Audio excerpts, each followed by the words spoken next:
Our story begins with a young man playing a video game. The game is called Tower of Trials. The game was a hit in Korea, and everyone flocked to play the game non-stop just to beat it. But 3 years have passed and no one was able to beat the game. All of the map levels were so difficult to complete that even a basic weather in game may potentially end a player's life. After 3 years after the game's release, the player base begins to dwindle, as no one has been able to complete it to this point. Even if the game's player base is diminishing, there are still people playing it, and those pro players have managed to defeat some map levels of the game. And here, we are introduced to our protagonist. Our protagonist has finally completed the game, and he is the first to do so. Our protagonist recalls all of the hard effort he has put in on each level of the game, including numerous trials and errors in order to complete the Tower of Trials, which took him 11 years to complete. Our protagonist is still amazed that he was able to beat the game. Then, unexpectedly, he receives an in-game mail congratulating him on finishing the game, and the game will reboot and an update will be issued. Our protagonist questions the need for an update, given that the game is already declining and that he has no intention of returning after playing it for 11 years. He also wants to stop streaming on the industry's YouTuber platform. After a lengthy period of rest, our protagonist, let's call him Jin, awakens with the intention of uploading a video to his YouTuber account showing how he completed the final level of the Tower of Trials. However, as he was browsing, he came across information about the Tower of Trials becoming a reality. Jin was disturbed by what he saw, and therefore he clicked to check what the story was actually about. The Tower of Trials has appeared in Korea, and everyone who is watching the news is asking how this happened, since Tower of Trials is simply a game. While Jin is watching the news, an in-game screen appears in front of him, stating that the reboot version of Tower of Trials has been completed, and the first update has been completed, requesting humans to clear the first floor of the tower within 90 days. Every human is wondering as to why they are receiving this message, and they were shocked when the notifications say that if they fail to complete the first floor of the Tower of Trials, every human being will perish. Jin dashed out of his residence to find a location where he might obtain the mysterious item. Meanwhile, everyone was panicking since they didn't know where to go to escape the Tower of Trial. Some wanted to flee abroad, but the tower had emerged all over the world. Jin then arrives at the metro station where the mystery item was discovered. As soon as he enters the subway, a message appears, stating that you have reached an event zone, which suggests that something valuable is due to occur in this location. While wandering, Jin notices that the people around him are those who have played the Tower of Trials and are aware of the mystery item that is soon to come. The item is extremely scarce, therefore many people want it for themselves. A person unexpectedly approaches Jin. The person who approached Jin was Lee Jong-soo. Lee Jong-soo was a streamer who had 500,000 subscribers on YouTube, and is a CEO of the company that Jin used to work. Lee Jong-soo then asks Jin what floor did he conquer this time and wishes to share secrets with him. Since Lee Jong-soo is a tyrannical CEO based on Jin's experience, Jin decided to headbutt Lee Jong-soo's face after Lee Jong-soo tried to hold Jin's shoulder. This caused Lee Jong-soo's face to bleed. The water in the fountain began to boil as soon as Jin realized the unknown object was about to arrive, and a tree unexpectedly materialized in the middle of the fountain. Jin was right to guess what the enigmatical object was. The mysterious item was a fruit that may enhance someone's strength, agility, health, and magic stats, which is a rare item that you can't acquire anywhere and will show when there is an event. Jin is cautious of his surroundings because he is not the only one who wants to grab the fruit. When the fruit finally stopped moving, everyone hurried to the tree and climbed it. There was a competition to see who would be the first to reach the fruit and eat it. While everyone is still scurrying to get to the other fruits, someone eventually managed to get into one of the fruits and ate it, gaining 3 agility in the process. Then the tree started to move and attacked everyone who is in its area. Despite knowing where to find the fruit that may improve their stats,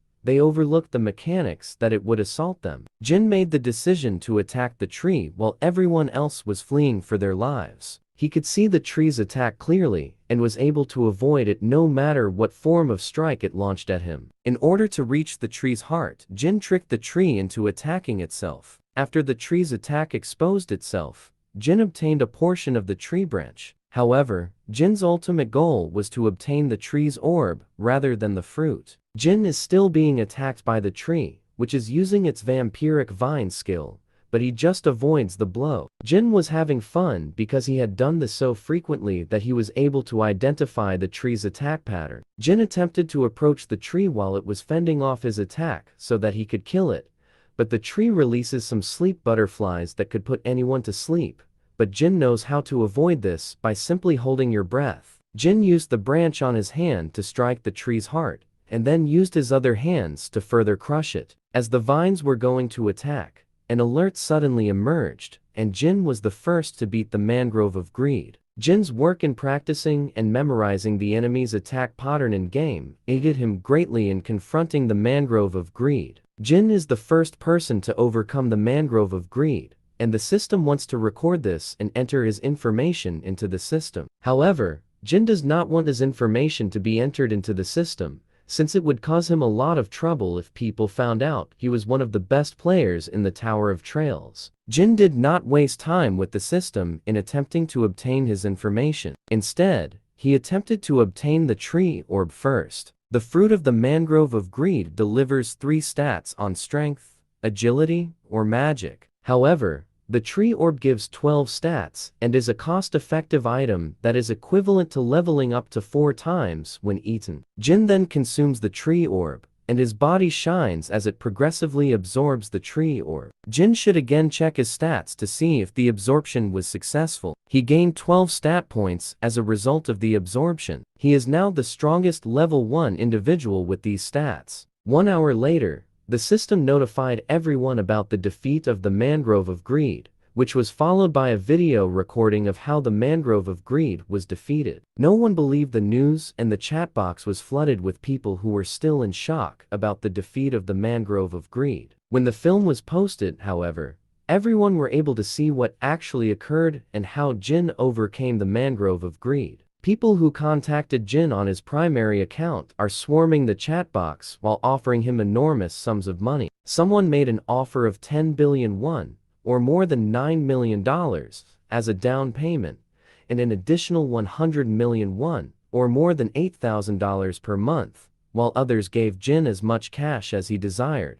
They merely seek knowledge regarding the Tower of Trials. Jin doesn't need the money at all because of how the world has changed. Before everything changed, he would have accepted the amount of money offered to him. But times have changed. Jin doesn't intend to sell any of the knowledge he has regarding the Tower of Trial. Information monopoly is currently the most crucial issue for Jin, since he wants to be the first to obtain everything in the Tower of Trial. While Jin was considering his next location, the mana pouring from the Tower of Trials transformed the objects outside the tower into holy artifacts. They are just reproductions, but they contain the power of the genuine artifacts in the Tower of Trial. Jin arrived at his primary objective, the Korean National Museum. The museum is like a treasure box containing several artifacts. But Jin is thinking, since he is not the only one interested in the items in the museum, and he is certain that some top players will be present. Jin is welcomed by the notification as soon as he steps into the structure. Jin's intended to acquire the Great Map of the East Land,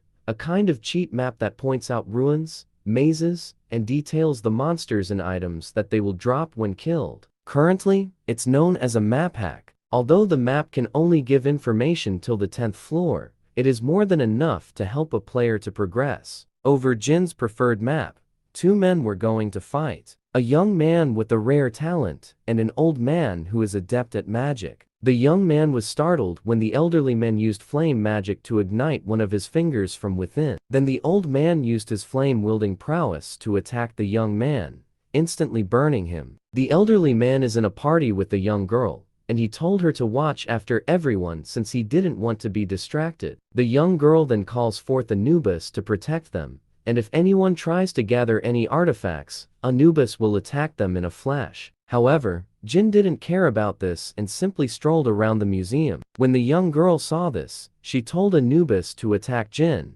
and Anubis duly did so. But Jin repelled the assault, which surprised the young girl because he had never seen anyone do it. Even the museum visitors were shocked to see this because it was impossible for them to perform this feat at the moment. Jin has stronger stats than anybody else in the museum, which is why he was able to avoid the Anubis attack. Jin mocks the little girl for having such a low-quality summon, which enraged the girl, who then summoned 4 more Anubis to battle Jin. The young girl becomes irate as Jin keeps making fun of her. Then Jin summoned a pinewood tiger and demonstrate the young girl the difference in their status. The more mana you put into a summon, the stronger the summon will be because Jin has a huge of mana at his disposal. The young girl was astounded to witness this, since the summon was so large, and she could tell it was different from her summon. Jin gave the tiger the order to attack the Anubis, because he was confident that his summon could easily defeat all of them. The little girl's summon was then assaulted by the tiger, which was quickly vanquished by Jin's summon. The little girl immediately realized that she was no match for Jin, and lost all motivation to continue fighting due to their disparity in strength. Jin then approaches the young girl and requests something from her. However, the girl isn't sure of what Jin wants from her. Jin stated that he wants the Tutankhamun mask, but the girl declines to give it to Jin because it is useless in Korea. Jin directed his tiger to approach the girl, and because the girl was scared of the tiger, she complied with Jin's request and was given the Tutankhamun mask. Then, Jin instructed his summon to protect the floor that leads upstairs, since he doesn't want anyone to disrupt him. Now that his preparations are complete, Jin intends to gain the most powerful talent in the Tower of Trial. Jin went up to the 3rd floor of the museum. The man is then standing and said, "How is this happening? Lee Yuri, who is he? And how did he come up all the way here? Don't tell me. Did he get past Lee Yuri to come here?" The old man is pretty shocked to see Jin standing beside him as he told Yuri to guard. Both Jin and the old man were standing in front of an entrance to another room inside the museum,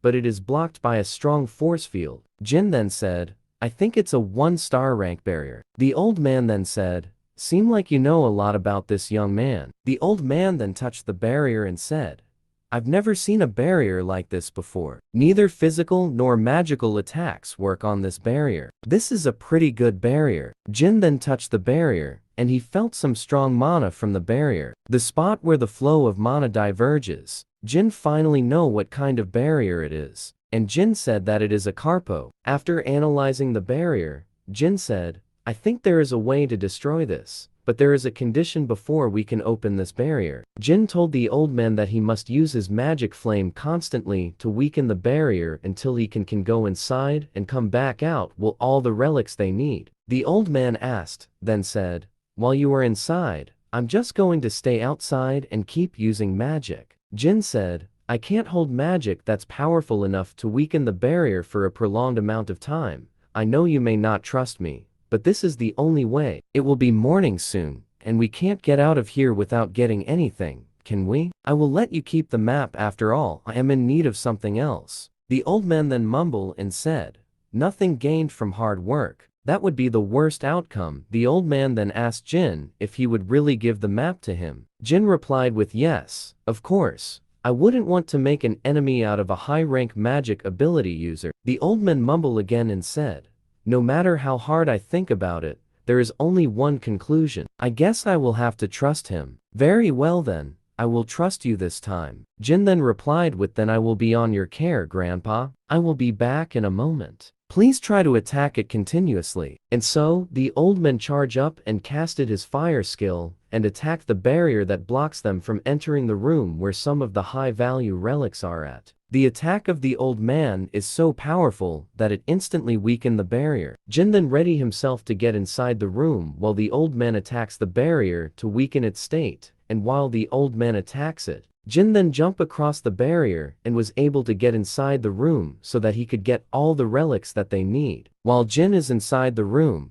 he looks around and saw different kind of relics and said, "It doesn't seems like anyone has been here unlike the lower floors." But then he saw that one of the relic is gone and someone took it. The relics was the iron sword that has Qinlong inscribed on it. That guy who took the sword, he already finished his business here and left. And I'm sure he is also the one who put up the barrier. He is planning on leaving the area after taking what he wants. Whether other people are fighting or not, he is still not trying to risk anything. But I'm sure even you didn't know of this.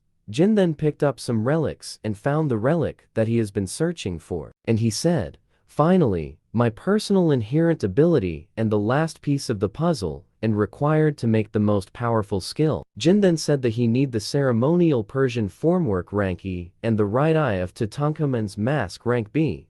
And so Drake then combined the two relics. Then a notification said that the two relics are reacting, which means that they are compatible with each other. While the relics are reacting to each other, Jin then gave tribute to them and using the other relic that he holds. And then a notification came in and said, "You have successfully combined the relics against all odds.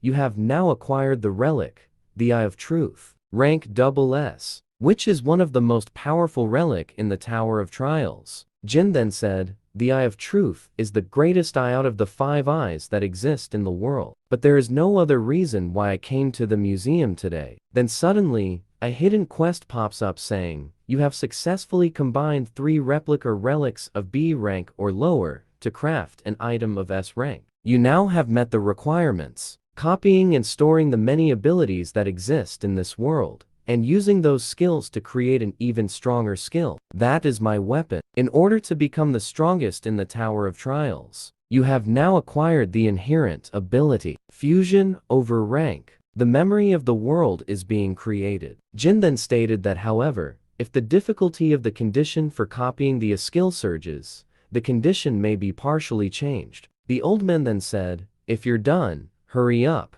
and I don't think I can hold on for much longer." Jin then tried to copy the skill of the old man, but he didn't manage to copy it as there is a condition before he can copy the skill. Jin then said, "So in order to copy the skill, the only thing that I need to do is to piss him off?" The old man is starting to get pissed off, since Jin is taking too long. Then Jin said to the old man, "You can stop using that skill now. We actually didn't need to do it that way." Upon hearing this, the old man was shocked and is angered at this. The old man then said, What do you mean? Then why did you tell me to use my skill?" Jin then said, "What's attacking a force field like that going to do? All it does is waste your mana with this." That old man's magic reserve have nearly been emptied. Jin then mumbled and said, "Now that I've made preparations, it's time to make him mad." Jin said to the old man, "I know the tower through and through already, so that means that this map with the information up to the 10th floor is useless to me." Jin is then seen holding a lighter at his hand. The old man then shouted at him and said,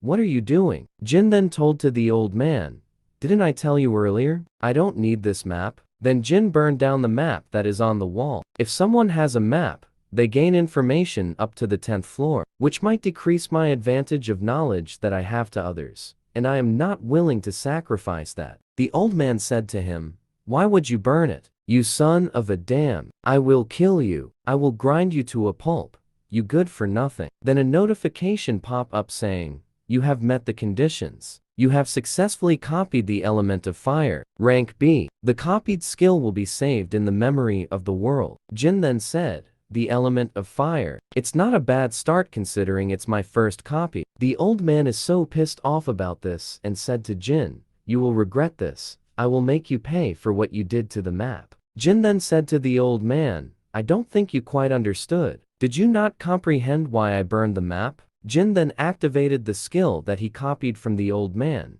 in which shocked the old man. The old man then mumbled and said, "That's the same skill as mine, but the power of his skill exceeds mine greatly. He is not your ordinary guy, considering he doesn't need something like the map." The old man then asked Jin, "What exactly are you?" Jin then replied to him with, "Old man, if you want to climb the tower comfortably, you better listen to my words." Jin then walks out of the museum while thinking, there were only 4 former high rankers that appeared in the museum, including me. Now that the Tower of Trials has become reality, I understand why they would want to reduce their risk. Jin said to the old man, "I will contact you later. Go level up together with the girl downstairs. I have gained some pawns that I can use as I please, but there's still a long way to go.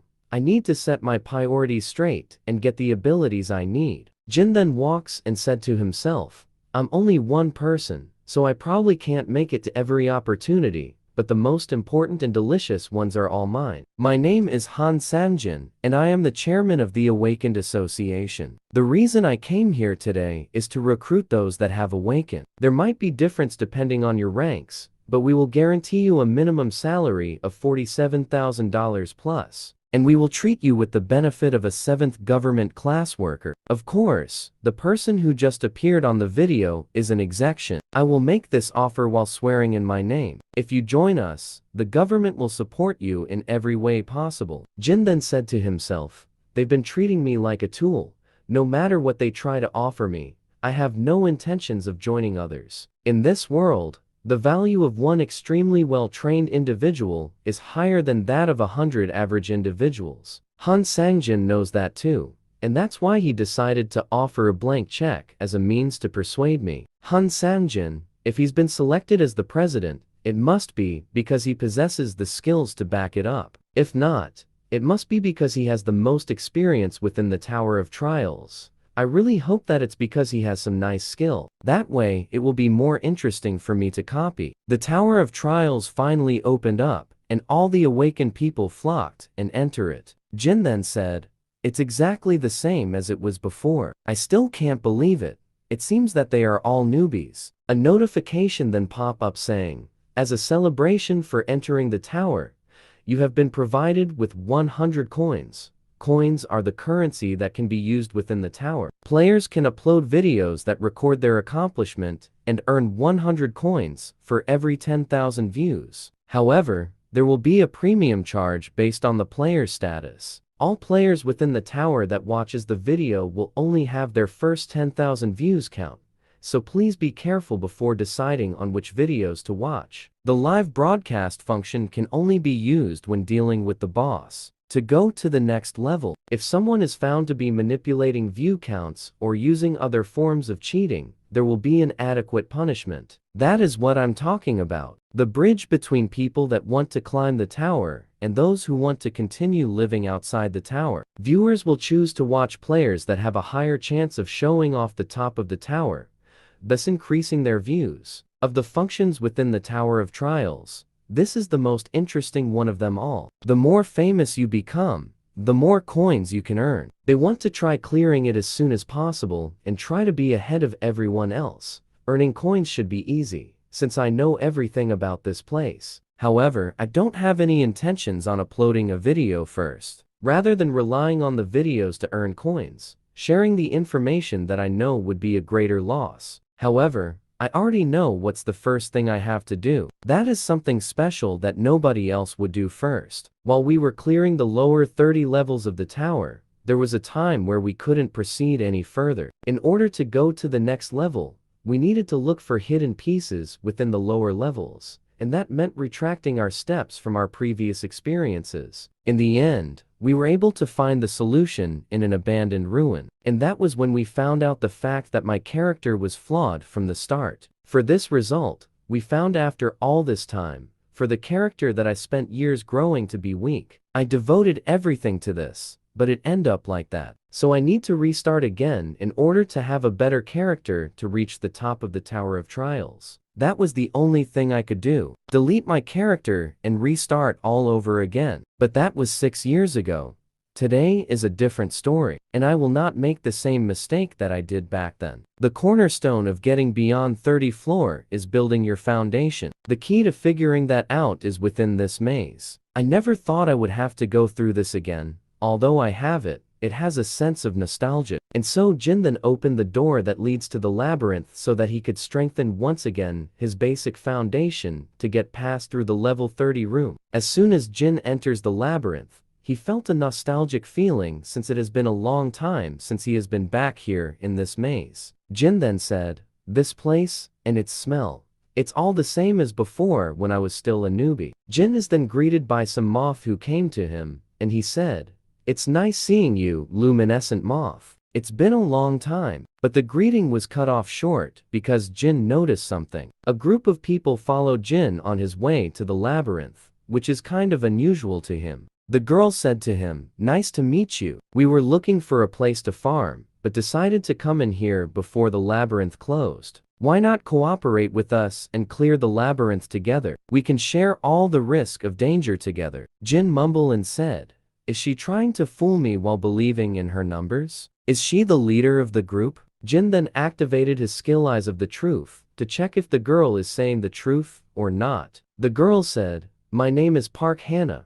I'm 22, and I have once reached the 22nd floor of the Tower of Trials. Jin then said, this girl has quite an interesting skill. Commune can naturally become friendly with anyone, even strangers, and this skill can completely erase feelings of discomfort. Copy conditions: cooperate with Park Hannah for at least 240 hours. However, once 240 hours pass, there must be no one nearby you and Park Hannah. Commune: it will be helpful when dealing with her down the road, so I guess it will be a good skill to copy, since I will also be getting to encounter a lot of people along the way to the top floor of the Tower of Trials. The guy said, I'm Jang Chul-sik. I quit after playing on the first floor a little. The lady said, I'm Lee Hai-min. I also played up to the first floor. And the other guy said, I'm Jang Mina, played up to the third floor. And the blonde guy said, please call me Cheon Min Guk. I've never played before. And the guy with the glasses said, I'm Du Kwangwoo. It's a first for me as well. Jin then introduced himself and said, they're obviously going to stab me in the back later, so there's no need to remember each of their names. Hannah then came to Jin and said, Mr. Jin, up to what floor have you played the Tower of Trials? A notification then popped up and said, Park Hannah has activated her skill level 1 commune. Jin then mumbled and said, so you use it like this. If I didn't know about it, I might become intimate with her. Jin replied to her, I've gone as far as I can. Hannah was shocked to see this happen. Hannah then asked Jin, then please tell us what kind of monster are here and their traits, please. Jin then said, this labyrinth changes at fixed intervals. Then suddenly, the labyrinth changes and the other group is in panic, since it is their first time to see this. Hannah then said, what's this? Shouldn't this only be a labyrinth on the first floor? Hannah was about to be hit by the Stonehenge of the labyrinth,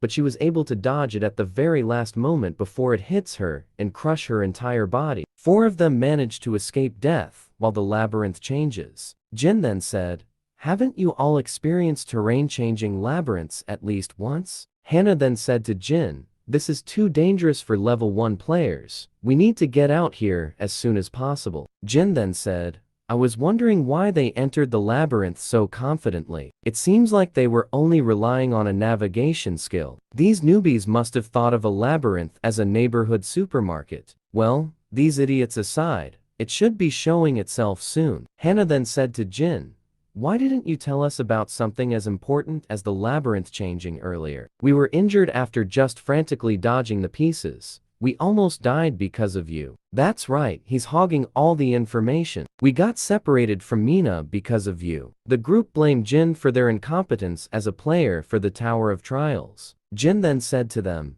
did I ask you to follow me? You guys decide to follow me on your own.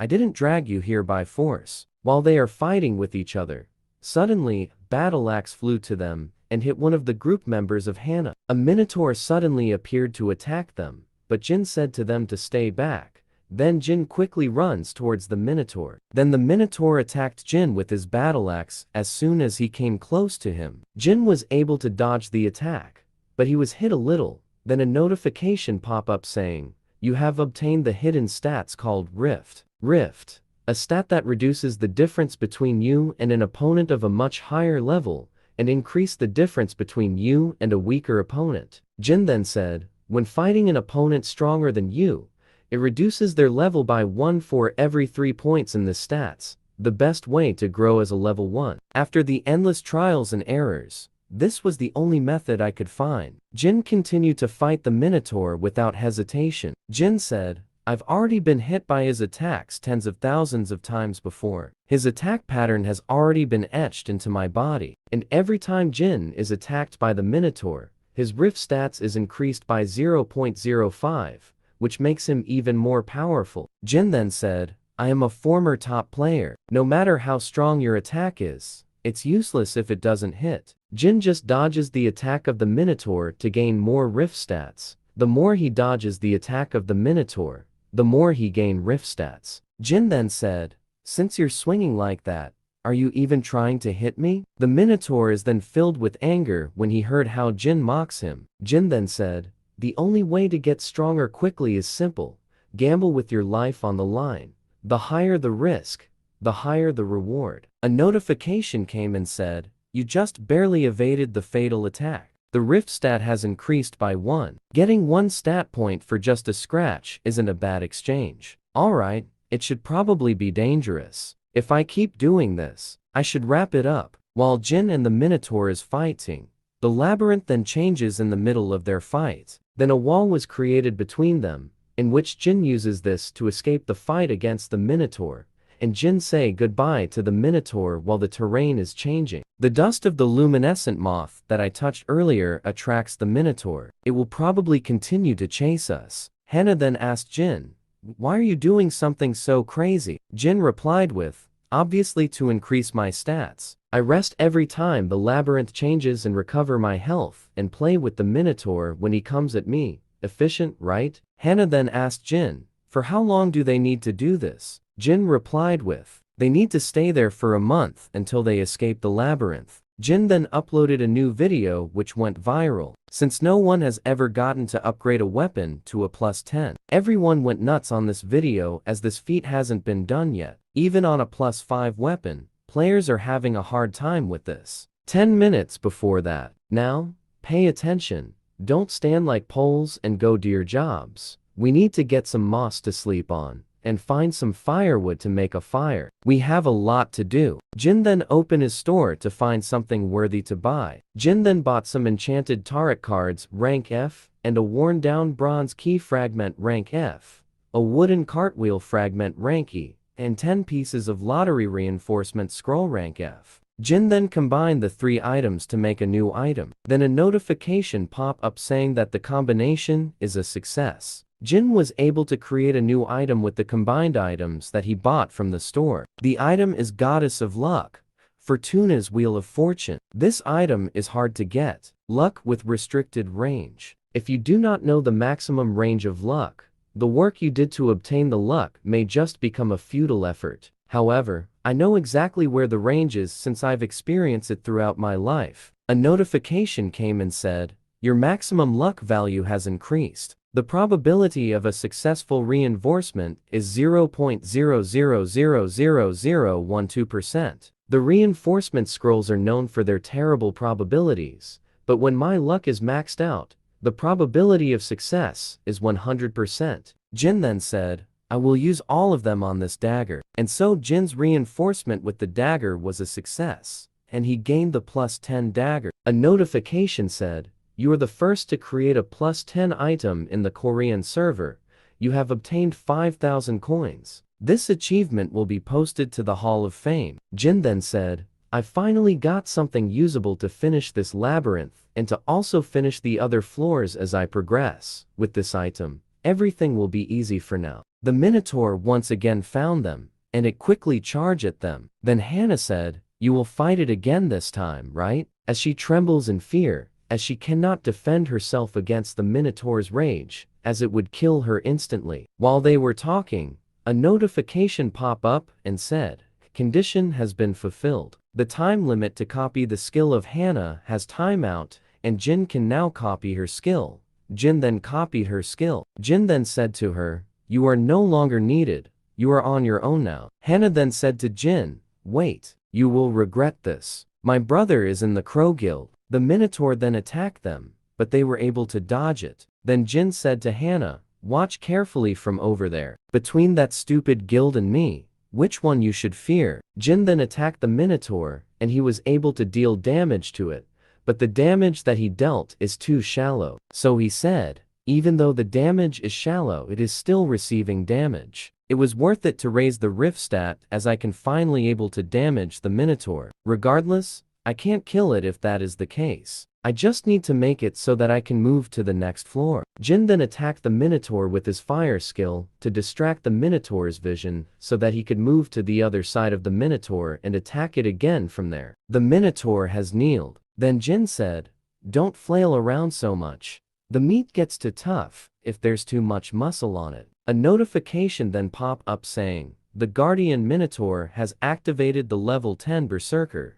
The Minotaur is now in rage mode and will attack furiously. While in Berserker mode, the Minotaur gained an aura. Then the Minotaur gained some additional power boost and is able to speak while he is in the Berserker mode. The Minotaur then said, I will rip you to shreds and scatter your pieces all over the dungeon, so that you can never trespass here again. Jin then said to the Minotaur, your magic power efficiency feels higher than before. Not bad for a mere Minotaur. Bring it on, you piece of cow. Then the Minotaur attacked Jin, and both exchange blow with each other non-stop. The battle continues while Hannah is watching them both fight. Hannah then said to herself, how can this be possible? He is not dodging anymore, but rather blocking by redirecting the force of the attack. It's a boss monster that has activated a skill over level 10. Not even the full force of the Crow Guild could be a match to it. I hated the reality that felt like I was at a standstill no matter how much I ran, and felt powerless within this reality where nothing changed, whether it be reality or game. Their difficulties are both hell. But this world respond to me. The Minotaur then said, you're full of cheap tricks, human. You can only make scratches on my body. Then suddenly, the attack of the Minotaur stopped. Then a notification came saying the Guardian Minotaur level 10 Berserker skill has ended. Jin then said, 5 minutes have passed. Stupid cow. The Berserker skill can exert power beyond the individual's limit for 5 minutes. However, there is a penalty of the individual falling into a suspended state for 24 hours after that.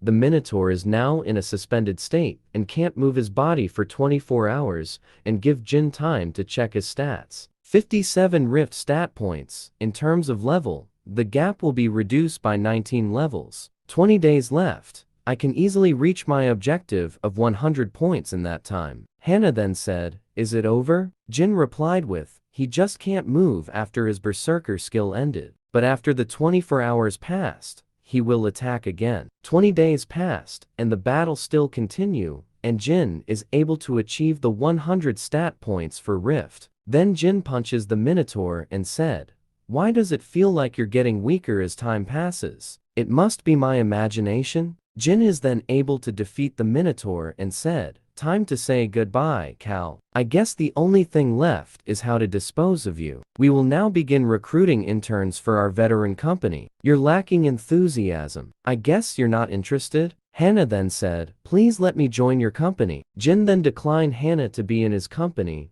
and told if she have anything to offer to Jin. Hannah then said that she will give Braham's ring to Jin that her brother will get from some Chinese group, and Jin was shocked at this and said, Braham's ring is going to fall into the hands of the Crow Guild? Braham's ring, one of the best items you can obtain on the first floor. It increases movement speed, grants magic resistance, and even has the ability to suppress the magic power of monster. It also has 3 useful options. Jin then said, congratulations, you have passed and have become an intern of the veteran company. Our company does not give wages to interns. You must come running to me whenever I call you, wherever you are. I don't care, whether it be 3 in the morning or if you're in Jeju Island, so keep that in mind. Most importantly, time to fill out a contract, Hannah then said. A contract? I will have to fill out something like that? Jin then combined the commune and the fire skill to create a new skill. Then Jin was able to create the skill brand of the Tribunal rank A. Jin then said, did you think you'd put a seal on some piece of paper or something? Congratulations for entering our black company, intern. With the seal now on Hannah, there is no way for her to escape, no matter what she do. The brand of Tribunal is a special skill that makes a contract with someone. The branded subject must obey her master's command. The subject is restricted to harm its master, and if the subject breaks this restriction, their entire body will be set to flame under excruciating pain. Jin and Hannah finally went outside of the labyrinth. Then a notification pop up saying, you are the first to clear the labyrinth on the first floor. This will be recorded in the Hall of Fame tomorrow. 5,000 coins will be paid to each player who cleared the dungeon. Hannah then said, I am being rewarded for all my sufferings. But Jin then said to Hannah, as an intern, you are not allowed to get any rewards when we clear the dungeon. So give me all the coins that you have. Then Jin stated, with this, I have over 10,000 coins. There shouldn't be any players at this moment who have more coins than me. Jin then said to Hannah, get me the Brahms ring in 2 days or something else will happen to you if you disobey me. In 1 week, the Dangan Guild will mobilize as the representative of Korea to clear the 3rd floor boss monster. You mean the Dangan Guild, who is currently the top guild in Korea? Yes, since even the United States, Europe, and Japan are having a hard time. All the attention has been shifted to Korea. Is China still keeping quiet about the matter? Yes. Rather than hoping for assistance from other countries, wouldn't it be better to look for a way to clear it with our own strength? I think the Dangan Guild is more than capable of clearing it. They're trying to clear the 3rd floor boss monster after only 1 month. How much do they want to regret it later on? I understand their impatience that they must want to monopolize the countless resources that exist in the tower. However, 90 days are given to clear each floor. In other words, there's no need to even go to the 2nd floor, much less the 3rd floor. If you increase the difficulty with a weak foundation, when you reach a wall, the pressure felt by the difficulty will be much more fiercer. Jin then went to a cafe to meet the 2 individuals that can give him more information about what is currently happening across Korea during this month. Hello, I'm Bald Male. My real name is Lee Tae-min. I'm Nuclear Fist of Bulgwang District. My real name is Yu Yianhua. They've changed a bit from their gaming days. To think I would meet with the veterans that I played with. I never expected that I will be able to see them again after a long while, but it's good to see them again as I can trust them. Jin then activated his Eye of Truth skill to check the information for both individuals. As expected, he got the Machine King. It has no real flaws other than its large magic power consumption. It is an exclusive ability that specializes in large-scale battles. Kyokushin Taekwondo. It's an exclusive ability designed for close proximity tanking and damage dealing. Since their levels are similar, they must have hunted together. Indeed, they are pretty compatible back in the days as well. The copy condition is, once the 3 of you reach the 20th floor, you can copy Lee Tae-min and Yu Yianhua's abilities. Although it's my first time meeting them in real life, I feel comfortable with them. Tae-min and Yianhua told me about the events that occurred during my month stay in the dungeon. They told me about the movements of the representative of the guilds around the world, the trends of streamers and the group that call themselves demons, who kidnap people and operate a coin factory. Tae-min said, people have been flooding to the Tower of Trials ever since it appeared. However, since the number of casualties increased dramatically ever since the 2nd floor, the Awakened Association restricted entry into the tower to those who pass their test. You will then get a pass after that. Awakened Association President Han Sang-jin, he is using the increase in casualties as an excuse to recruit powerful people hiding in the shadows. If it has come to this, then that stupid system made by the association, I will exploit it as much as I can to gain an upper hand. After the appearance of the Awakened Association, players who receive ranks below F rank are deprived of their rights, even climb up to the 2nd floor. In contrast to that, if you receive a high rank, you will immediately be stormed with calls from the nation and high-ranking guilds. Therefore, only 3 kinds of people gather at the site. Those who desperately want the rights to climb the tower, those who gathered to estimate the qualifications of those wanting to climb the tower, and those who want to show off those qualifications to the whole world. Jin is now inside the Awakened Association and is about to take the test, but he is being ordered to move by the bodyguards of an elite hunter. Jin then said, move. Why should I? I'm waiting for my turn after getting my number, so why should I move? Hajin then said, what the heck? You can't even get rid of one person? I don't know who you are, but you're making a huge mistake. It's not too late for you, so move aside. People then start to talk around them, saying, is that Park Ha-jin? That dude is a goner for sure. Jin then activated his Eye of the Truth skill to check out Ha-jin's abilities, and he sure found something amazing on him. The copy condition is, if you reach maximum friendliness, you can copy the exclusive ability. But if you reach maximum hostility, you can copy any of the subject skill that you want. Hannah then saw her brother arguing with Jin, and she is shocked to see this as Jin is her master, Jin then snapped the finger of Hajin so that he can get the maximum hostility towards him. Hajin is so angered by this, so he then decided to attack Jin for what he did to him. While Hajin was about to hit Jin, Jin then quickly kicked the knee of Hajin, which took him off balance and falls to the ground, and everyone around them saw this and doesn't know what is going on as to why Hajin, who is an elite hunter, is on the ground and in pain. Fighting Father Kim Ki-tae arrived at the scene and said to stop it. Jin then activated his Eye of Truth skill to check Kim,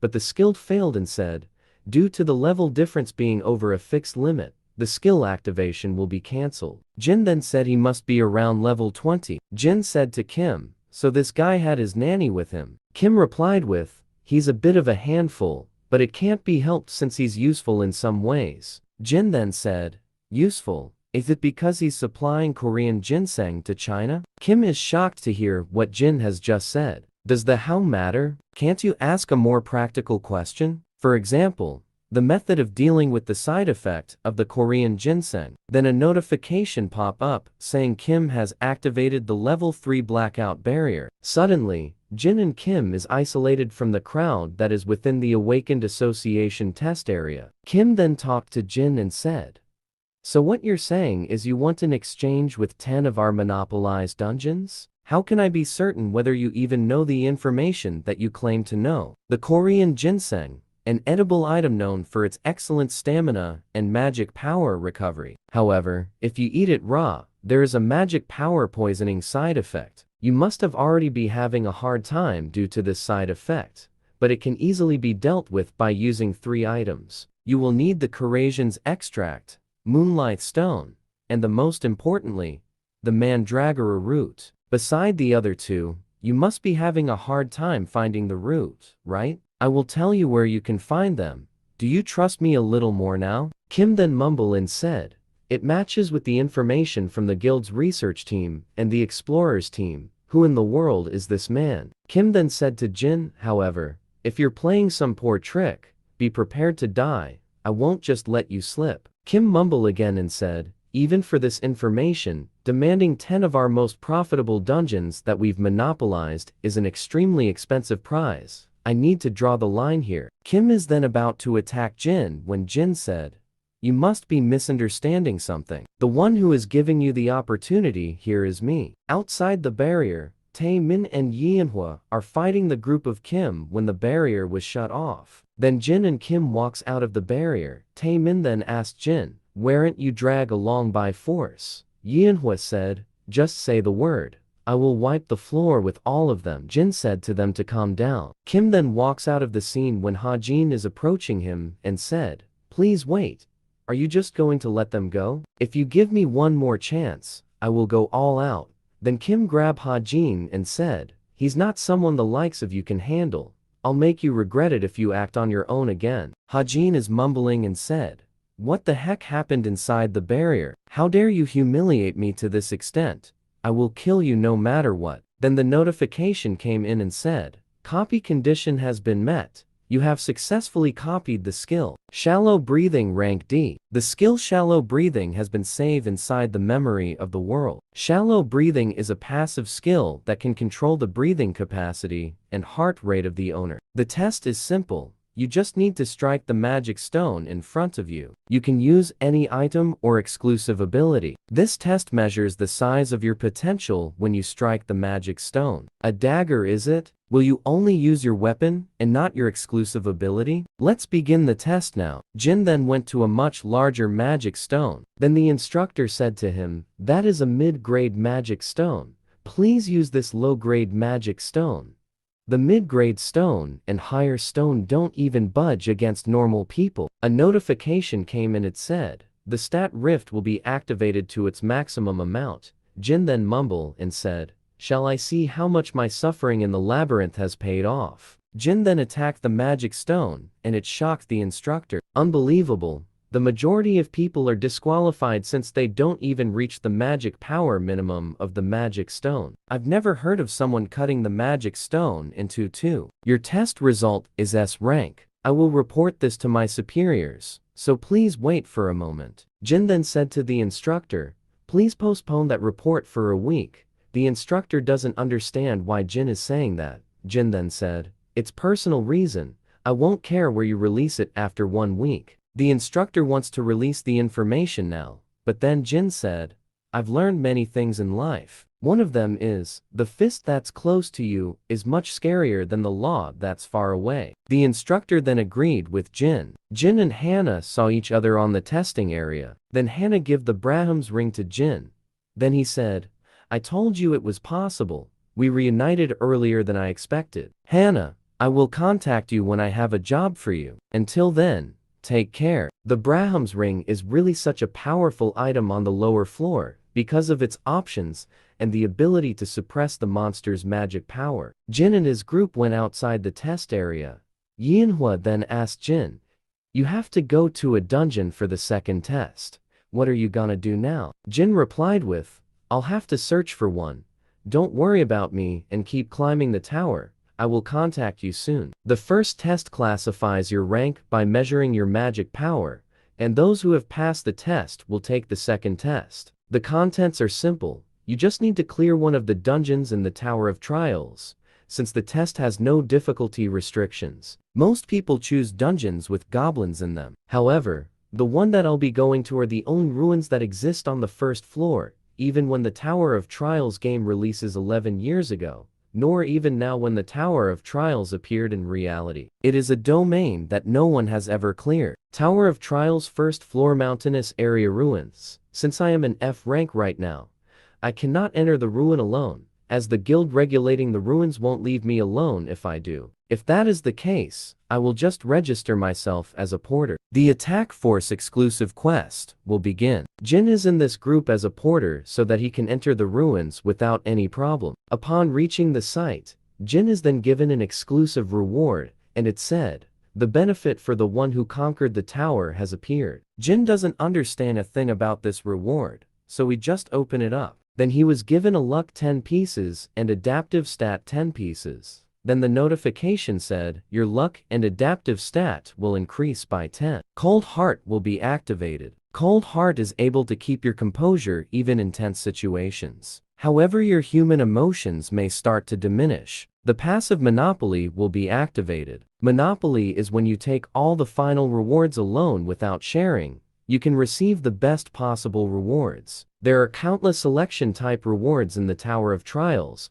It's a win if you get one good reward out of the 1,000 possibilities. But with this, the probability itself won't apply to me. Then, the raiding team arrive at the portal. Then Jin quickly activated his Eyes of Truth to check the captain that is leading the team. The copy condition is gain Song Cheonhwa's trust during the raid. Jin then said, "Gaining his trust is not going to work." One of the mage said, "It will be dark from here on out. Everyone, please make sure to follow right behind me. If you start strolling somewhere else while not paying attention, there is no way to save you." The mage then activated his skill called Illuminate to light up their path. Jin then saw some foreigners that helped the advance party to finish the monster on the ruin. Jin then said, "That design, they're part of a small group of elites in Europe, the Zion Guild. There is a pretty small person among them. Should I try to befriending her? Thank you for your hard work. Please have some ice water." Jin then activated his skill commune to become close with the person in front of him. The notification then said,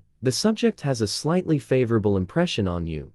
Jin is shocked when he saw who the person was. It is the youngest daughter of the European noble family, the Laurentians. The universal type player who wields holy power, excels in attacking and defending, and even possess a healing skill. She is the hero who saved Amsterdam from turning into a wasteland after an outbreak, now is currently one of the most famous player in Europe. The Saintess of Amsterdam, Teresa de Laurentia. She must be the reason why there were no casualties, since she is the most effective person against the undead. Anyway, everyone must be aiming to reach the higher floor, but they unexpectedly choose this ruin instead of clearing the boss on the 3rd floor. Jin then activated his Eyes of Truth, but the activation was a fail since the gap on their level is high. Then suddenly a notification came and said the luck and adaptive have nullified the level difference. Then the Eyes of Truth leveled up. The copy condition is the moment you save her from life-threatening danger,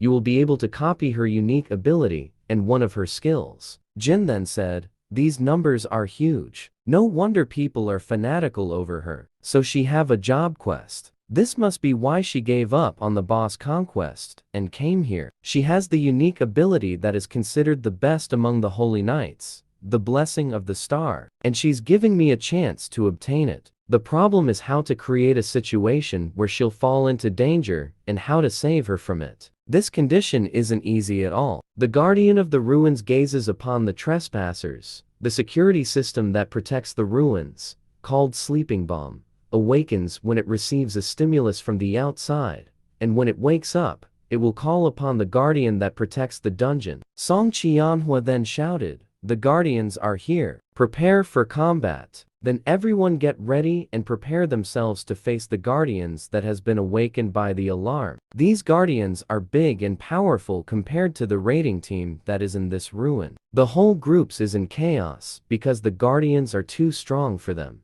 Then Teresa came in and saved some of the people who are having a hard time fighting the guardians. Teresa managed to kill a few instantly with her skills. Teresa then said, "Two guardians slipped through the main force. The non-combatants are in danger.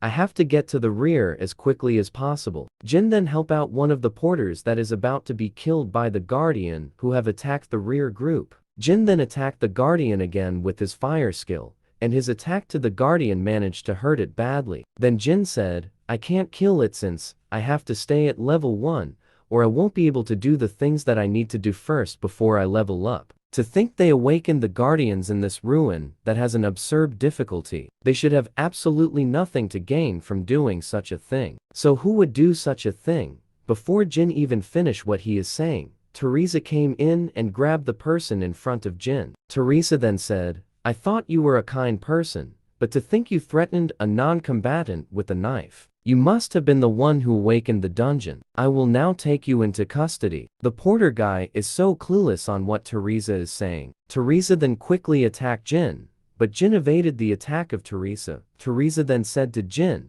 "Please do not resist. I don't want to hurt you. You can justify yourself at the association." Jin then said to himself, "What is she doing? There must be some kind of misunderstanding here." Jin then grabbed hold of Teresa's back. Then he quickly threw her on the wall. Jin then approached Teresa and said to her, "I am not the one who awakened the guardians, and if I was the culprit, I would have killed you here right now." The porter guy then came and said that Jin is the one who saved him. Teresa then bowed down to Jin and said sorry to him. Teresa then asked Jin, "Why are you hiding your identity?" Jin then replied with, "It's similar to your reason. Just like how you're using the Zion Guild cover to secretly obtain the Covenant of Peter for your job quest, I also need to obtain something." Jin then said to Teresa, "I already know how to clear this ruin. With your skill, I can rely on you. And since the things we want are both in the same place, how about it? Would you like me to accompany you?" Jin and Teresa then went to the place where the Covenant of Peter is. Then a notification came and said, "Warning. The owner of the Hall of Depraved gazes upon you." Both Jin and Teresa is shocked to see this notification. Jin then said, "There's no doubt about it. It's the boss monster in direct message. It has never shown any interest toward players before. It's quite amusing that it's showing us attention in this way." Teresa then said, "It looks like it was sent by the boss monster. Does this mean it acknowledge us?" Teresa then jumped towards the group of zombies and skeleton to fight them. The monsters that is guarding the Covenant of Peter saw this. Then Teresa activated her skill, the level 5 battle song, which gives her an all stats increase for 5 minutes. Then the monster attacked Teresa, and just when the monster are attacking her, Teresa then activated her skill, the level 5 sacred reinforcement, in which burned the monster. Since this attack is a holy attack that can deal massive damage to the opposing element, Teresa then quickly attacked the rest of the monster who have surrounded her. Then Jin quickly jumped to the heads of the monster. He then said, "Most of the aggro is drawn to Teresa. By leaving all the mobs to Teresa, the risk of my leveling up by accident decreases." Jin is then attacked by the elite lich, who is also guarding the Covenant of Peter. Then another guardian also attacked Jin, but he dodged it perfectly. Jin then said, "What the hell? That guardian shouldn't be over here, though. Did its pattern change because I brought Teresa here?" The elite lich's black lightning it can easily destroy something like the Dullahan, and it's fatal even for talented veterans. The undead lich once again attacked Jin with his lightning strike, and it followed Jin. But Jin runs towards the tomb where the Covenant of Peter is at. The lightning then hits the barrier that is protecting the Covenant of Peter from unwanted visitors. Then the barrier is destroyed by it. Jin is then ready to attack the undead lich, but suddenly it was cut to half by an unknown person. The mysterious person then said, "I was certain that you would come here. I have been looking for you ever since that happened. Now, I can finally have my revenge on you."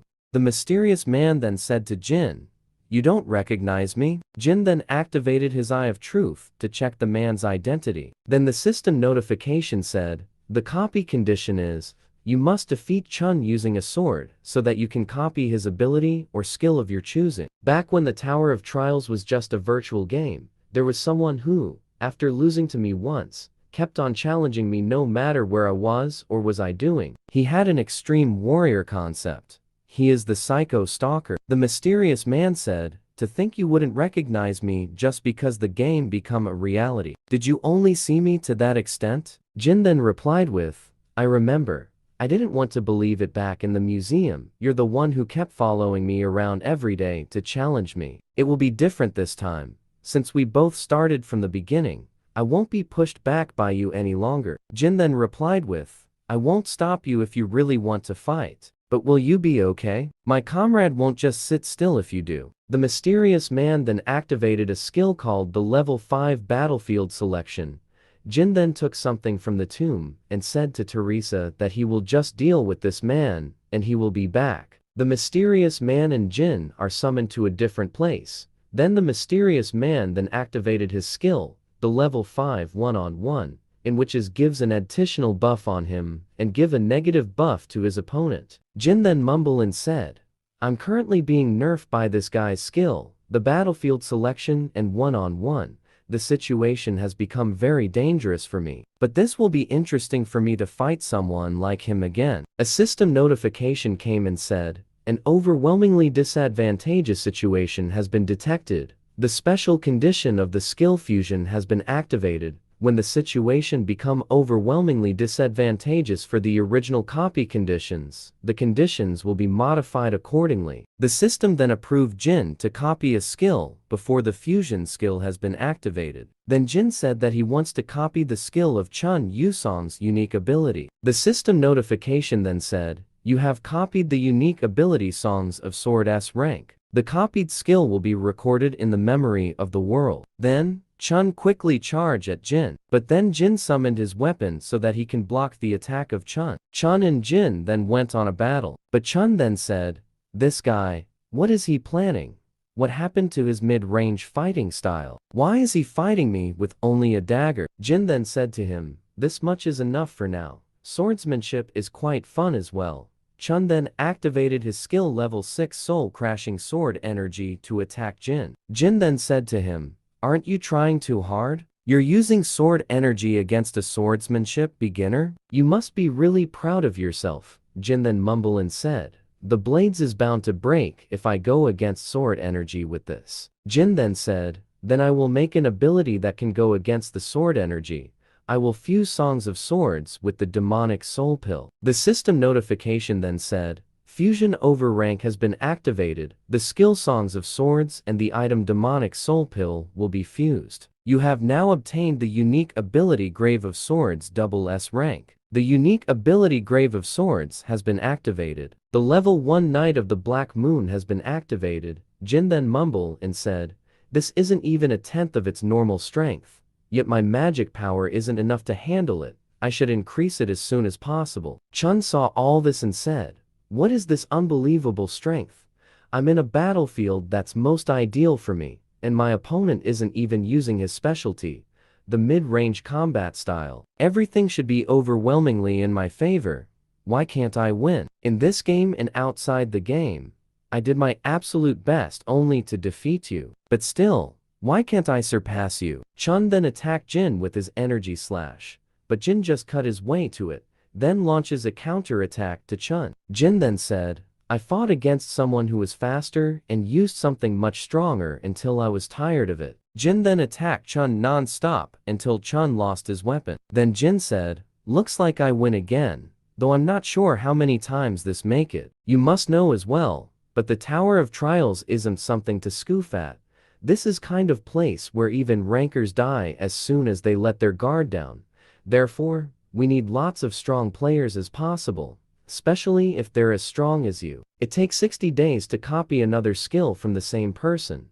I won't have to go find him to copy his skill, since he just can't wait to deliver his skills to me." Jin activated his commune skill while doing this. Then Chun said, "I've lost this time, but keep this in mind that the result will be different next time." Chun then deactivated his battlefield skill and promised Jin that he will fight him again in the future. The system notification came in and said, "Level 6 Sacred Decipherment has been activated." Then she was able to decipher what kind of item Jin got. It was a frozen tear that gave Jin an increased magic power of 12 points. Jin then said, "I obtained the frozen tear along with the demonic soul pill. You usually need to spend a lot of time to absorb the magic power of the frozen tear, but I already absorbed 12 stat points thanks to Teresa's divine power." A system notification suddenly appeared in front of Teresa saying, "The owner of the hall has given you an invitation. If you accept this quest, all the monster and traps until the final room will be immobilized and deactivated." Teresa then said, "This is bad.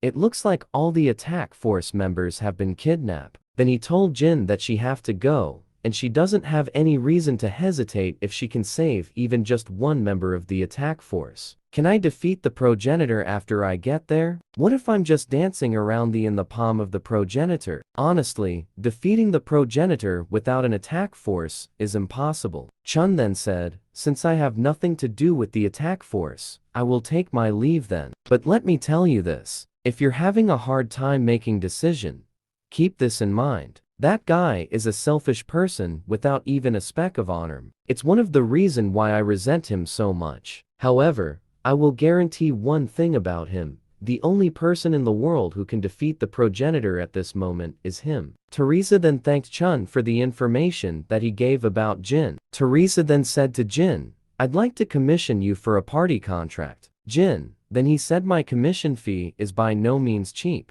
Will you be alright with it?" Teresa then said, "I will give you as many coins as you want. Please help me defeat the progenitor." And so, both Jin and Teresa formed a party to defeat the progenitor, who took hostage of the attack force. At the entrance of the boss room, Teresa then said, "The amount of magic power seeping out, it's too unreal." Jin then said to her, "There's no need to be afraid of. Didn't you already know that the opponent is strong? It's not necessarily the strong who win in battle. No matter what happens inside the boss room, you must give me your unconditional trust to me." Then Jin and Teresa entered the boss room, and they are greeted by the boss of the room. The boss of the room is a female vampire called Alice von Ataraxia. Then she said to them that she is getting tired of waiting for them to come. Jin then asked Alice about the attack force who they abducted.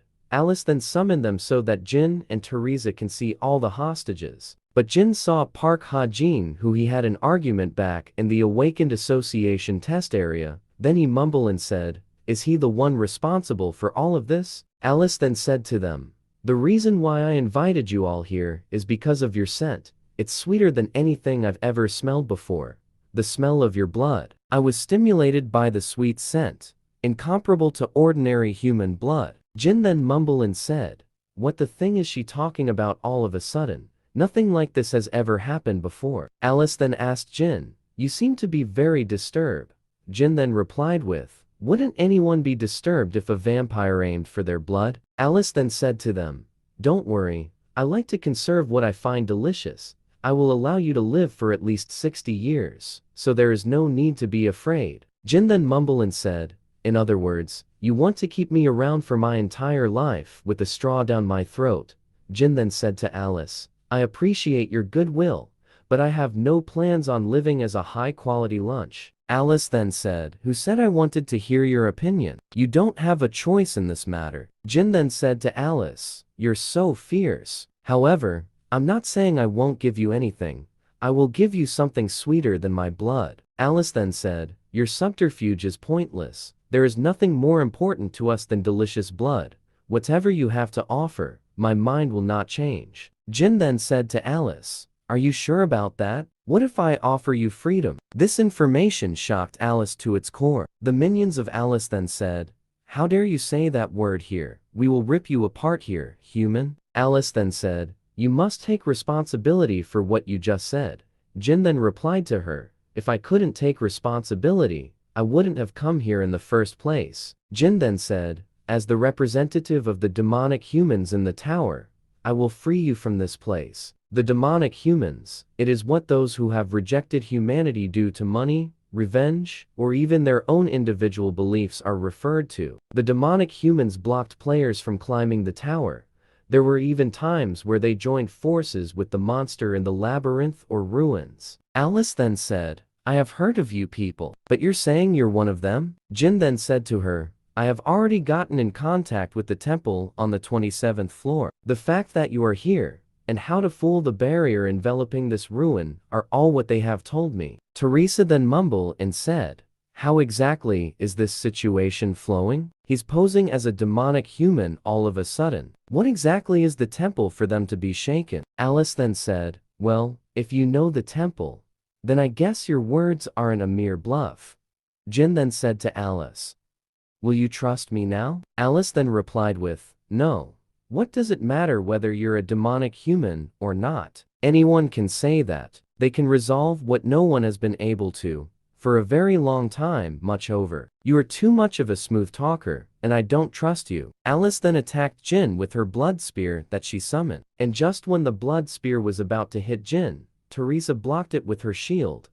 Then she activated her skill, the level 5 sacred reinforcement. The skill managed to block the rest of the spear. Then Teresa said to Jin to stay back, and she will take care of this. I will hold on as much as I can with my divine power. A system notification then said, "The level 5 sacred shield has been activated." Alice then laughed and said, "It's funny how you're going all out against only this much. But I hate divine power. It's nauseating." Alice then summoned her blood explosion and said, "I will send you flying all at once." Teresa then said, "How long will I last against her? But no matter what happens, I will trust Jin." Suddenly, Jin stabbed Teresa on her back, and this shocked Teresa as she don't know what is happening and why Jin stabbed her. Jin then said to Alice, "If I prove that it's not a bluff, will you trust me then?" Alice then said, "How amusing, to think you betrayed your comrade who protected you. Prove it to me more." Teresa then grabbed Jin and said, "We decided to save the attack force together.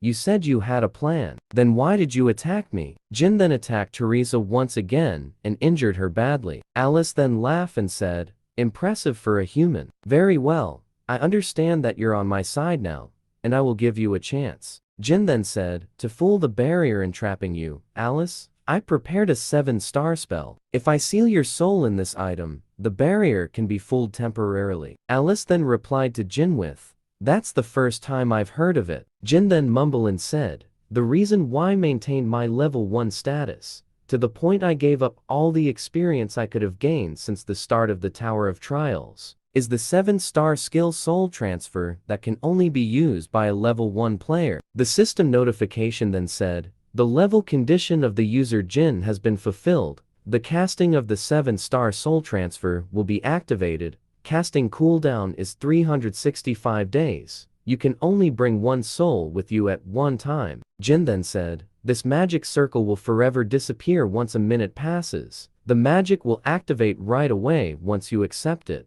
The choice is now up to you. What will you do now, Alice?" Alice then said, "But I still feel disinclined to consent. The spell I've never seen before. However, I'm confined here for far too long. It's been well over 1,000 years since I've been exiled here. If it's not now, I may never be able to escape from this underground palace. I will ask you for the last time. Can I trust you?" Jin then bowed down and said, "If you only give me the honor, I will not let you regret it." Jin then activated his commune skill to befriend Alice. Alice then said, "I'm Alice von Ataraxia is allowing the soul transfer." The system notification then said, "Braham's ring will absorb the soul of progenitor Alice." The soul transfer is complete, and the soul of Alice is now inside the Braham's ring. Then Alice said, Not as bad as I expected. I thought it would be stifling, but it's unexpectedly cozy. Jin then picked up the ring and said to Alice, "Do you like your new home, Alice?" Alice is then baffled upon hearing what Jin said. A system notification came and said,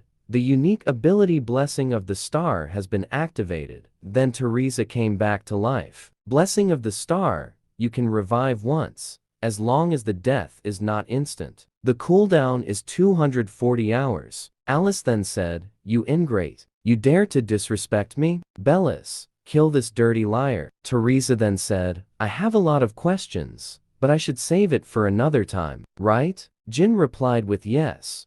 "We are going to be busy for now." Bellis then said, "You foolish humans. Did you really think you could leave here alive after betraying our master?" Bellis then activated his skill, the level 13 Blood Wave. Jin then activated his level 5 Fire Element skill, then quickly punched the ground, in which his fire spread across and blocked the Blood Wave. While Jin is fighting with Bellis and his minions, Teresa quickly freed the hostages. Bellis then said, "How can a mere human like you take on my magic?" Jin then said, "Your magic and my fire are complete opposites. And also, you're misunderstanding something. The moment your master is sealed within the ring, you have already lost." Then Bellis said, "Shut up, you mere blood pack. If my magic doesn't work on you, I will just kill you with my sword instead." Then Bellis and his minions quickly attacked Jin for their master. Jin was then able to defeat Bellis and his minions. Then he came to Teresa. Then Teresa said,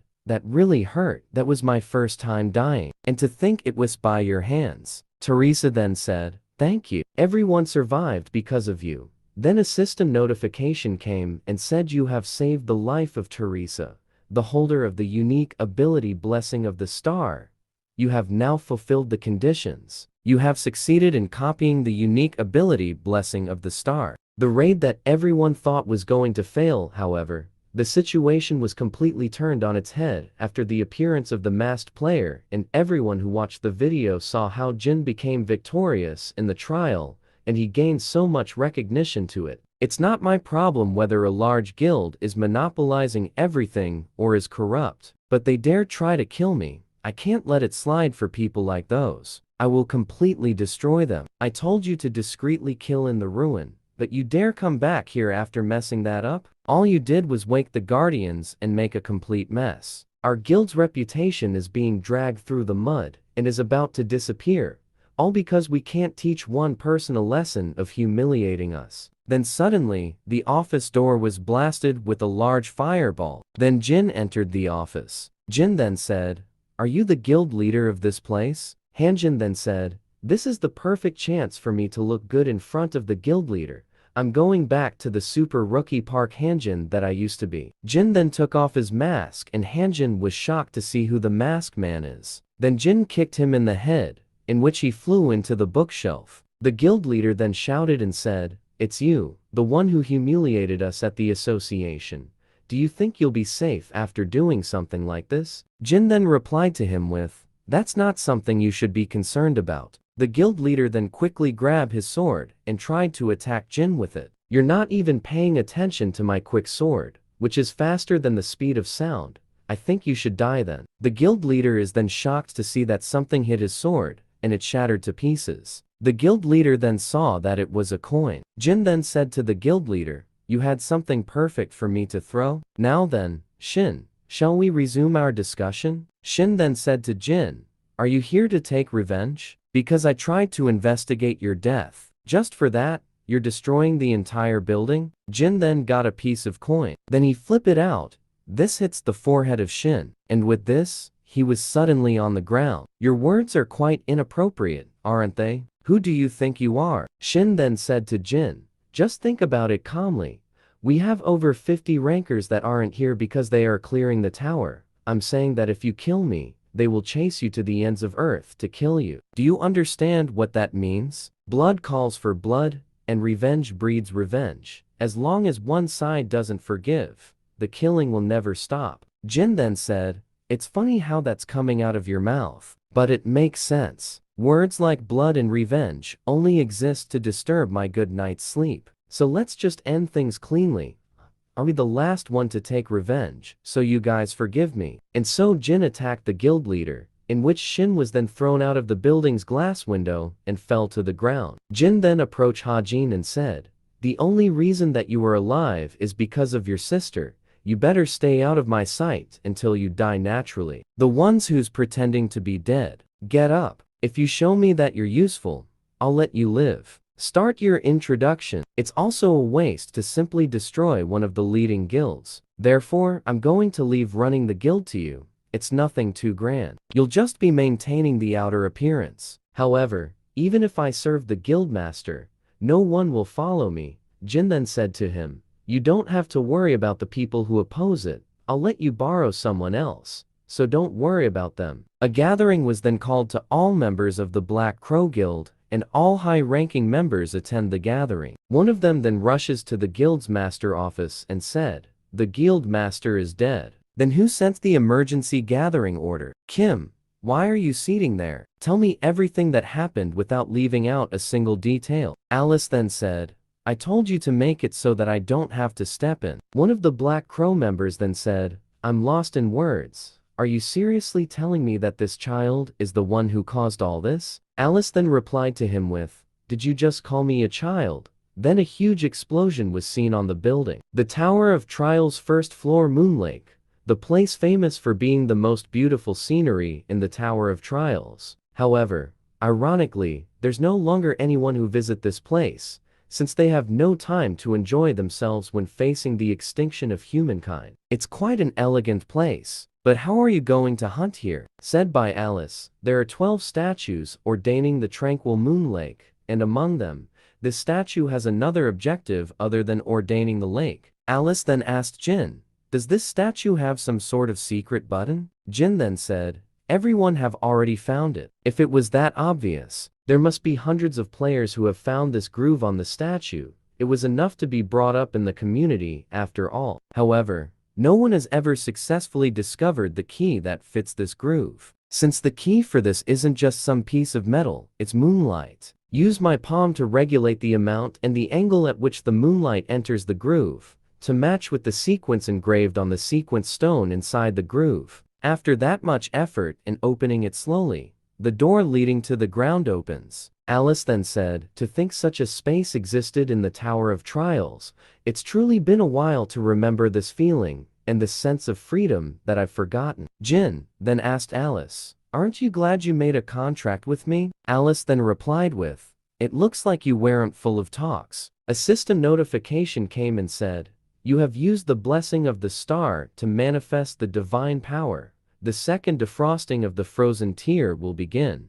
Your mana has increased by 18 points. It will be available for use again after 24 hours. Remaining absorption 70 points. After absorbing the frozen tear again, it has become much easier to retain Alice. Now that I think about it, what do the beings in the tower think of players? We know that it's a game that's been made into reality. But would Alice, who lived for thousands of years, think that she is part of the data within the game? Alice, I want to ask you something." But while asking Alice, the communication between them is blocked. Jin then said, "Information related to the tower is being completely blocked, but the fact that I found out that I can't talk about it to the beings within the tower is enough." Alice felt something is coming, so she warned Jin about this. "I call the first floor, lower ground of the Tower of Trials a spawning ground. The reason for that is because monsters endlessly spawn out of the abyss. These monsters endlessly spawn here and is a good hunting ground for players who wants to level up and hunt items." Jin then activated the unique ability Blessing of the Star and attack a whole bunch of scarabs. Then a system notification came and said, "The monster physical defenses have decreased by 30%. Then he told Alice to fight the scarabs. But then Alice said, "You dare tell this noble one to face those disgusting insects?" With a few persuasive speech, Alice then activated her skill, the Bloodbind, and it quickly captured large amount of insect. Then a system notification said, "The stat Rift will be applied. Rift stat possessed 100, reduced the level gap by 33 levels." After that, Jin then attacked the insects that has been binded by Alice. While attacking them, numerous notification came saying you have leveled up. I was sick of holding myself back all this time. Looks like I was quite stressed out from maintaining my level 1 status, so I'll be counting on you guys. Jin then activated his skill Grave of Swords to attack the massive amount of insects that has been surrounding him. At the Olympus Guild conference room, there was a meeting that is being taken place. Since it looks like most of us have gathered, let us begin. As you all know, the 8 raid to climb the 4th floor has failed. Among the 15 attack forces made up of 100 people, the number who have returned is only 9. The boss of the 3rd floor is nothing but ordinary. However, we need a way to defeat the 100,000 statues that he commands. Even with the divine artifact with the response force ability, we still failed. So how are we going to get through that huge mass? The 2nd and 3rd floor raids were done too quickly. The players did not have enough time to grow. If only we had enough players who were over level 15. Indeed, aren't we in this mess because of guilds like Manhwa that regulate the dungeons to monopolize the magic crystal? Wei then said, I can't overlook that statement. All we did was climb the tower for humanity. Jinho replied with, anyone can spout excuses like those. Patrick then said to them to stop.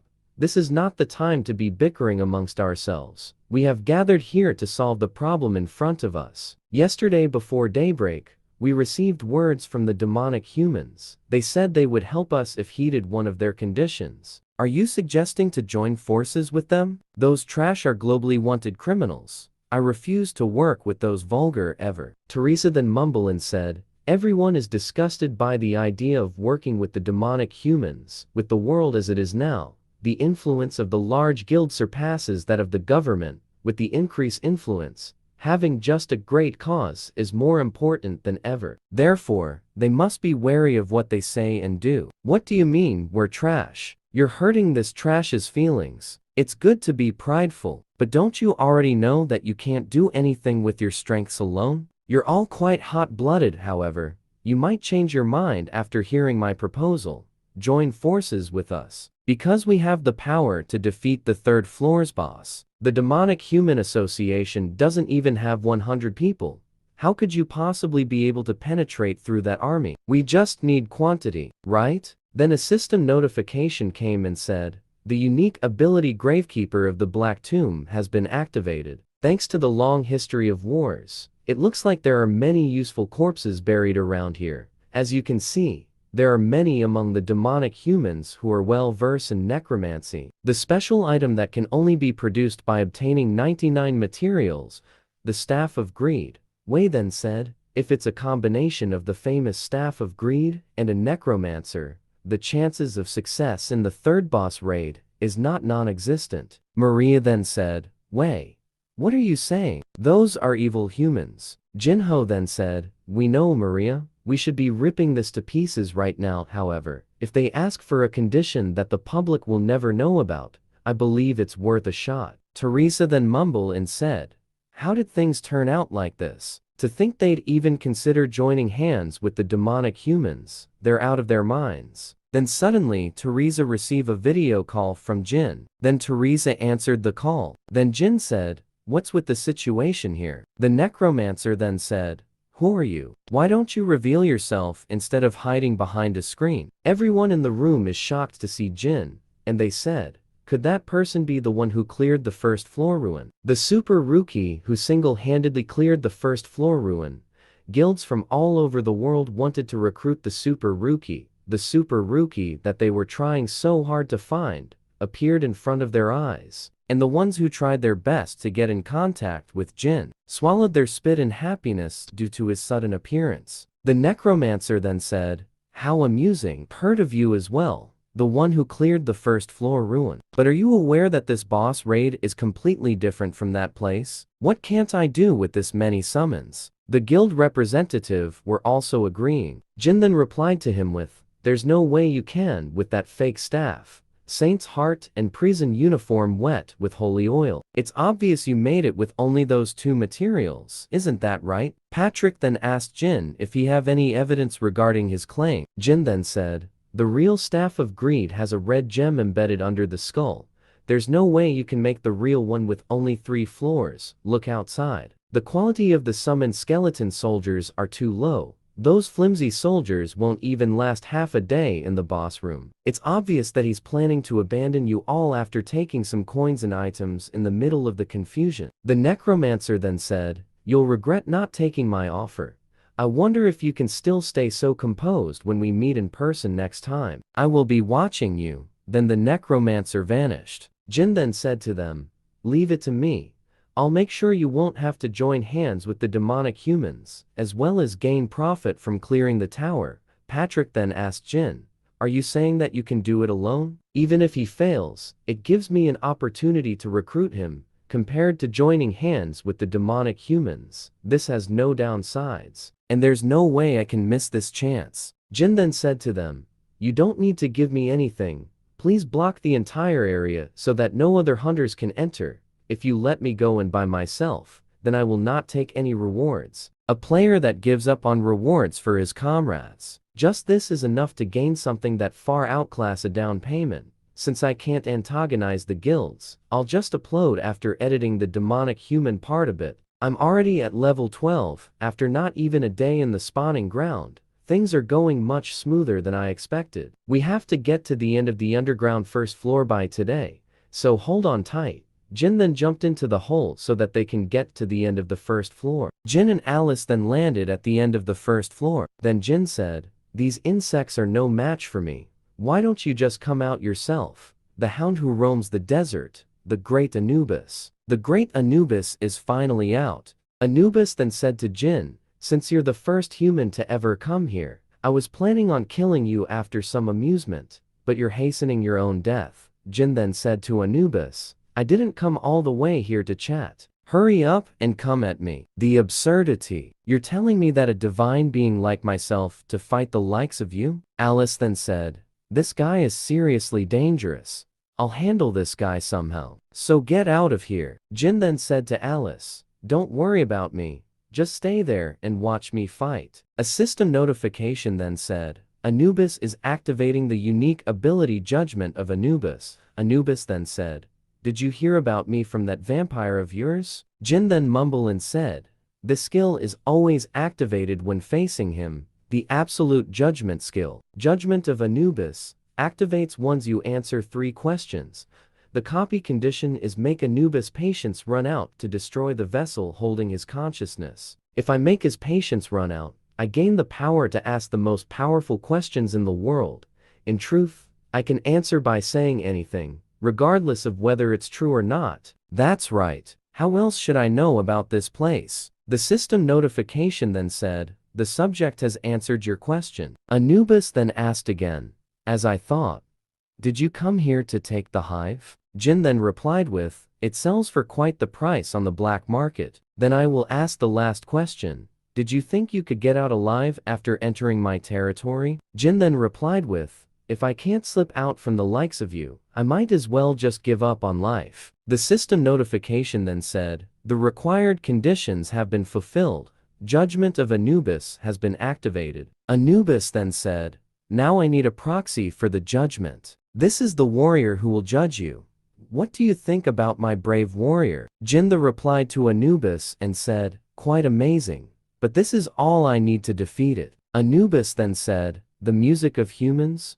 All of a sudden, have you gone mad after seeing my warrior?" Jin then replied with, "Nothing of sort. I'm just getting the music absorbed in. The perfect song that I found after hundreds of thousands of trials. The beat that perfectly reproduces the giant mantis attack pattern, like I've always done.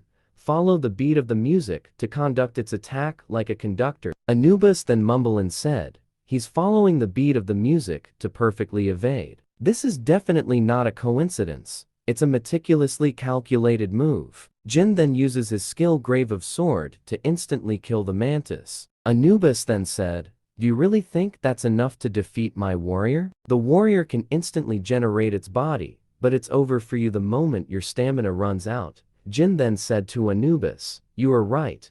I can't kill that mantis the way I am right now, but I can make it so that it doesn't want to live anymore." Jin then continuously sliced the mantis as soon as it regenerates. Alice then mumbled and said, "What is happening? He's completely treating it as his plaything. I knew he was strong, but not to this extent. If it's him, then it's possible that he really could fulfill my revenge. Anubis then shouted at the mantis and said, "What are you doing? Don't fall back and fight." The warrior chosen by a divine being has a high level of pride.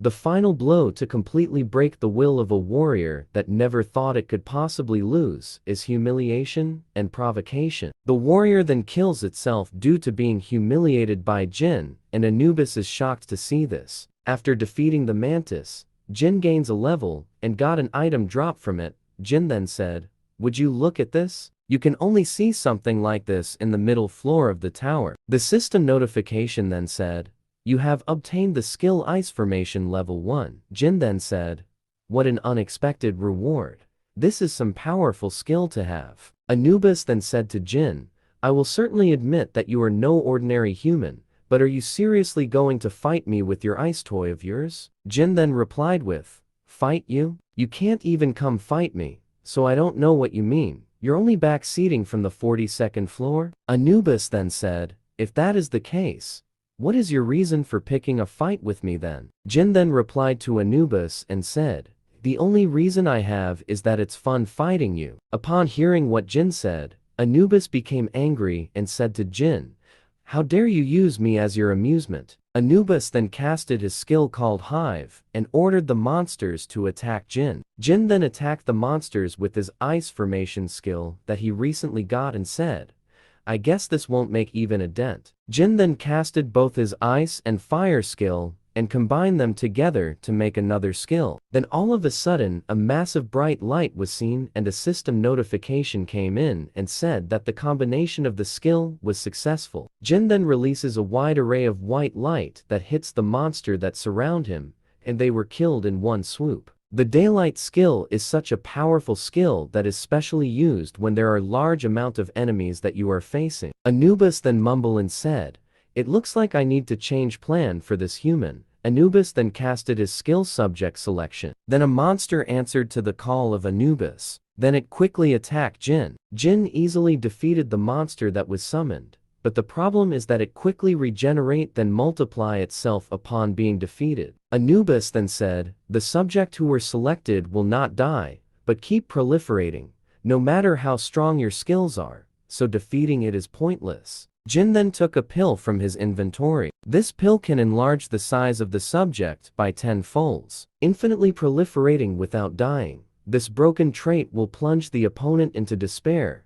They become unable to properly understand the situation under the ridiculously unfavorable condition. Jin then uses his skill, the Unknown Cube, to lock up all the monster in one place. Jin opened up his inventory, then took out some items that he bought from the store and used them to reinforce the cube that he summoned. However, if you figure out the pattern through endless repetition and can calmly analyze the situation, then in the end your way of thinking will change. Upon casting his fire skill inside the cube, Jin then activated the effect of the pill. To face the boss commanding the army, I need as many gigantification pill as possible. These infinitely proliferating monsters give huge amounts of experience, and they're the most efficient copiers. As Anubis watched the battle, he is shocked to see what is happening and doesn't understand how is this possible. Did he even prepare the items for the compounding beforehand? He even figured out the hive's trait beforehand and laid a trap.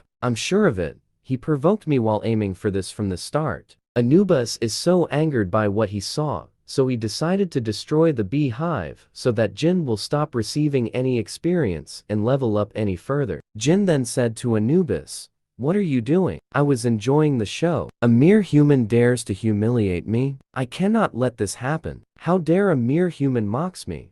Anubis is so angered once again from what is happening on the battle against Jin. Anubis then said to Jin, "You better stay alive and come to the top floor." Jin responded to him with, "You don't have to scream like that.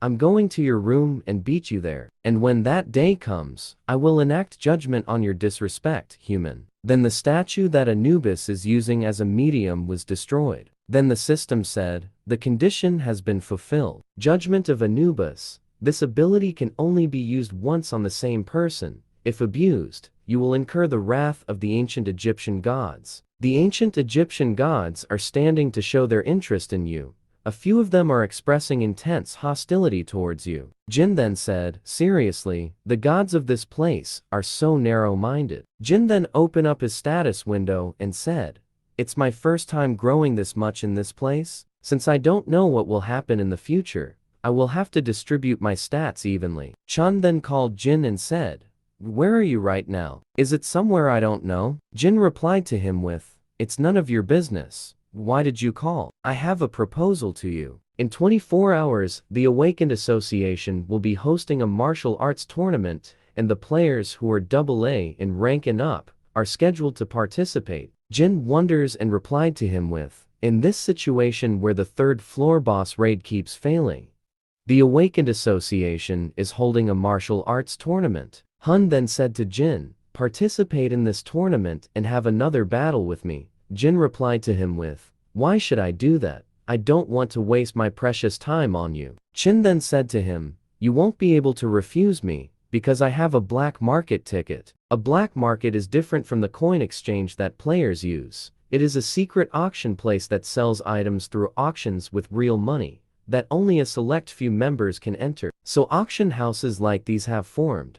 Now that the Tower of Trials become a reality, I was in need of some items to clear the boss on the third floor. If it's an auction house that only rich people secretly come to, then there should be some good items that I can get here, right? The video that was uploaded through the newly made Unknown channel, on the screen, you could see Unknown and the rankers of large guilds, along with Teresa. Since I edited out the part where the demonic human appeared, there wasn't anyone insulting the guilds. There aren't any benefits at the moment to make an enemy out of the large guilds. The player of interest, covered in veils that everyone wants to know about, since he declared to solo clear a dungeon that all the large guilds failed to clear, everyone was bound to be hyped. Considering that a person can only watch one video a day, 50 million views is quite an astounding number, since 100 coins are given for every 10,000 views. 50 million views would give me 500,000 coins. With the 90% commission fee, it comes around 50,000 coins. There are 24 martial arts tournament participants that are AA rank or higher. To raise public trust in the Awakened Association and the large guilds that have fallen due to consecutive third-floor raid failures, the association decided to broadcast it without any edits, to show the citizens how strong and trustworthy the players are. In other words, it's a show. I guess it makes sense, since not everyone watches YouTube, and you don't get to see players' ability very often. It's not a bad idea for loosening up the tense atmosphere. The winner of the tournament is given two choices. One is the opportunity to choose one divine artifact replica from the National Museum of Korea. The other is the opportunity to choose a player to duel against who hasn't participated in the tournament. This time for sure, where everyone is watching, you will be defeated by me. The battle at the tournament is next. One of the top player in the Tower of Trials is watching the tournament, and he is eyeing on a specific person. Marvelous, the excellent power control and a wide field of view, and most of all, his well-groomed battle spirit. You're the first person to refuse my offer to join my guild. He is quite the spirit for someone of this generation. A man came in and said, if only you let me participate, I would have destroyed all those insects and even made that arrogant Chun kneel before me. Don't you think so, Director Hong? Hong then said, stop saying the same thing over and over again, and worry about your interview later. I used some money to prepare it, you understand, don't you? Jung then replied with, don't worry, I'm more photogenic than you think. He has enough talent to rise to the S rank within 3 years, and if word gets out that we recruited such prospect, our guild's reputation is naturally bound to rise. It would be great if he could stop bragging, though. Congratulations, player Chun. Now then, between the replica artifact and opponent designation, which will you choose? Chun answered that will pick the opponent designation. The announcer then said, Chun is saying that he wants to use the designation. Who will be his opponent? Chun then pointed out his sword on the crowd and said, get down here this instant. Jung then stand up as he thought that Chun is calling him out, but Director Hong came and said to Jung, sit down, he is not designating you. Look at where he is pointing his sword and his gaze. He's pointing it somewhere above us. Jung then mumbled and said, There shouldn't be anyone from here worth of fighting other than me and the director. Jin then stood up and said, "For God's sake, you're an expert at annoying people. All the scouts that are there to see on who will they recruit next for their guild," is then shocked to see the information about Jin. Hong then mumbled and said, "It would be a huge topic if he dueled against someone like out triple a rank Young, but he chose an F rank player. This doesn't benefit him in any way or whatsoever. Does he have some fetish for tormenting the weak in front of a crowd? What are you thinking, Chun?" Jin then said to him, "Begging you, if you lose this match, please stop challenging me. You should know when to give up." Chun then replied to him with, "You're acting like I will lose. Are you seriously saying that after you saw me win in the tournament?" Jin then mocks him and said, "It does seem like your skills have improved." Chun then said to him, "I didn't stop for a single moment and did my absolute best to catch up to you. If you want the ticket, you'll have to give it your all." Chun then activated his skill, the Soul Chasing Sword level 6. Jin then casted his fire element skill on both his hands, and once again, both players are now ready to face each other. Then suddenly, there was a huge explosion, and that explosion damages the dome. And just before Chun faded, he asked Jin on how many skill does he have. Jin then picked up the black market ticket and said, "I will make good use of the black market ticket for you." Everyone in the dome was shocked on what they saw and said, "Is he even an F rank? Forget about F rank. Is he even human?" Jin then approaches the old man and Yuri from the incident at the museum and said, "It's been a while, hasn't it?" The old man replied with, "It has. We haven't met since the museum." Jin then said, "Our first meeting was a bit savage, but isn't it all water under the bridge?" The old man then replied with, "I also don't want to be your enemy." Jin then talked to Yuri and said, "As a way for us to get along from now on, please do me a favor.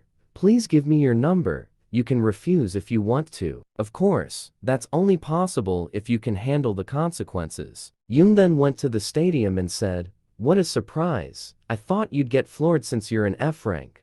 But to think you'd be this powerful. I have never imagined an event like this would happen." The system notification then said, "The copy condition is, if you figured out what his intentions are, you will be able to copy the skill giant's clutch." Jin then mumbled and said, "A scheme? More importantly, how does the system know exactly what other people are thinking every time? Is it more than a simple program?" Yoon then said to Jin, "Don't glare at me like that.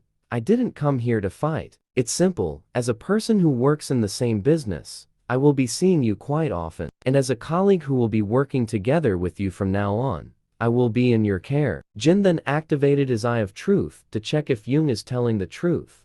But it seems that he have his own agenda. Behind his superficially composed face, there's a subtle amount of inferiority and rage that's displayed. The gathering of reporters as if they were waiting for this moment, and his hand requesting for a handshake. Young's unique ability is the power of a giant. The Black Cloud representative, who has an expression full of expectation by overpowering the new recruit that defeated the winner of the tournament in front of all these reporters. He's planning on redirecting all the attention gathered to himself. What an obvious scheme. Then a system notification came and said, "The copy condition have been fulfilled." Back when the Tower of Trials was a virtual reality game, I didn't have many chances to copy skills due to the lack of players. However, now that the game has become a reality, all the skills that other people have obtained through all their kind efforts are just waiting to be collected by me. Jin then said, "Colleagues, how interesting. Does this handshake represent the Black Cloud Guild?" Yoon then replied with, "Of course. It looks like you aren't affiliated with any guilds, so if you join us, we will give you special treatment." Jin then asked Yoon, "Then let me ask you one thing. Did you think you could win if it was only a contest of strength?" Hung then replied with, "Of course. Isn't that obvious?" Then he activated this skill, the level 5 Giant's Clutch. Hung thought that he could win with Jin just by using his strength, but he was in disbelief on what he saw. Jin then activated his skill, the Judgment of Anubis on Young. Then Young said, "He's not moving an inch. How is this possible?" Jin then said to Young, "You're holding quite well, aren't you? It seems you're quite confident in your strength, but for someone of your size, aren't you exaggerating your pain too much?" Yoon then tried to attack Jin, but Jin then quickly punched him on his stomach as a retaliation. Jin then said, "How dare you try to act friendly towards me, and then attack me with your ability?" Director Hong went to the center of the stadium to help Young and said, "How dare you make a rag out of Young? Do you have any idea how hard I worked for this moment?" Then Jin activated his skill, the Eye of Truth. The copy condition is shatter Hong's pride, and you will be able to copy the Blood Demon key. Jin then said, "I understand your anger, but why don't we hold off on the fighting?" Director Hong then said, "Hold off? Are you getting cold feet after coming this far?" Jin then replied to him with, "No, I just don't want to destroy any guildmaster yet." Upon hearing what Jin said, Director Hong flew into the air and activated his Blood Demon key and said to Jin, "Are you seriously saying that?" Jin then activated his skill, the level 2 daylight, in which blinded all the people around the stadium, then activated his rift stat. Then the notification said, "Using 99 points, difference has been reduced by 33 levels." Upon clashing with Jin, Director Hong then mumbled and said, "To think that he can withstand my Blood Demon key. This is impossible. He's on par against me, who was at the vanguard of the raid against the Colossus, the boss on the second floor. Don't make me laugh." And just before they clashed again, a skill was then activated, the level 4 arbitration. Then a voice said, "Please stop. Don't you think you should try to look dependable in this martial arts tournament that everyone is watching?" The skill was casted by the Awakened Association President Han Sangjin. Jin then said, "So this is the man who leads Korea's Awakened Association, Han Sangjin." Director Hong then said, "Association President, you're just in time. This man made a rag out of a player affiliated with our guild." Sangjin then said, "Representative Hong, please calm down. This isn't some talent show, so isn't it obvious there would be injuries in a match? It's nice to meet you, player Jin. I am Han Sangjin, the president of the Awakened Association of Korea. To be honest with you, I did not know anything about you until 20 minutes ago. However, I received a call from the department head Park, who was in charge of the martial arts tournament. He said to come here immediately, that something unbelievable was happening. There were some weird things about it, so I decided to investigate your test results. I see that you pressured your examiner to hide your true rank. But anyways, congratulations on becoming the 16th S rank in Korea. The association takes responsibility for the misassessment in the ranking, and we deeply apologize." Everyone was shocked to hear what the president of the Awakened Associated just said, that a new S rank player has been announced. Director Han then mumbled and said, "What kind of situation is this? This martial arts tournament was supposed to be the Black Cloud Guild stage, but we're completely buried into the ground. I have to mend the situation somehow." But the spotlight was turned into Jin, and with this, it shattered Director Hong's pride. Then the system notification said, "The condition has been fulfilled. You have now copied the skill called Blood Demon Key." The news about the 16th S rank player of Korea spread like wildfire across the globe, and everyone is talking about it non-stop. "Did you say you will be heading to Las Vegas? Then, as an apology, we will prepare a plane for you." So this is why people want a high rank. It's a completely different treatment. Jin is on a presidential plane, or an Air Force One that is bound to Las Vegas. Alice then talked to Jin and said, "You see that man in front of you? The scent he give off is strange. It's a displeasing and uncomfortable smell of blood. I'm certain I don't want to taste his blood." If Alice, who sees humans are a mere blood packets, is saying something like that, then there must be something wrong with him. Jin then activated his skill, Eyes of Truth. Jin is then shocked to see that the person Alice is talking about is a demonic human.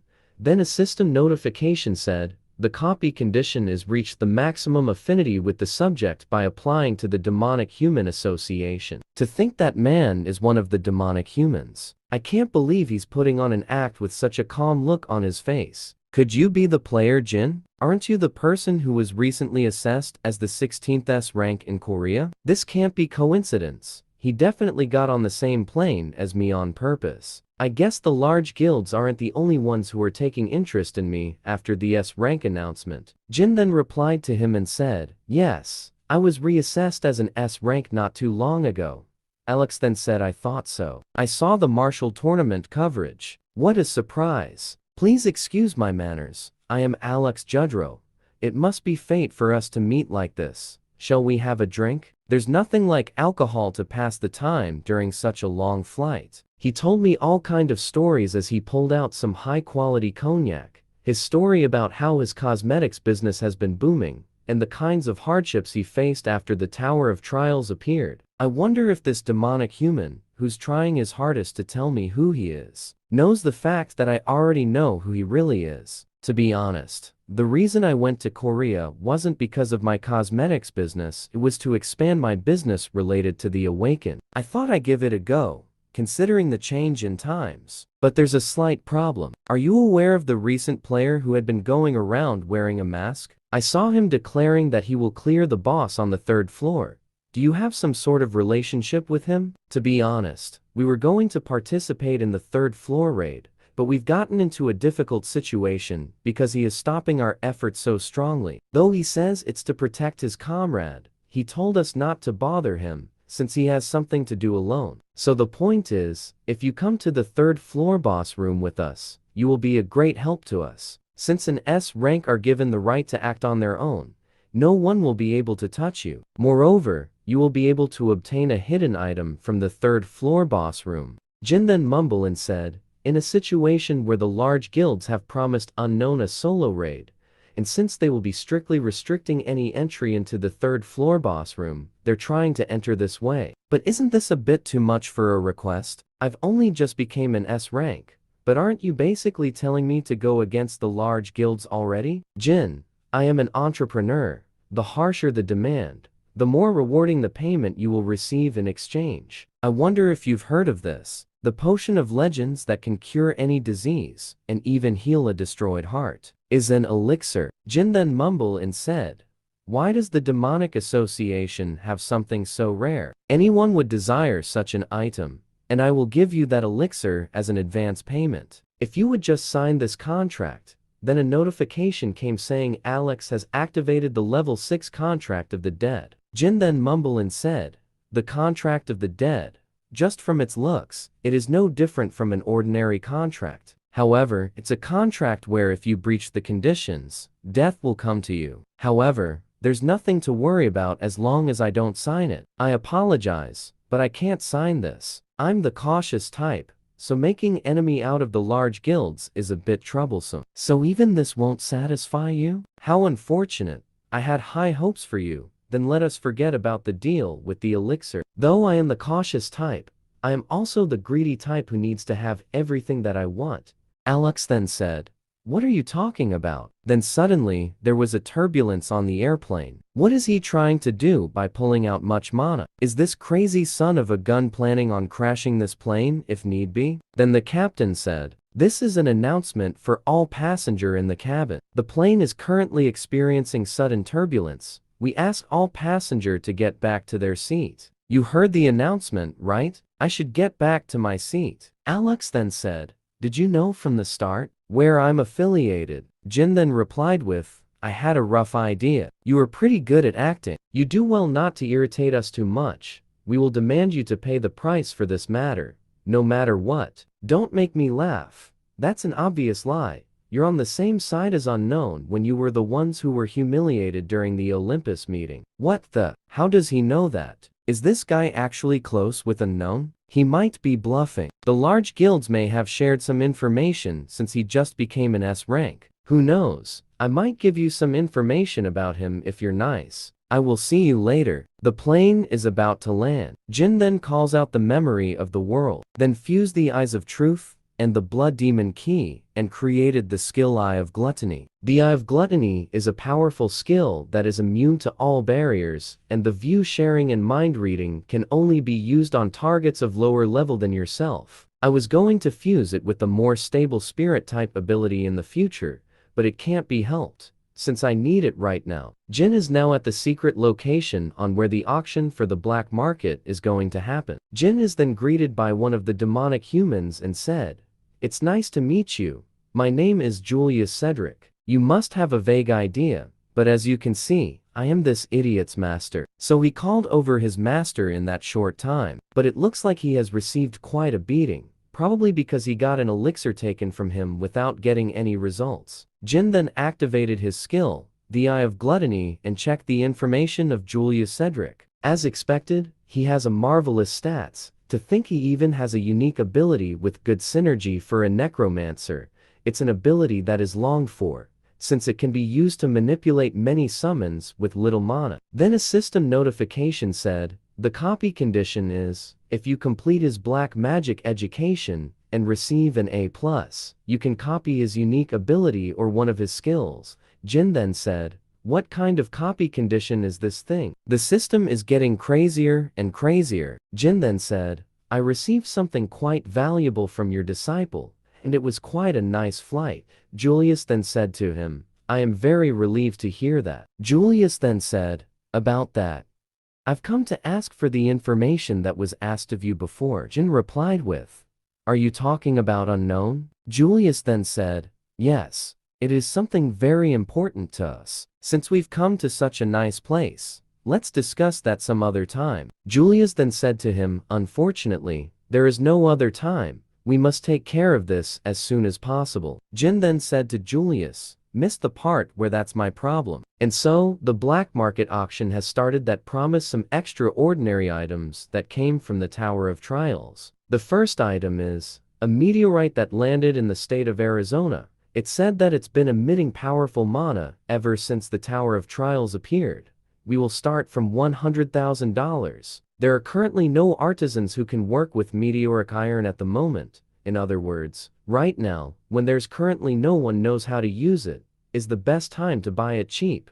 Jin then raised his number to inform his bid on the item. Then all of a sudden, someone raised the bid for $1 million on the item that Jin bids. But Julius outbid Jin on the item and won the bidding. The bidding for the sealed psychiatric ward catalog will start at $100,000. Jin then bids at $300,000. But then again Julius bids for $1 million on the item that Jin bids. And so the item is sold to Julius. The second item that Jin wants. Jin then mumbled and said, I knew it. He's planning on buying everything that I bid for. So that is how you're gonna play, is it? The next item has been found in South America, the Maya civilizations. Jin then bids for $500,000, but once again Julius bids for $1 million to outbid Jin. Jin then raised the bid for $1,500,000, but Julius doubled it up and offered $3 million. And so the item was sold to Julius once again. The bid for the item continues on everything that the auction announcers say and both battle it out. But everything is sold to Julius. The next item is for the true fans. I introduce to you the first chessboard. Jin offered $50,000 for the chessboard, but Julius offered $100,000 for the item. Jin then offered $1 million. But Julius offered $8 million to the item. Jin bids again on the item for $10 million, but Julius counterbids with $30 million for the chessboard. Julius then said, $10 million seems to be all you have. I finally found what you really wanted. Julius then shouted at Jin and said, you'll have to beg me on your knees if you want this item. Jin then mumbled and said, I wasted so much of his funds, yet he still has this much. He has way more than I expected. Just before the item is about to be sold to Julius, Alice then bids for $100 million for the chessboard item, and everyone is shocked to this offer. Julius then mumbled and said, $100 million for that chessboard? What the hell is with that brat? I already bought over $700 million worth of trash, so it would have all been for nothing if I stop here. Julius then bids for $110 million for the chessboard, but then Alice offers a bid for $200 million, and once again everyone is shocked to this. Julius then shouted at Alice and said, enough of this. Do you expect me to believe that you have $200 million?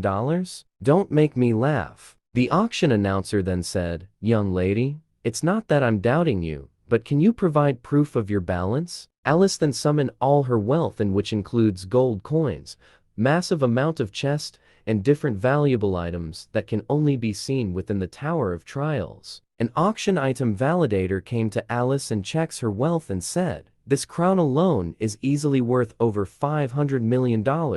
Julius then mumbled and said, That brat, was she not an ordinary human? But what's more dangerous than that girl is Jin, who is treating that girl as if she's his subordinate. Perhaps an enemy more annoying than unknown may have appeared. Julius then said, "Our plan has been overturned. Let us proceed with plan B." Alex then said, "I have been waiting for you to say that." A huge explosion is then seen on the auction house, and everyone rushed to exit the auction house as the ceiling is about to collapse. While people are trying to exit the auction house, Alex attacked them and said, "Where are you all in the rush to? You're all precious sacrifice to be my materials." Alex then casted his skill, the Mana Furnace. Jin then faced him and said, "You've crossed too far beyond the line, you demonic human." Jin then said, "What a repulsive necromancer." Alex then replied to him with, "How can you call these lovely beings repulsive? As expected of an S rank. To think you'd be able to stand within this magic. I remember very clearly the humiliation you gave me on the airplane. Now that I received the order to kill you, I no longer have a reason to hold back. You are very quick on your feet. Where did that arrogant rich brat run off to? She hates disgusting things like these, so she already run away." Jin then mumbled and said, "Her materialization was released because it became harder for me to maintain my mana within this mana furnace. I am accumulating damage from the furnace. The longer this drags on, the worse it will be for me. I will need to end this as quickly as possible." Jin then activated this skill Grave of Swords to attack the summons of Alex. Alex then said, "Wow, how surprising. I didn't even see what just happened. However, I'm enjoying myself quite much with this many materials, you know. What business could possibly be easier than this?" Jin then mumbled and said, "I see. He is planning on stalling for time like this, continuing to raise as many monsters with those vitalities of those around him, and playing around with the opponent until their mana bottoms out. The standard battle style of a necromancer, prolonging the battle until the opponent wears down. To think you'd consider something like this your trump card. I will burn them all before they resurrected." Jin then activated his skill, the Daylight. Alex then said, "I knew that you will use that, but I'm aware of all his skill from watching the martial arts tournament footage. Disperse and attack before the light ray fully charges." Alex is shocked to see that his summons are not following his orders, and when he looked clearly, the feet of his summons are frozen by ice. Alex then mumbled and said, "He used the flash of the light to blind me from seeing him use an ice skill?" Then Jin releases his skill Daylight to engulf the auction house with his attack. Alex then gained consciousness, and when he looked around, all his summons were turned into ashes. Jin went to the back of Alex and said, "Look at your precious darlings. They are all gone. How did I lose? I'm sure I was the one at an advantage. I have to get out of here and regroup with Master." While Alex is running, Jin then threw his dagger at Alex, and it hit him on his back. "You caused this huge mess, and now all you can do is run away? I will tell you how you're going to be dying. Your lungs will slowly fill with blood for the next 30 minutes. Once your lungs have filled up with blood, you'll finally be able to die from suffocation. I hear the second most painful death after burning is probably suffocation. Of course, I can make it so that you won't have to suffer for so long. That is, if you give me information about the Demonic Human Association. I can't even talk because my throat is blocked. If so, I will have to write it then." Jin then stepped on the hand of Alex and said, "If you don't want to tell me, then it can't be helped. Try to suffer for as long as possible before you die.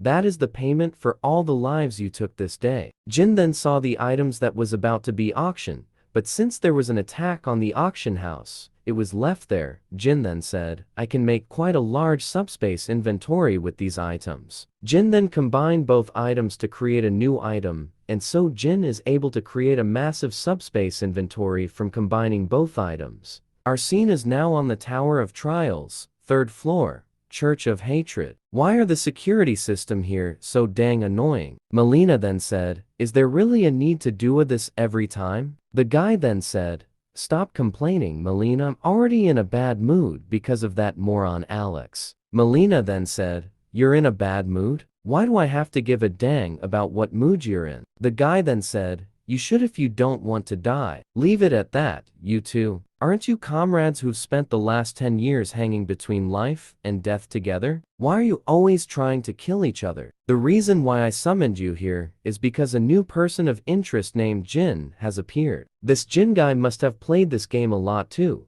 though he is probably the same level as every other ranker out there. The masked man said, "Do not let your guard down. He may have reached a floor much higher than us." Melina then said, "Our executives who've reached the 20th floor are already considered lunatics, so wouldn't that be unlikely?" The other guy then said, "I also think that's an over-assumption in our case. We chose this unpopular virtual reality game, the Tower of Trials, to escape from Interpol's eyes. So we know more about the tower than the average person." Melina then said, "He is correct. There's no way other than people would have a special reason like that, right? No matter how bored you are playing a sadistic game like that, there's no reason to continue playing it. Unless you're some insane gamer." They're not taking this seriously, but real deals can discern each other. We must not underestimate Jin, as he poses a threat to us. I must remove him. Both of you follow Cedric. Help him so our plan doesn't break down. Melina then said, "You fret too much, old geezer. Come take a look at this. I've been watching him for a while, but there's something unusual about him." Yuna then said, "Isn't he an attention seeker just like everyone else?" Timan then said, "Possibly, but I feel something special from him." Yuna said, "Isn't this the human-faced trees temple in the 3rd floor boss room?" Timan then replied with, "Yeah, this place was pretty famous back in the days. If you answer all 3 of the human-faced trees questions, you get an item imbued with an ability as a reward. But the problem lies in its insanely hard questions. I haven't seen a human in a while. Have you also come here to answer my questions?" Jin then said, "Yeah, try to give me some fun questions." "Very well then, if you answer all 3 of my questions, I will give you one of my maple leaf. But if you even get me one wrong answer, I will punish you. My first question is, what is the ideal water level and temperature for the seawater species Kelgorn to inhabit?" Timan said, "Isn't this question just designed to be answered incorrectly?" Yuna then said, "Who the hell would possibly know that?" Jin then said, "The answer is 175 meters deep and 1.5 degrees Celsius. Jin then said, "Give me the next question." The tree then replied with, "I didn't say if you're right or wrong yet." Jin then replied with, "I know it's right, so just give me the next question." "Very well. This question won't be easy. Second question, how do you take a dose of Phalaenus spongy tissue?" Jin answered with, "Braise it with the sunlight desert salt and second advancement priests, holy water, for 5 hours. The tree then said, "That is correct." Last question, the giant eagle of the sky plateau mate only once a year. When is it? The answer is, on the day of the first snowfall in the tower. You are the first human ever to answer all my questions. Jin then said, "It was fun for me too. It's been a while since I could talk about the tower. As promised, I will give you the maple leaf that you want. Red, yellow, or green. Which one will you choose?" Jin then approaches the tree and said, "Hand over the black leaf that you are hiding." The tree replied with, "How do you know about the black leaf? Please, I can't give you that. I can give you the other leaves, but I can't give you the black leaf. The honorable and almighty human-faced tree told me he'd give me the maple leaf that I want if I answered all of his questions correctly. But you're talking too much. Stop talking and hand over the black leaf. You're not thinking of sullying the honor of the tree spirits, are you? I wonder what would happen to you if the administrator finds out about this." Distributing the reward as per the tree spirit's pledges, you have obtained black leaf 1,280 pieces. Jin then said, "Finally, I have the final piece of the puzzle. Shall I head out?" Jin then attacked the guardians of the tree to obtain some experience while progressing the 3rd floor boss room. Jin then noticed that there are some intruders on the floor, where he was supposed to be alone during this mission. The demonic humans are here. Are they fighting toe-to-toe with the guardians or not? The battle is slightly tilting in our favor. Keep pushing them out. Let's ride the momentum and destroy them all. A long-range attack from the enemy. Raise the shields to protect yourself. Look over there. It's a man wearing a mask who is attacking us. The mages then ordered their skeleton summon to attack Jin, but Jin runs towards the guardians of the floor to evade their attacks. Jin then casted his skill, the Blessing of the Star, to attack the skeletons, as the skill is a good skill for the undead. One of the necromancer then said, "What the F? We can't control them because of the divine power." One of the necromancer then said, "Lord Cedric, the third position has been destroyed." Cedric then said, "I can see that without you telling me. What is going on here? The fourth position may efficiently command the undead monsters. The third one has already been destroyed. If the network is shattered by destroying the first position, the entire structure will collapse." Jin then aggro the monster so that it will follow him and lead it to the necromancers who are controlling the undead army. Jin then went to the back of the necromancer and said to them, "You can't stop it." Then the guardian monster jumped into where the necromancers are. Another necromancer then came to Cedric and said, "The first position has also been destroyed. We will be surrounded at this rate." Cedric then shouted and said, "What sort of grudges do you have against us, to keep ruining our plans every single time?" Cedric then casted his skill, the Guardian of the Pyramid. Then one of the necromancers said to Cedric, "If you use that here, you won't have any mana left to face the boss monster." Cedric angrily said, "I will use my full power so that I can kill you unknown." Cedric then calls forth his trump card, the Guardians of the Pyramid, to attack Jin. Cedric then said, "It seems I've pushed myself a bit too much." Cedric then leeches the life of his comrade to regain some of his strength. Jin saw this and said, "Dang, he is even absorbing his allies. What a psycho." Cedric now regained the strength that he lost, and said to Jin, "I made you wait. Now shall we get back to it?" Cedric then shouted and said, "What do you think of my strongest troops now? My mummy soldiers can freely utilize their bandages that are as hard as steel. They have both defense and attack power, truly the strongest undead. I had to save them until the boss on the third floor, but I'd at least save some face if I kill you here. So just die, you good-for-nothing masked man." Melina then said, "Isn't that the masked man? More fearless than I thought. It's been a while since I've seen Cedric blow his top. His intentions up to destroying the structure were good, but he was stupid not to get out of there after. He must have miscalculated the difference in overall power between him and his opponent. He must have thought it was manageable from looking at just the skeletons and the Death Knight. A complete misjudgment. Cedric's unique ability is much more bothersome than that. Considering the circumstances, there's not even a need for us to intervene." Melina then noticed something, and said, "What is he doing over there? Your sword is sharp and powerful, but its flaw is that its force is dispersed, because you put too much strength into it. Look at this rope. A true master can exert several times the force with the same amount of strength. Like the wind enveloping the air, ground yourself within the fluidity, and at the right moment outstretch strongly. Would you like to try applying it to your soul-chasing sword?" A system notification came in and said, "A portion of the skill soul-chasing sword has been reproduced, dramatically increasing the understanding of the skill soul-chasing sword." Cedric then said, "This whirlpool of mana is strong enough to pull in everything around it." Jin then casted the soul-chasing sword dance. Fifth movement, the soul-chasing heaven obliteration. Cedric is being pulled into the whirlpool of mana, and so is defense. He casted his skill, the double shield. Cedric then mumbled and said, "It hasn't even been half a year since reality changed. How does he already possess such nonsensical power?" Due to the strong force of the whirlpool of mana, the staff that Cedric used shattered into pieces because it can't withstand Jin's attack. Cedric is now on the ground, and then he said, "I have to run away from here. This was never the battle that I could win." Cedric then shouted and said, "Anyone, please stop him immediately. Protect me at all cost." This is an order, but the people around him are either dead or is busy fighting for their own lives. Jin then said to him, acting all high and mighty, and then pathetically running away when you're about to lose. "I guess he learned from you." Cedric then said, "Then you must be Jin, the 16th S rank.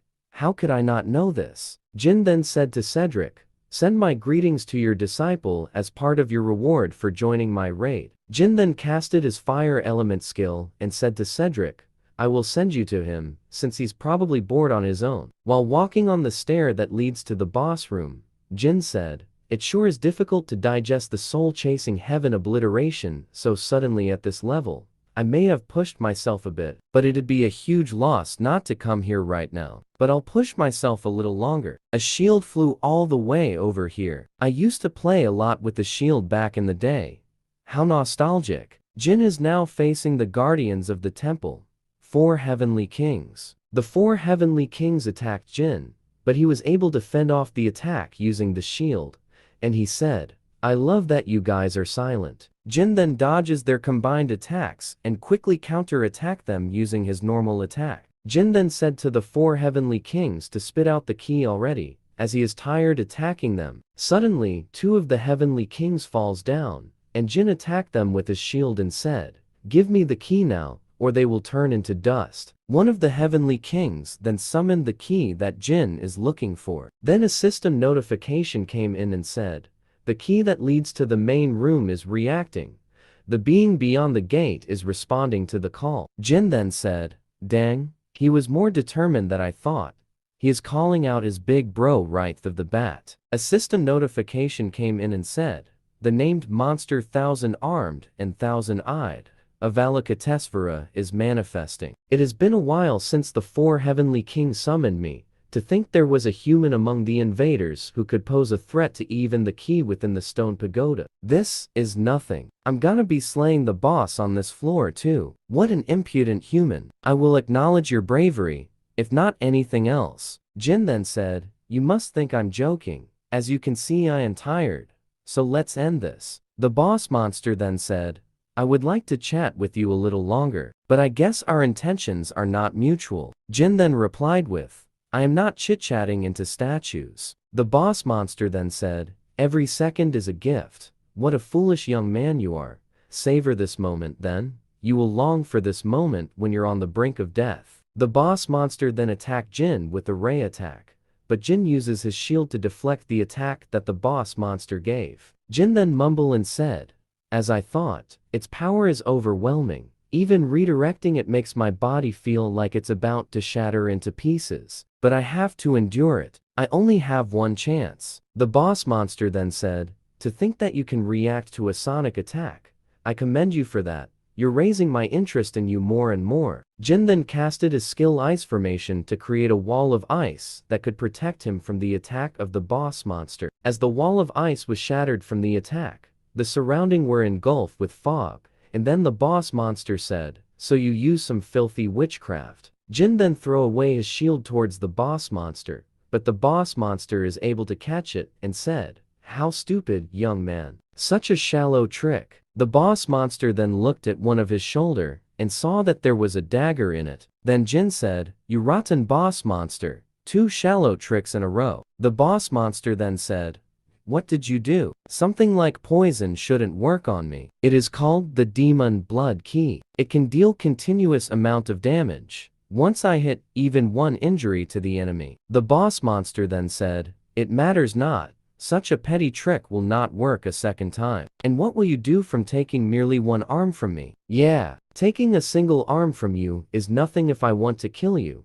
I also know the same thing won't work twice on you. But do you know that I got exactly what I wanted from you? The boss monster then mumbled and said, he was aiming for the arm that the jewel was attached from the start. Blame yourself for thinking that a single arm is significant. The system notification then said, combining the grimoire of the Felterus Principality and the 1,000-armed Avalokitesvara's jewel. The combination is successful.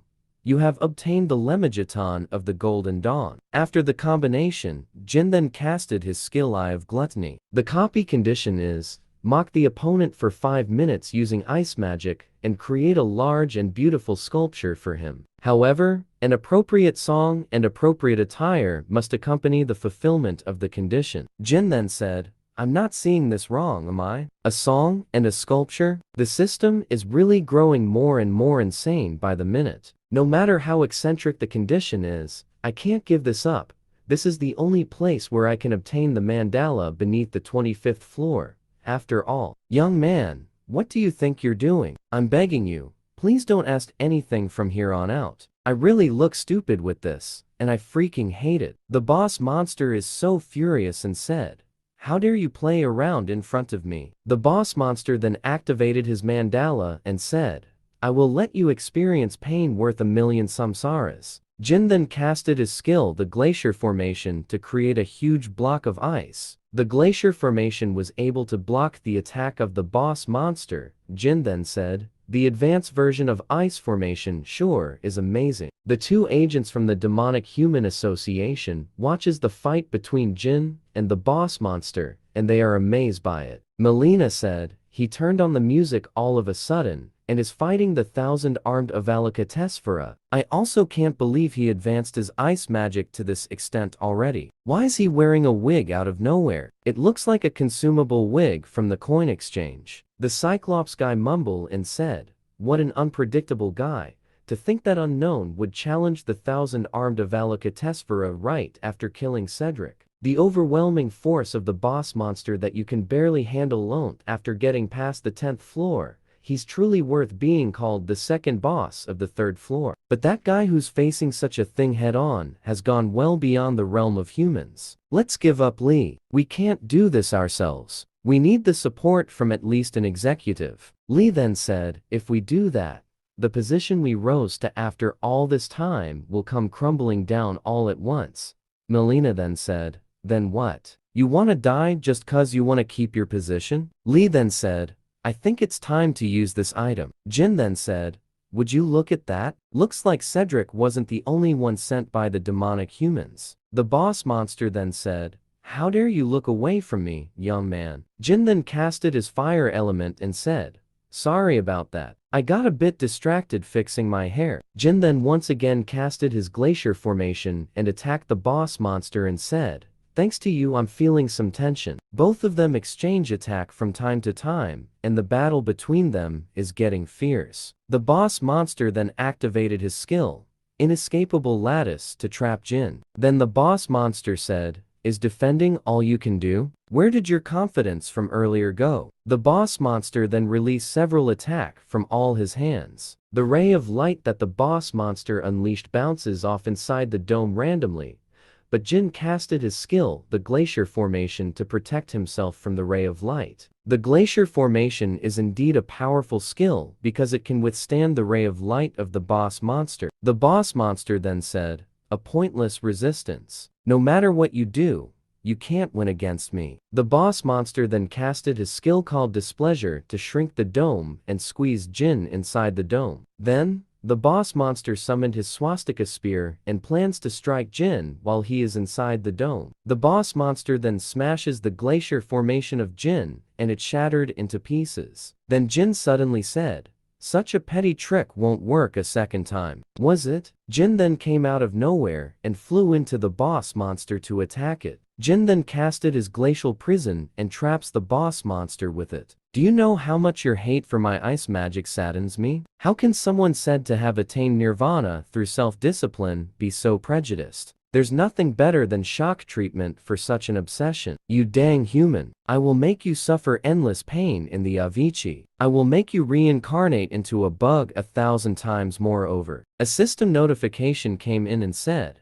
the condition has been fulfilled. You have now copied the unique ability called Mandala. Jin then uses the Mandala and infuse it with the sculpture that he made and said, I will be using your mandala very well from now on. Jin then threw the sculpture with such force like a spear towards the boss monster. The boss monster is then hit directly with the sculpture and was shattered along with the sculpture and was defeated by Jin. As soon as Jin defeated the boss monster, he gained several levels from it and then picked up the key that he will use in order to summon the final boss of the 3rd floor. Jin plans to get some supplies first before he summoned the final boss. And then he said, this guy is always so hard to deal with. But anyways, Cedric and this boss monster certainly did push myself a bit. I should invest my stats into my mana so that on the next fight I will not get tired due to the lack of mana. The environment of the Tower of Trials is a little special. When the night falls, the temperature falls drastically and the aggression and attack power of monsters also greatly increase. That is why when night falls, most players either get out of the tower or stop hunting and find somewhere safe. To think I get to experience this taste that I couldn't get anywhere else, but here after all this time,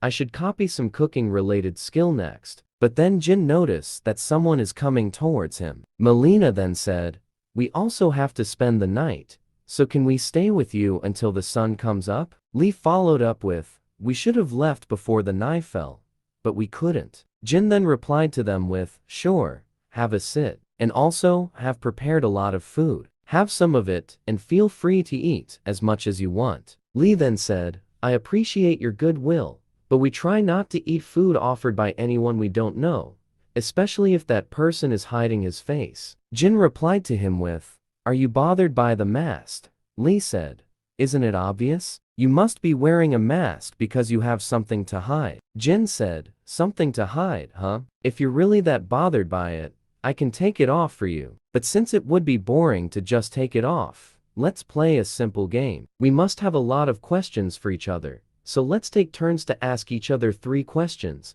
As long as you answer all 3 of my questions, I will take the mask off." Lee then mumbled and said, "By as long as you answer the questions, he is saying it doesn't matter if we give him false information. He doesn't have any way to figure out whether we're telling the truth or not. I don't know what he's planning, but we wouldn't lose anything from this. Then, let's decide who goes first with this coin. And I bet on heads. Looks like we go first into asking you questions." The Caligula's coin. By designating a target and infusing mana into the coin for 5 minutes, it can dominate the target's mind for a short period of time. I'm sure you won't answer, even if I asked you for your name and affiliation. Did you come here with any comrades? Jin then mumbled and said, "What a realistic question. She must be trying to confirm any variables." Jin then answered them with, "I came here by myself. From the looks of it, you're also aiming for the boss? So why have you only observed until now? You must have seen me in battle with the sub-boss. We were waiting for the right time to enter the temple. We had to be cautious, since it's such a notorious place. Why do you climb the tower? Is it for money, glory, or any other reason?" Jin mumbled and said, "If I meet the requirements." It looks like she's also thinking about the cajoling me. Then Jin said to them, "I wonder, are you able to do something about it if I say I want something? Of course, if we agree on something, that is, we can do a lot more for you than you think. My last question is, if you answer this, I will take my mask off as promised." Did the Demonic Human Association seriously think the likes of you two could actually face me? I knew it. You already knew about who we are. I've confirmed how strong you are with my own eyes. Masked man, to think you would take care of the sub-boss monster by yourself. But didn't you push yourself quite hard? We've already figured out you're very weakened. If that's the case, then even the 2 of us is too much, actually. This is more than enough to deal with you. Then Melina pointed the coin to Jin so that the effect of the coin could attack him. Much to her surprise, the effect of the coin didn't activated when she pointed it to Jin. What the? Why isn't it activating? Is this coin broken or something? The coin of Caligula's is fine. The thing is, you can't use your mana. That is why the effect is not activating. Lee then shouted and said, "Our plan was seen through. Melina, we're switching to plan B. Use your skill." Melina then said, "None of my skills are working." Jin then activated his skill. Then the system notification then said, "The divine spirits of the shrine are satisfied with your sincerity, choosing a warrior to carry out the judgment of Anubis. The totem pole, great general of all under heavens, has been designated as the warrior. The totem pole, great general of the underworld, has been designated as the warrior." There is no way. I've never heard of there being something like this. The guardian deities of the land, great general of all under heaven, and the great general of the underworld. I am so exhausted. And by the way, you shouldn't move so carelessly. It will also be impossible to run away from it as well. Then a system notification said, "The great general of the underworld is activating its skill. The no admittance." Lee then attacked Jin and said, "These things will disappear as long as you die, masked man." Another system notification came and said, "The great general of all under heavens is activating its skill, the exemplary punishment." Then the great general of all under heaven squashes Lee with its massive hands, and it attacks Lee over and over again until Lee dies. Melina is so scared and terrified upon seeing what happened to Lee, and said, I told you we should have run away in the beginning. Jin then approaches Melina and said, since it looks like we've more or less established the leader, can we have a chat now? Then Jin activated his Eye of Gluttony, but the skill activation failed since there is a huge level gap between them. Then he said, I hope that you'll answer the question that I will be asking you truthfully. I at least know about you demonic humans, since I've heard a lot about you. But what I don't know is your motive. Humanity will go extinct if we don't climb the tower. So why are you interfering with the players? Listen carefully. It's my policy never to spare the people who aim for my life, but I may let them live if they give me useful information. I don't know the actual name of the one who sent us to kill you either, but we call that person as Lancelot. There are 11 other executives besides him, but I don't know much about them since I'm in the assassination division. The executives said that if you gathered all 12 of the cursed divine artifacts, we can survive even if humanity goes extinct, and will receive enormous amounts of rewards for it. I don't know anything else beyond this either. This is everything that I know about the plans of the Demonic Human Association. I guess this is as much as I will be able to find out. Lancelot and the 12 cursed divine artifacts. They are crazier than I expected, aren't they? So the Demonic Human Association main objective is to summon the Demon King. Also, what's this about them surviving even if the humanity goes extinct? I should calculate my plans while taking this into account from now on. Thank you for giving me useful information. You were a great help. I will keep my promise with you after you sign the contract. A contract that states you will do everything I say from now on. Jin then activated his skill Brand of Tribulation. After resting for a few days and getting enough supplies that he need, Jin now went to activate the key to summon the final boss of the 3rd floor. The final boss of the 3rd floor finally shows up along with his army.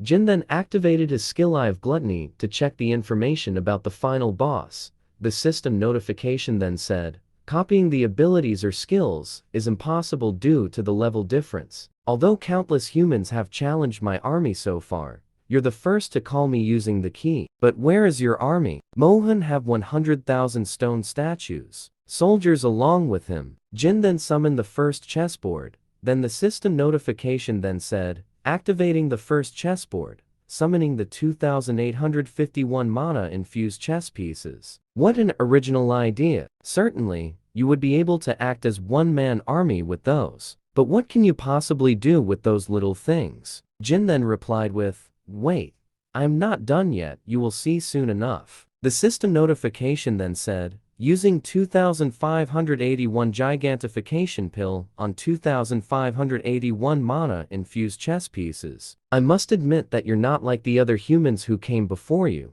I'm pretty impressed with that. Jin now have giant chess pieces as his army, and is now ready to face the army of the 3rd floor boss. Miss Yuri, how many more chess pieces are we supposed to make? At least give us the number so we know what we're working up to. Why is he just forcing us to make these out of the blue? Mister, we don't have time to complain. We've made at least more than 2,000 more. We will be killed by that demon Jin if we get on his bad side. Now that it has come to this, we might as well show him that we are on his side. Acknowledgement from the likes of a boss who's putting on airs on merely the 3rd floor isn't worth nothing. Aren't I right? You're on such a high horse after only beating a few weaklings. That is why you stay on the 3rd floor. Because you're not strong enough to go any higher. While the boss monsters of the Tower of Trials act as the gatekeepers of each floor, they also exercise their influence on the floor they are in. They can also climb the tower like players to gain more power. What an impudent human you are. Do you seriously think I can't overcome the 4th floor because I lack the strength to do so? You're pretty much a poltergeist who's stuck on the 3rd floor. Sure, keep babbling on as you like, agitating your opponent like that must be your plan. However, let me show you that there is an absolute difference in our forces, and that the superiority of my tactics cannot be surpassed. Mohan then ordered his first squadron to move forward and launch an attack. An advance force of 1,000. He must be trying to assess my ability to make counter-attacks. Jin then activated the ability of the first chessboard, increasing the attack and defense power of all chess pieces in the field by 30%. Pawns at each ends, 3 squares forward.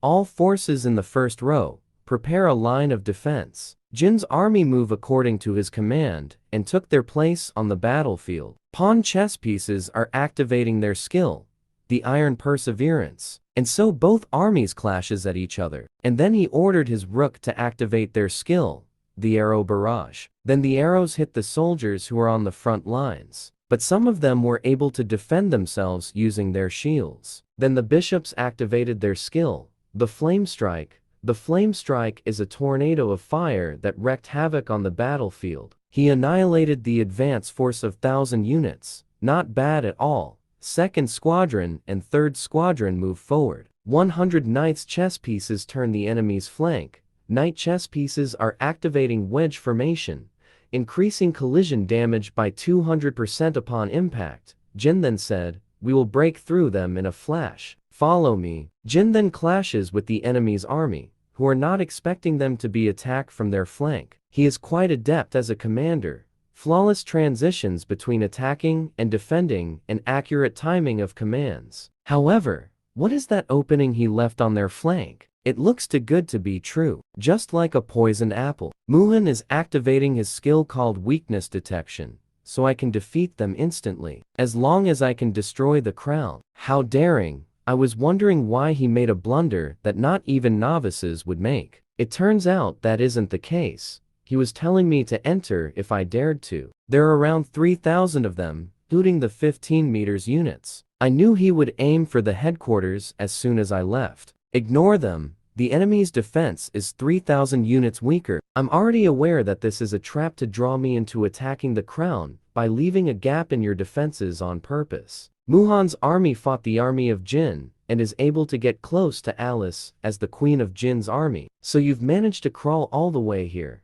I must commend you for coming this far with such few troops. Why don't you cut up with that? I know you opened up a path for me on purpose. He knew it was a trap. Whatever, you entrusted the crown to a scrawny girl and came all the way here with only that many troops. There's nothing more for me to expect from you. I will finish you right this moment. Alice said, "Will you really be alright on your own?" Jin replied with, "Why are you worried about me?" Alice then said, "That guy isn't the guardian of the third floor for nothing. This is my first time seeing you praise someone so much. Are you saying that he is stronger than you?" Alice replied with, "How dare you?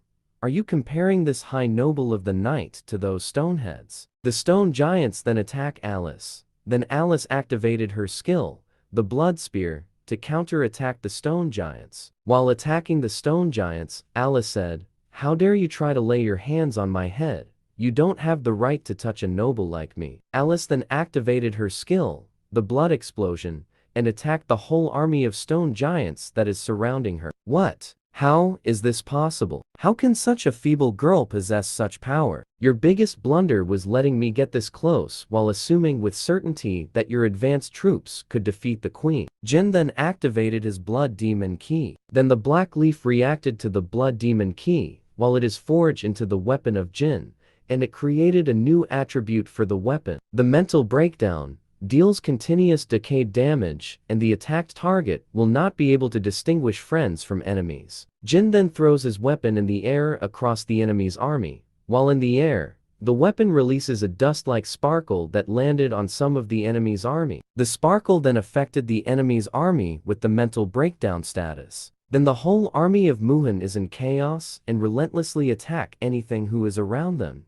even if it's their allies. My army and my tactics, I can't believe they are all being ruined by one man. Hey, poltergeist, stop freaking out. It makes you look weak. Then Jin casted his glacier formation to block the rear of Muhan so that he cannot escape. The massive statue that Muhan controlled then attacked Jin and his group of horsemen. Jin then activated his skill, the mandala, and then said, "Your habit of leaving it all to your subordinates after you've been driven into a corner is the same as always." Jin then created an ice bow, and the mandala that he created is the arrow for the bow. Then he launched an attack to Muhan and Muhan is hit by the mandala arrow. Even though Muhan is a boss, he is a summoner-type boss who lacks in physical and magical defenses. If his summons are defeated, he can then be defeated easily without too much effort. The people all around the world received a notification stating that the third floor boss has been defeated and the third floor has been conquered successfully. Everyone is happy for this news.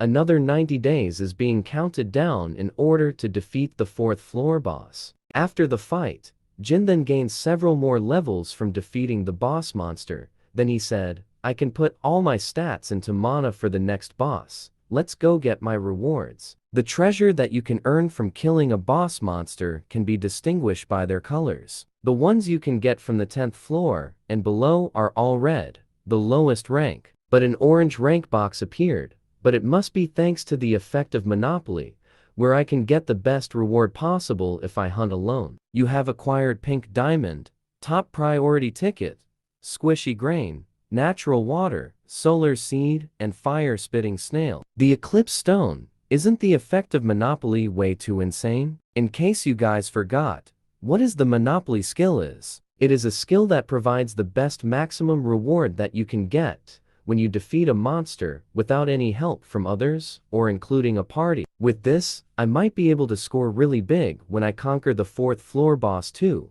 The Monopoly is such an overpowered skill to have. Back at the Olympus headquarters, the 4 leaders and representatives of the top 4 guilds in Korea are having a meeting again. They can't believe that Jin is able to defeat the 3rd floor boss monster alone. And everyone is happy about it, thank God. We bought 90 days worth of time for the next floor. We really have to prepare properly for the 4th floor boss. You fool! You seriously think raids like this benefit us in any way? He's gonna be getting all the views on his video from now on. Wait, what in the world are you talking about all of a sudden? We were the ones who almost joined the forces with the Demonic Human Association after continuously failing the raid. Thanks to him, humanity obtained 90-day worth of time without the demonic human help. How could you say something like that about someone who helped us in such a crisis? It can't be helped then. I will withdraw myself from the conference from today onwards. The conference is not a group you can just enter and leave as you please. It is a super elite group that only allow entry to people who are most adequate in saving humanity. Once you leave, you can never go back. Jin then received a call, Master.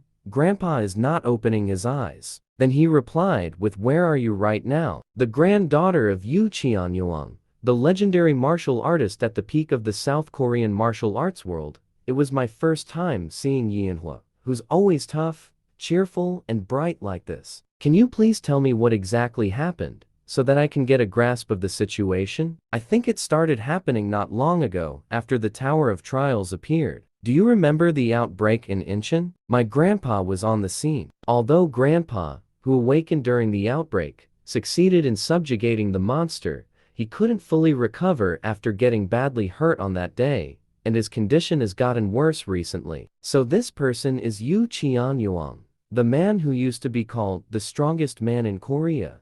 The copy condition is, death is almost certain. If you save his life, you may copy one of his skills. Is he really someone who has never entered the tower? What happened? You left all of a sudden? Only to bring a celebrity who knows nothing but how to fight. I don't know why you are here, but even an S rank awakened wouldn't be able to do anything here. I've known Manhwa for a long time. I just came to see if there was anything I could do. I see. I almost came to a misunderstanding. I was just nervous that the famous Jin would lay his hands on even the world of healing. How frustrated do you think I must be to bring him here? The greatest experts of this field are looking after him. But why isn't Grandpa showing any signs of getting better? We're doing our best, but we're lacking in time to research every single disease caused by the Tower of Trials with our current medical expertise. I would like you to understand the fact that we're doing our very best here. It seems the Elder's cultivation technique and the Tower's mana are colliding with each other and causing the state of coma. We would like to try out a treatment method involving magic crystals that we're researching, but the material costs are quite expensive. Don't worry about the money, I will prepare it for you, even if I have to sell the entire dojo. I don't care as long as Grandpa can make a full recovery. What kind of BS are you spouting to scam her? You good-for-nothing thug. This is very unpleasant. Even if you're the young lady's guest, you can't just spout whatever you want. What? Is he just trying to egg me? Even if we're caught, there's no way that he can find out about the 7 borrowed name accounts and crypto wallet. Even if he is a god. Look at you.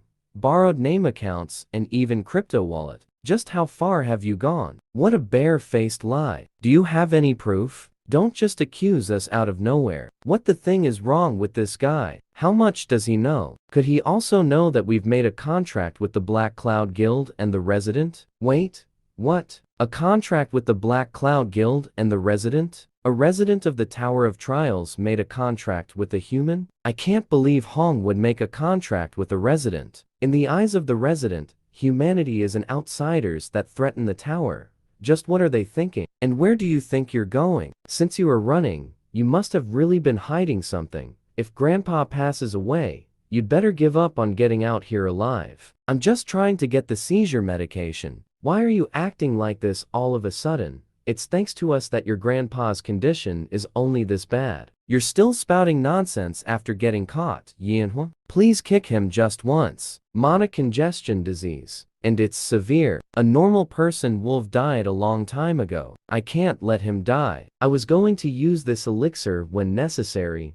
My friendship with her, who I've known for a very long time, is important.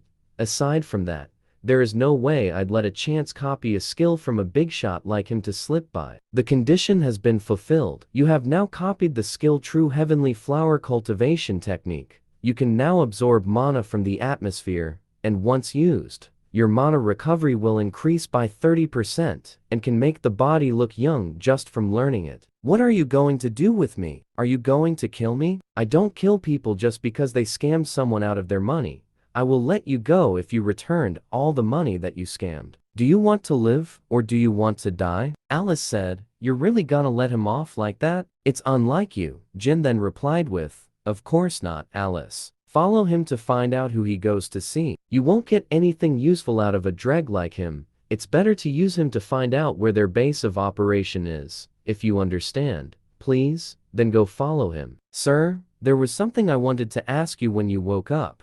What happened during the outbreak? It all happened while I was heading to a conference. I was inside a car, and we were heading to a conference when suddenly a portal appeared in front of us out of nowhere. Then suddenly, spider-like monsters came out of the portal and started to attack the people around it. I had to get out of the car and defend the people who were being attacked by the monster that appeared all of a sudden. You evacuate the people around here. I will keep those creatures at bay and evacuate as many as you can from here. I see that there are some useful people among the outsiders. Well then, shall we play first? I can more or less take care of these giant monsters, but my fists aren't reaching this man at all, no matter how hard I try. Then I took a hit from the mysterious man from inside the portal, and after that, I suddenly block out. That was my last memory. I've never seen someone have command over such a swift sword. Long hair and oriental attire. If the elder is telling the truth, then that means the Mirim faction that rules over the 21st floor have started to move in an unpredictable direction. They were BS who would use any means necessary to get what they wanted. I had a hard time because of them. Even when I was playing the game, what could they be planning? For them to go as far as pry their way into reality. The man who attacked you is one of the tower's residents. I've never expected them to come out of the tower. Things might get more complicated than I expected. Only a few months after the tower appeared, the ones who are the most overestimated are those awakened or whoever who calls themselves experts. However, there's something different about you. How should I say it? It's like you've been endlessly tempered. And I can see that, bitter taste of victory and defeat through all kinds of hardship, and how seasoned you've become through overcoming them. After a few days, everyone receive a notification saying, the player unknown has announced the start of the 4th floor conquest. We ask all players who will challenge the 4th floor to get ready. The first wave will begin in 8 hours. Jag from Dangan Guild then said, gather all the rankers. This is an emergency.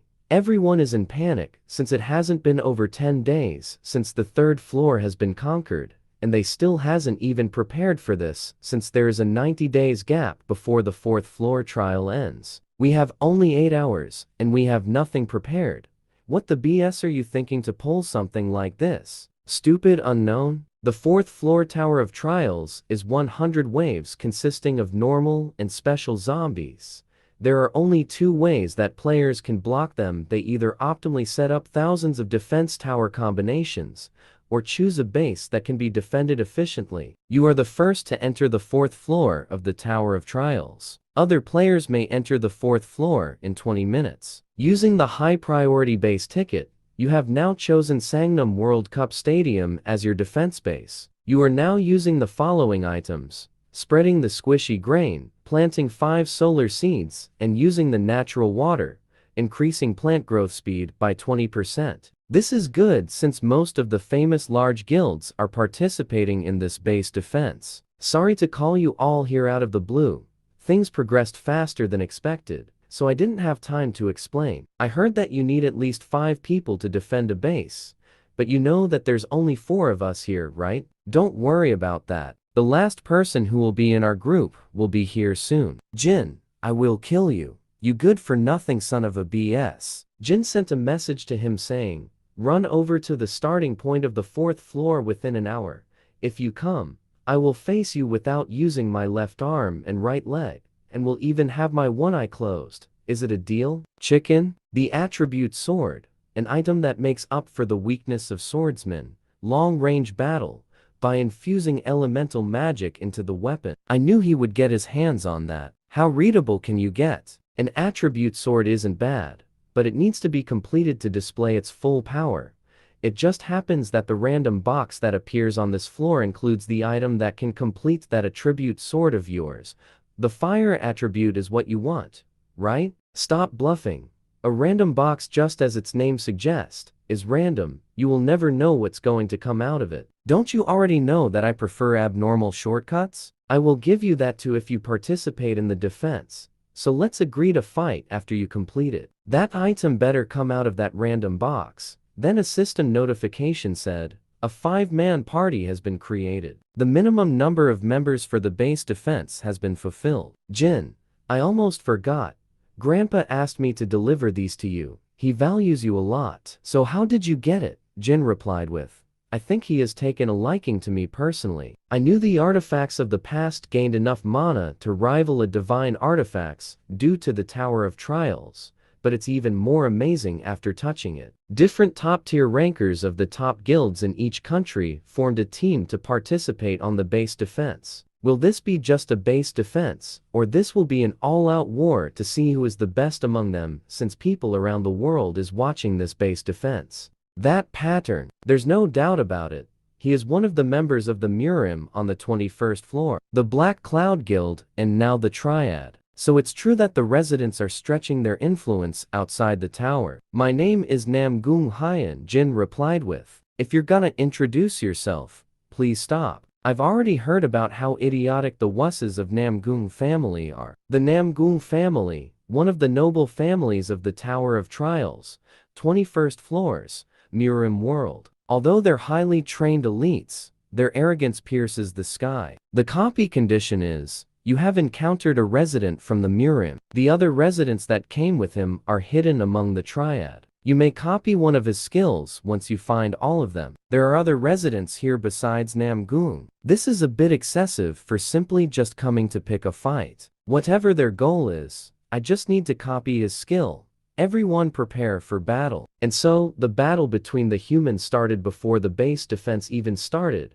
An all-out war between rankers from different parts of the world against Jin's party is about to start. Teemin activated his unique ability, the Machine King. Then he summons a tank that can protect them using its long-range attack. Manhwa then activated her skill, the Refusal to Retreat, in which the damage you receive is reduced by 15% as long as you do not retreat. She is a battle class ranker in which she specialized in close-quarter combat. Teresa takes her position into the rear, and she is also a specialized in close-quarter combat. Jin said, I need around 3 minutes. Can you buy me that much time? There is no need for that, since I will be taking care of them all by myself. Teresa activated her skill Sacred Reinforcement and activated the battle song to face their enemies on their rear side. The battle songs affected their whole party and gave them an increase to all stats by 5 for 10 minutes. Timin then attacked their enemies using multiple missile from his tank in which hits multiple enemies, while Manhwa attacked them directly and faces with the enemy's forces who are close to her. Namgoon said, "This place looks like isn't completely made up of insects, good reflexes. You seem to have handled a sword before, but it's nothing more than flailing without any foundations. I will personally show you what the true swordsmanship of a noble family looks like." Namgoon then activated his skill, the King's Sword form, to attack Qian with full force. Qian is having a hard time blocking the attack since his opponent is on another level than him and is much more superior than him in terms of combat and power ability. Teresa then helped Qian since he is having a hard time facing the enemy. Then Jin showed up to help them face the leader of their enemies. Jin then casted his skill, the fire element, in which surrounded Namgoon in an instant. Jin then jumped into the air, and then Namgoon said, "You fool, you put yourself in a position where you can't evade.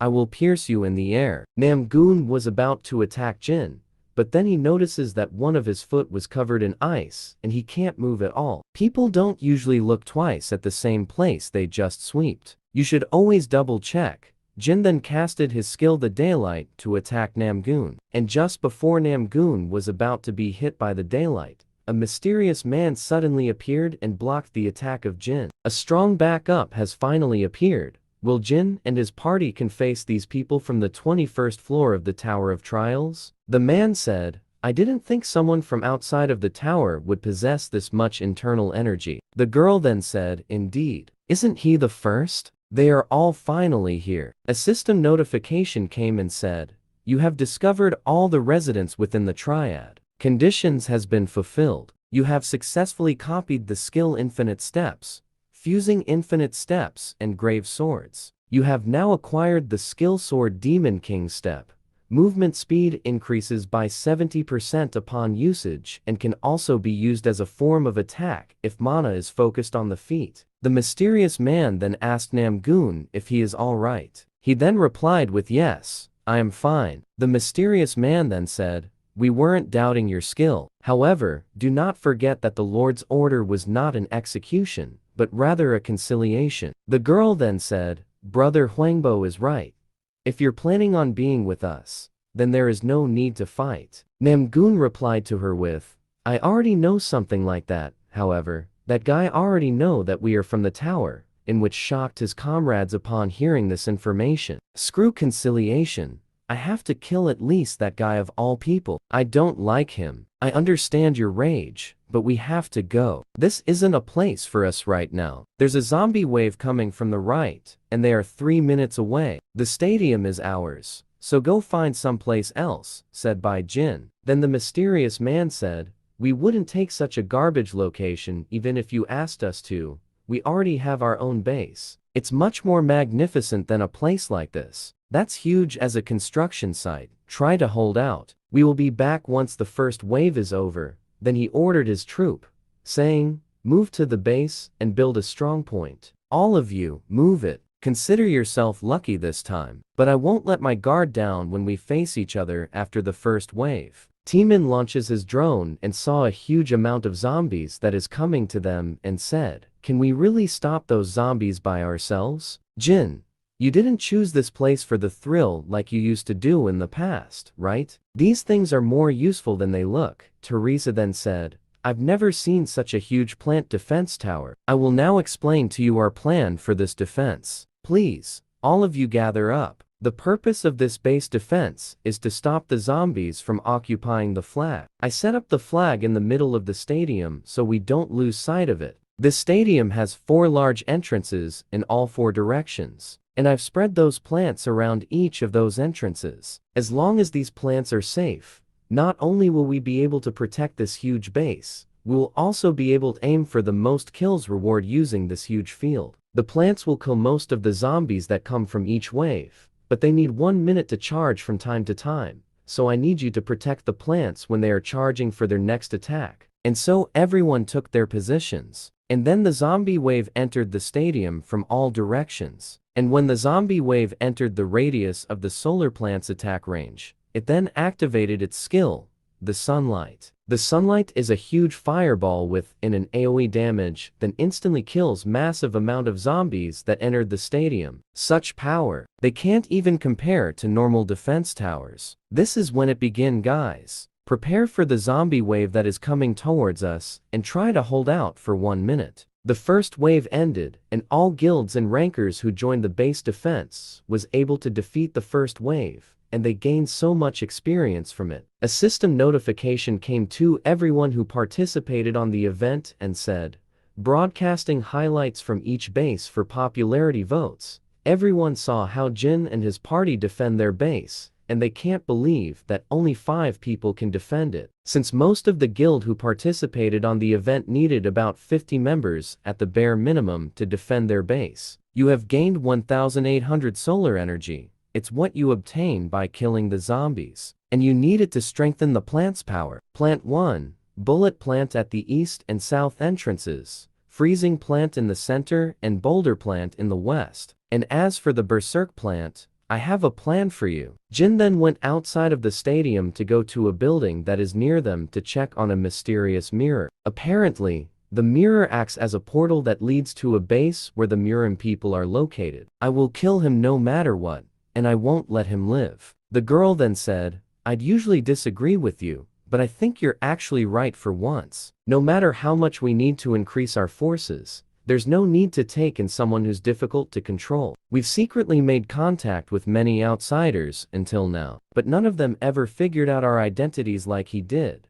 How in the world does he know? We may be better off eliminating him like he said. Jin brought the berserker plant on the base of the Murin people to destroy their supplies and said, I've brought a housewarming gift, but my little cherry here is quite the appetite, as you can see. Unfortunately, it ate all the food you had in your storage room. Soha then shouted at Jin and said, whatever you're thinking of doing, stop it. Stop this instant. Jin replied with, why should I stop? You daredevil, do you have any idea what you're doing right now? Jin replied with, are you talking about the queen? The Murin people are shocked on what they heard, and said, how do you know about the queen? The one that appears when a base that 200 people or more are defending is destroyed before the third wave.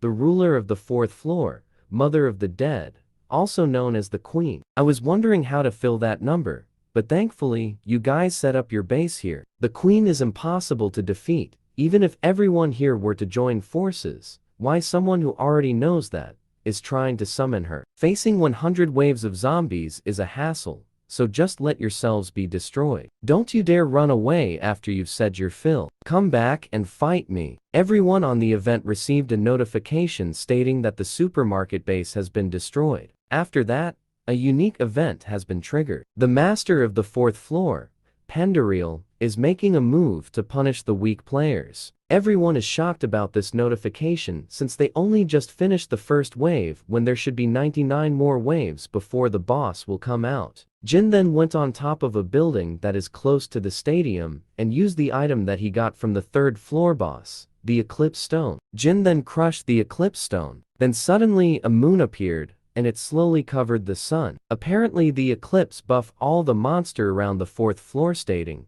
strengthening dark attribute abilities by 100%. Teresa was shocked to receive a debuff stating, weakening light attribute by 50%. Then she said, no way. My sacred power was reduced by half all of a sudden. The system notification then said, the master of the 4th floor is staring at your position. The master of the 4th floor declares an all-out attack on the Sangam Stadium base. Jin then uploaded some video on his channel, and people watch it as they have never seen this one before, and the views kept coming in. All the monsters, including the boss of the 4th floor, they quickly rushed towards the stadium where Jin and his party is at. Timan used one of his tanks and launches a long-range missile attack towards the coming monsters.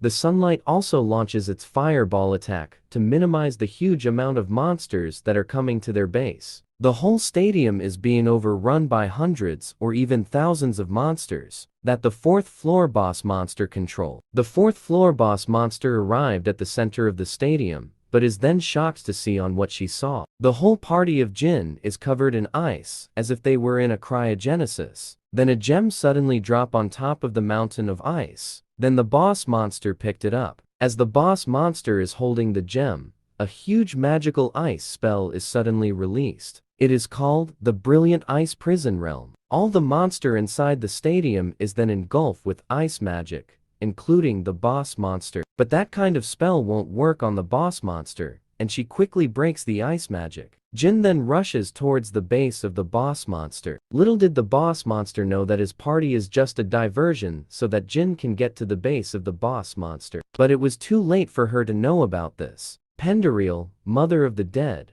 also known as the Queen, her level, her skills, and her especially fatal poison attacks. The boss of the 4th floor is overwhelming in all aspects except her intelligence. However, the core of the 4th floor is base defense. This applies to the players as well as the zombies. As Jin rushed towards the base of Pendereal, she also pushes herself to quickly go back to her base to defend it since all her troops are covered in ice on the stadium. Jin saw a few zombies near her base, so Jin quickly activated his skill, the Grave of Swords, and the Blessing of the Star. Jin saw the flag and was about to get it when he was suddenly attacked by the watchman that protects the Queen's flag, the Butcher. Now then, how shall I take care of you this time? Jin stated, as he rushes towards the Butcher to attack it. Jin then purposely left his swords on the scissor weapon of the Butcher, then jumped mid-air, and quickly casted his fire element on his hands. He then quickly landed a solid punch on the head of the Butcher,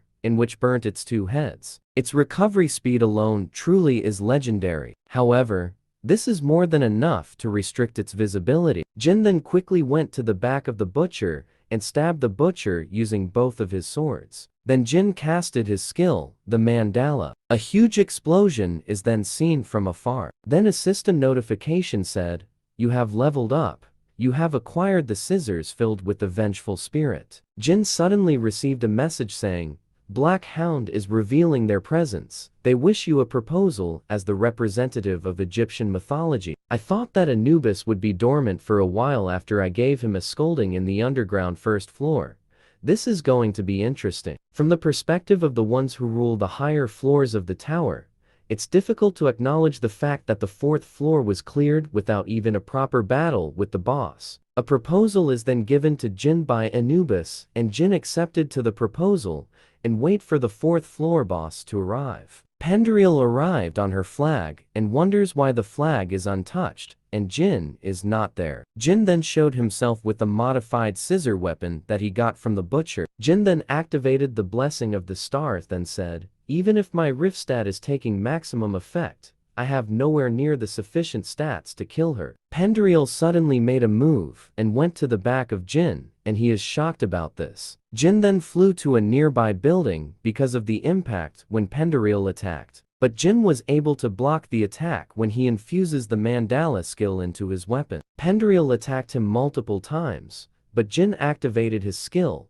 the Sword Demon King Step, in which gives him an increased movement speed of 70%. That is why he is able to dodge the attack of Pendereal. Jin then casted his Glacier Formation skill to prevent Pendereal to dodge his attack. Pendereal is then hit on the shoulder, and the attack made her shoulder covered in ice. Jin once again casted his skill Glacier Formation and covered the eyes of Pendereal, then quickly attack her with the scissor weapon that is infused with Mandala. She quickly launches a counter-attack, but Jin was able to block it using his weapon. Then she casted the skill called Requiem of the Dead, in which vines suddenly appear on the ground to attack Jin while he is on mid-air. While Jin is still in mid-air, he took out the item from his inventory, the Jackal's Tooth and the White Branch. These items were a down payment that Jin requested before he accepted the proposal to fight Pendereal and combine it with the scissor filled with vengeful spirits. The combination was successful,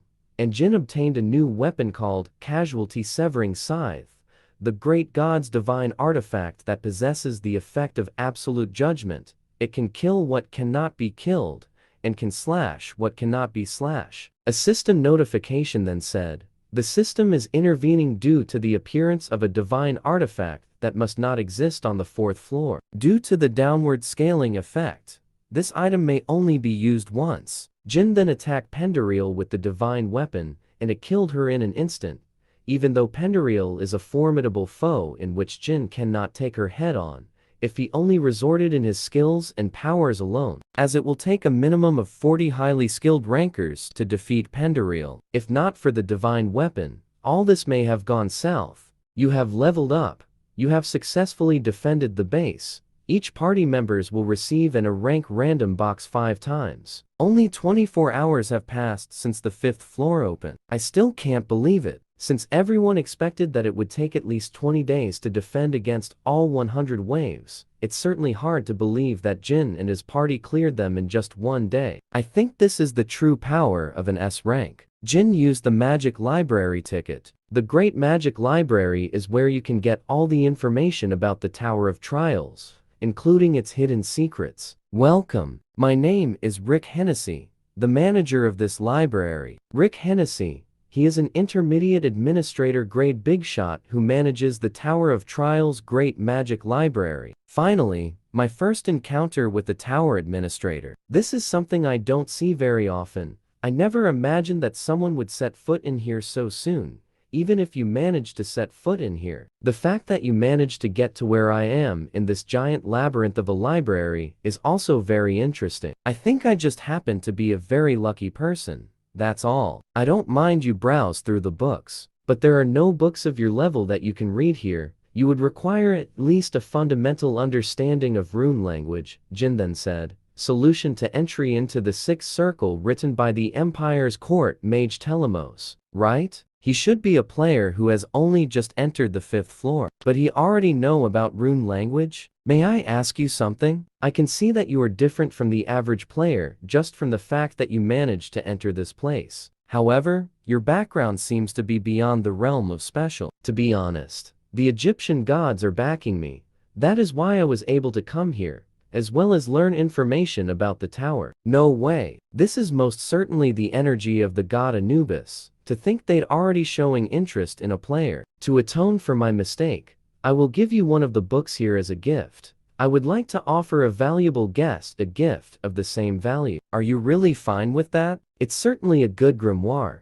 but because it's written ancient rune language, it cannot be read unless you're an ancient species. He then read some part of the book out loud to Rick. As expected of someone who has received the blessing of the gods, I will be keeping an eye on you from now on, and I will be looking forward to the day we meet again. A system notification came to Jin stating, a sponsor gift has arrived from the Caladium Kingdom. Isn't the Caladium Kingdom the kingdom hostile to the Murim forces? You have acquired the skill, Faint Odor, due to a sponsor from an upper force. You have broken out from the 5th floor's restraint. To think they gave me a gift while opposing the tower's restrictions. Looks like they've started approaching players with potential, just like Murim did. You have entered the 5th floor of the Tower of Trials. You will start from a random location. The skill usage is blocked, and you will receive a random F-grade item. There is only one rule here: escape alive. Due to your possession of the Makedrian's ancient grimoire, one of your skills will be free from restraint.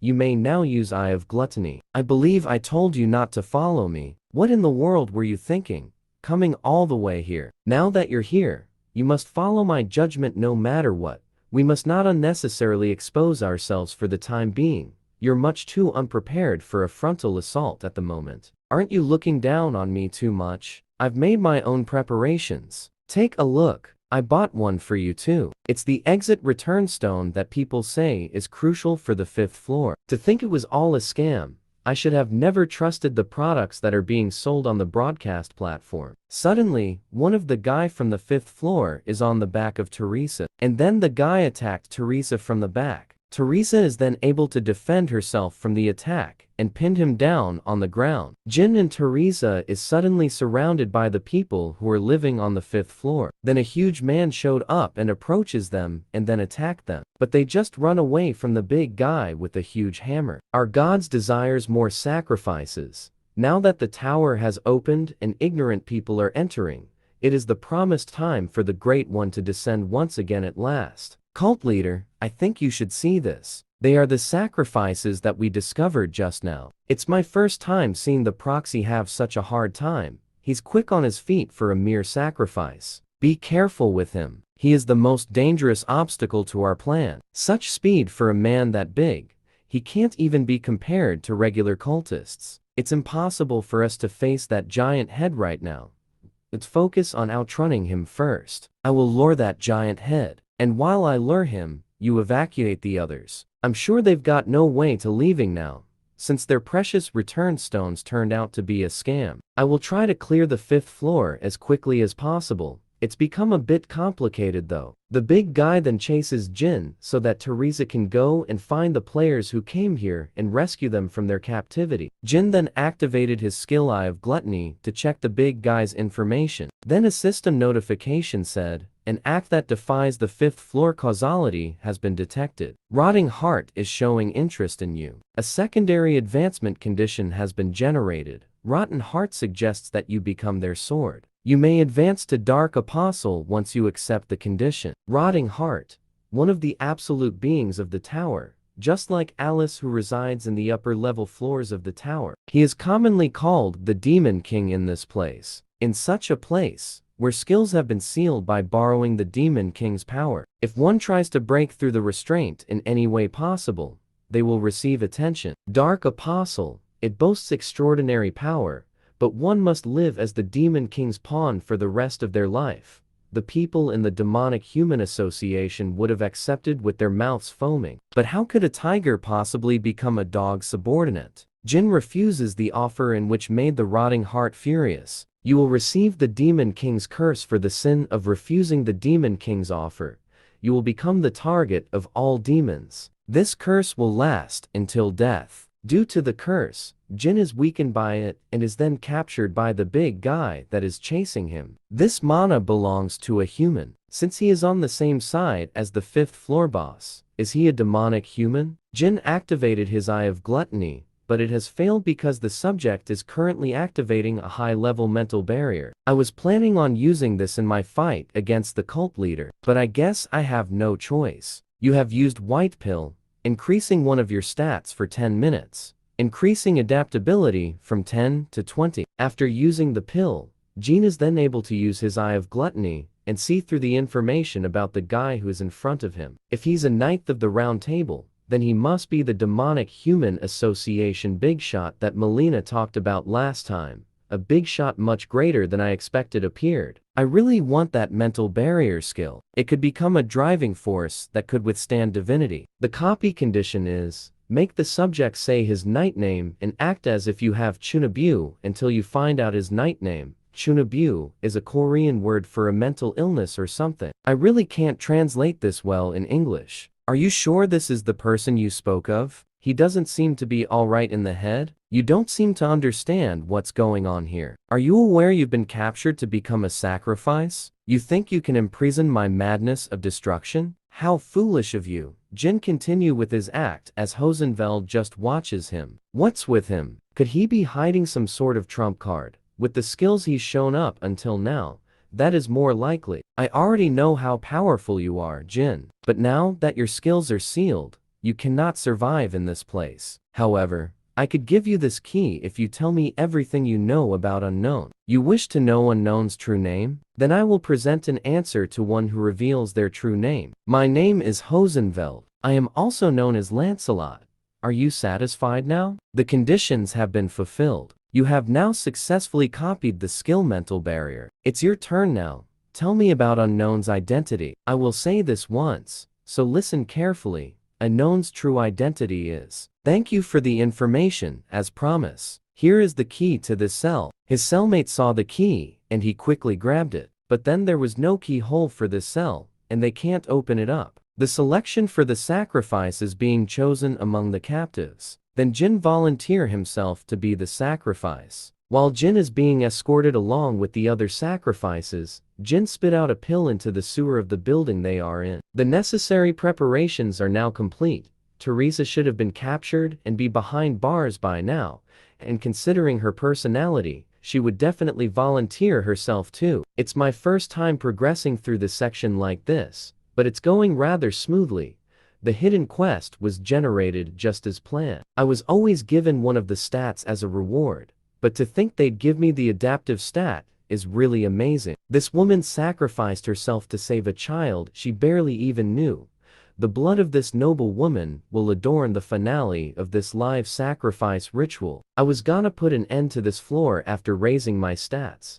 But screw that. Using the Macedrian's ancient grimoire and escaping from the 5th floor ruler's restraints and freeing everything that had been sealed due to the restraints. Jin then casted his fire element skill, and the fire went into the sewer, and it hit the red pill. Then suddenly, group of fire tornado rose from the ground, which damages the floor they are in. What the? Could that be a skill? Skills should be unusable here due to the Lord's commandment. Then how can he use a skill here? Jin then took out his weapon from his inventory and then throw it to where Teresa is at, and it hits the chain that is holding Teresa. Jin then catches Teresa as she falls down on the pillar where she was tied to. Raising stats, or whatever, I don't give a thing. I will exterminate you all. You have now used the black pill. A black fog is then seen coming out of Jin, and it quickly engulfed the whole place with its black fog. Jin then activated his skill, the Grave of Swords. Then he quickly attacked the people who are near him, who can't see well because of the black fog. Every time Jin kills one of his enemies, his adaptive stats increases by 0.1,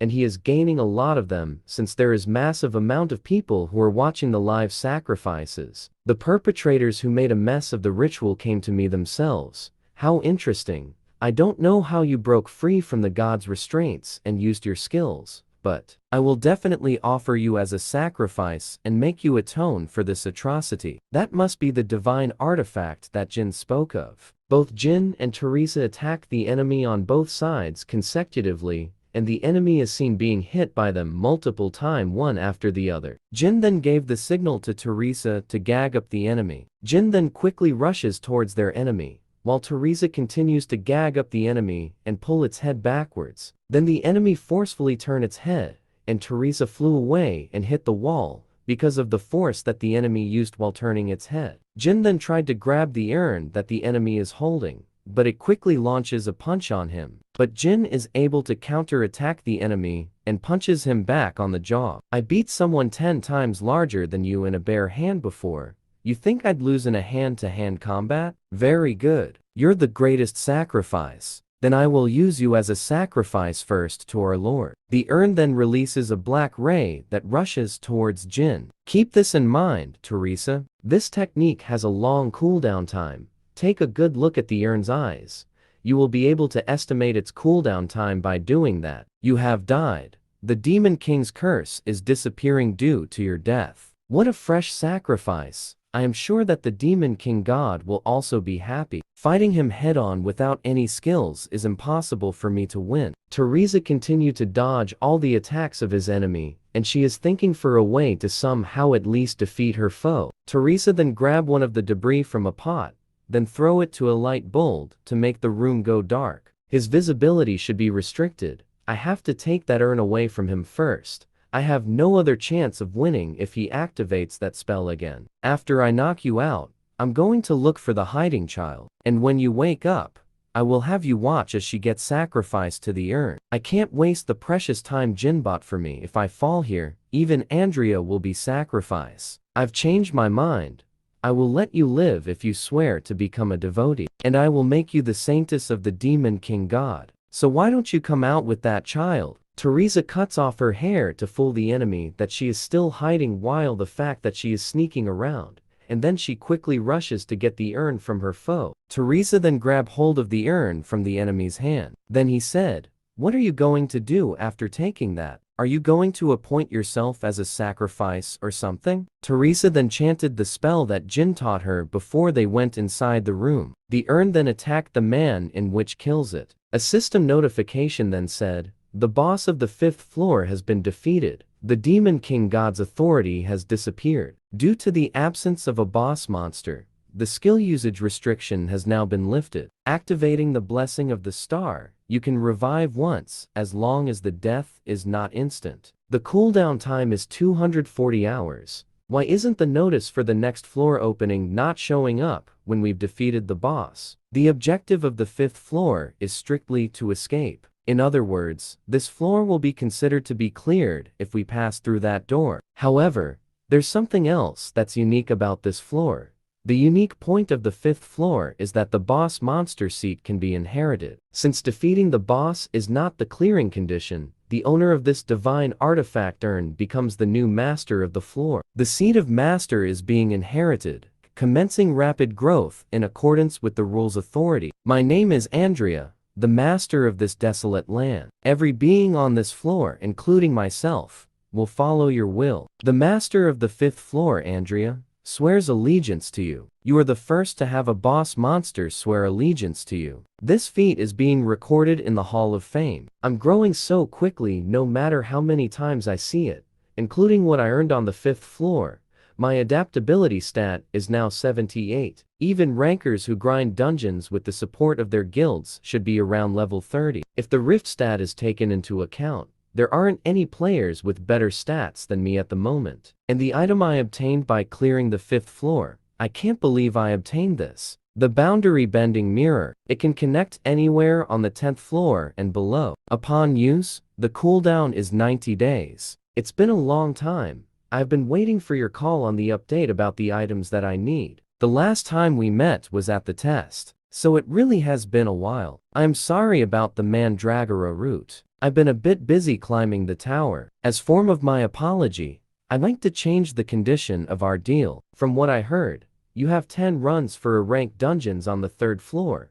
How about you give me one of them to me? Instead of the original deal of 10 dungeons on the 1st floor, you want us to give you 1 dungeon on the 3rd floor? So you want to raise the condition on our end, despite you not having even told us the antidote recipe you promised? I heard you're continuously challenging the Grey Temple that you have monopolized, but your reputation within the guild is a disaster due to your continuous failures. Won't your position as team leader be in danger at this rate? To save your reputation, let me finish the dungeon for you. The Advancement Temple is located on the 3rd floor of the Tower of Trials. It is the most popular and flourishing agency for players' first advancement. Most people come to see this place priestess to change their class, without even realizing that there is a heinous labyrinth deep underground. You must possess a class to become powerful. Let me ask you, which path will you pursue? You have now accepted the Barrier Master Advancement quest. Why are you people here again? I told you before, I will not allow you to participate in the Grey Temple raid. Team Leader Kim, do you have any idea how many people are disappointed because of your continuous raid failure? Rather than holding on to the dungeon beyond your capabilities, isn't it better to conquer it together for the sake of humanity? The Samurai Guild that has been showing enormous growth lately. They were growing like crazy with their strong teamwork and information gathering capabilities. I've been listening, but something bothered me. You've been saying how we will fail because we're lacking in strength. But from what I can see, your forces are no different. It doesn't matter what you say. We have a strength that can't even be compared to you guys. We have a real veteran who's climbed all the way up to the 30th floor of the Tower of Trials. We already have information about the territories that no one even knows of. Whatever traps there are and strategies we need, we can prepare for them. We will use this knowledge and become the first heroes who save humanity from the Tower of Trials. And this will help us become rich in the process. Jin uses his Eye of Gluttony and searches the entire Samurai Guild for the person that could have been on the 30th floor and look for any information about that person, especially the skills and ability that he have. A half-baked foresight that can see into the upper floor based on its mastery. Things are getting interesting. I don't know who it is, but they must be amazing if they rose up all the way to the 30th floor. The information above the 10th floor hasn't been leaked anywhere, has it? You know your stuff. Information is the most powerful strength in this era. Why don't you just let us accompany you obediently? You should have told us earlier then. Was there even a need for us to talk for this long? Let's head inside together. Finally, someone who I can actually communicate with. Stop floating. Team Leader Kim. We will at least raise your reputation if we've managed to clear it. Team Leader Kim, you wouldn't have let them in if I didn't concede to them, right? Look at how much they wanted to become heroes. Shouldn't we at least give them the opportunity to experience whether it's easy or not to play heroes by laying their hands on someone's food? Look at this. They're players who challenge the labyrinth first. How miserable. Is there no way to turn them back? You can just consider yourself a goner if you lock eyes with it. Suddenly, a system notification came and said, the condition has been fulfilled. The second perk of the one who conquered the tower has arrived. You have acquired Moon Imprint. This ability will display its effect once the first class advancement is complete. If you find every lost language buried within the tower long ago, then you can learn the nameless barriers. The locations where you can find the lost languages will be shown upon your first class advancement. The lost languages, I've seen them as I climbed the tower, but I could never find any clues for them. So all of this is the reward given to the one who first conquered the tower. There's still something that I don't know about the tower. This is going to be more exciting than I expected it to be. Suddenly, a huge snake monster appeared while the group is exploring the dungeon, and the samurai guild, who is in the front line, prepared their troops for battling the snake monster. The mages and long-range damage dealers of the samurai guild attacked the snake monster with their long-range attack spells and various magic spells that can damage the snake monster. With the samurai's guild teamwork, when fighting the snake monster, they were able to defeat the snake monster without a single one of them getting hurt or taking any casualty. The group had to stop for a moment because they had to choose on which way they would go since there are two corridors that is in front of them. Yamamoto said,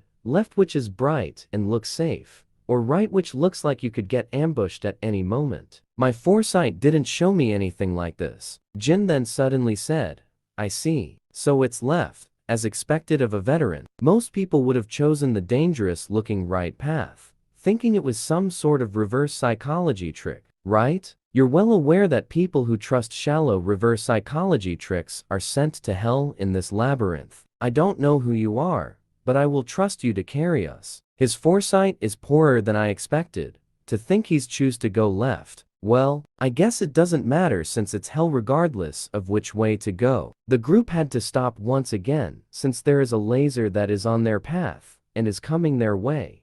Yamamoto then said, isn't this just a simple trap? Don't worry about it too much. Then the laser suddenly became stronger, and the tankers had to activate their skill, the mana infusion, to somehow prevent the laser from directly hitting them. The mana infusion wasn't strong enough, and the laser hit the tankers, and they needed the help of the buffers, that is, on the back, to further reinforce the mana infusion. This is all because of that stupid Jin. But you won't come out unscathed in this situation. Beginning the Barrier Master First Advancement quest, activating inadequate physical barrier, you have fulfilled the first condition of the advancement quest. I guess this is the limit until the advancement. Well, it doesn't matter since I fulfilled the first advancement condition. The activation of a barrier. All of you stay inside my barrier. I have to go get some items. You can get an item if you evade these lasers 300 times in a row. You have cleared the hidden mission, and you have obtained Burning Flame. A reward is the best thing after working up a sweat. The special conditions has been fulfilled.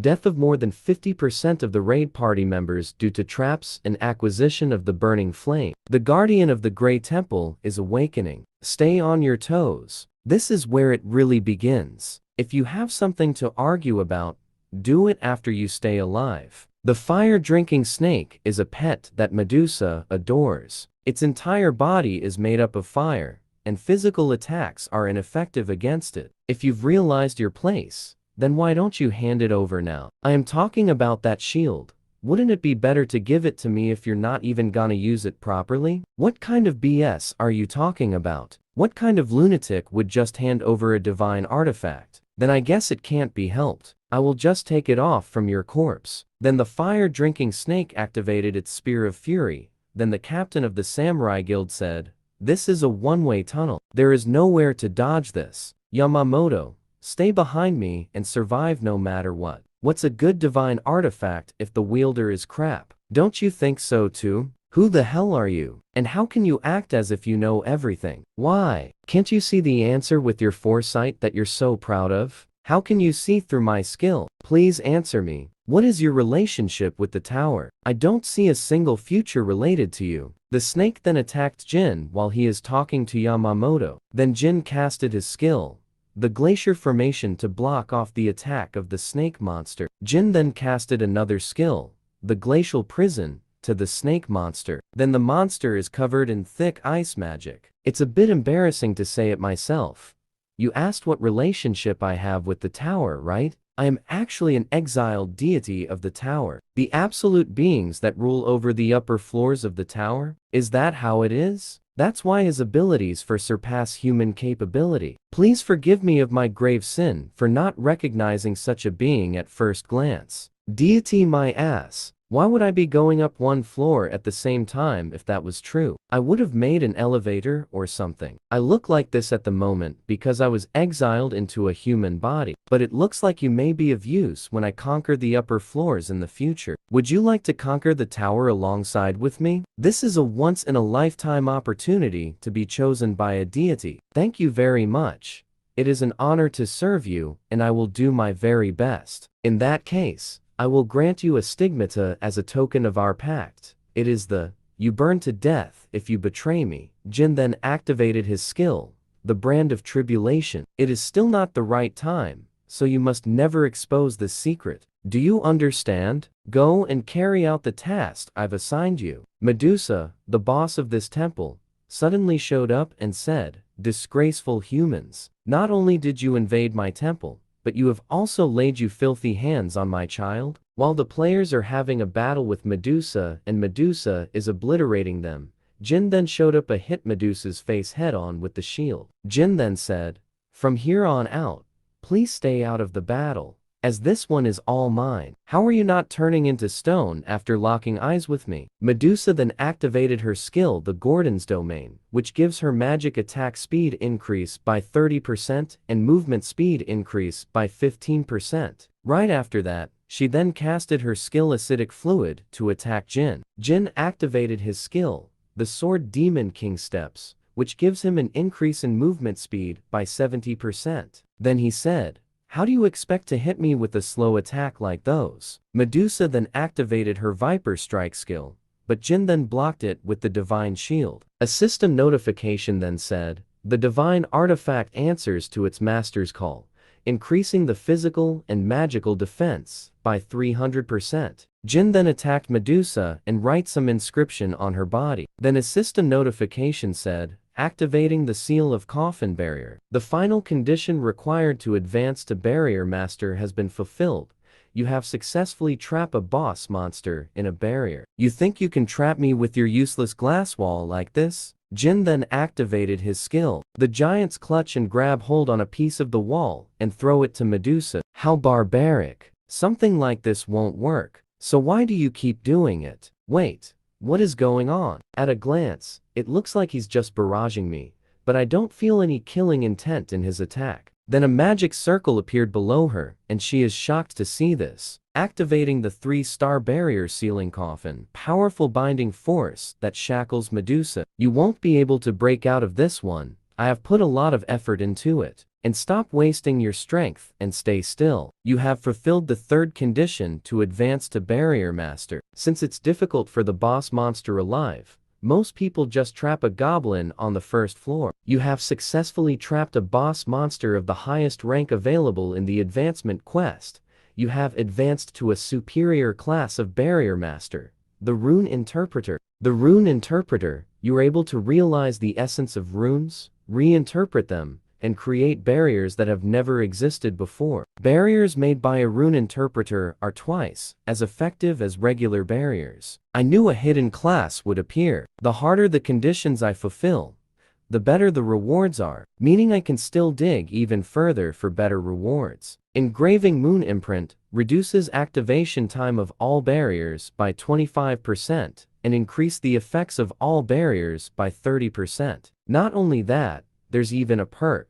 I'm frothing at the tormenting possibilities using this. It's usually common knowledge to kill boss monsters since you can obtain experience points, rewards, and items. However, there is no merit in killing Medusa. Medusa's head loses its petrification ability when it leaves the temple. An armor made from her snakeskin deals continuous poison damage to its wearer. In that case, what use is a Medusa that has been captured alive? Jin wrote an inscription on the ground. Then a system notification said, "A secret circuit has been connected through a magic circle." Player Jin, how in the world did you find out this secret contact information? You cannot make excuses. I have not shared this contact information even to the deities. I must know how you found out about it. Come to think of it, there is a monster here that I caught. Should I just kill her? I knew you would be interested. You are an avid collector of anything related to Greek mythology. So won't you pass up on this one? Who cares about how you found my contact information? What's good is good. I will open a gate leading here for you so that we could talk face to face. Things may turn out very interesting with this meeting. Then I shall see you here. Welcome to the 42nd floor of the Tower of Trials, the city of the ancient Egyptian gods, the White Oasis. I can't believe I got to set foot onto the 42nd floor already.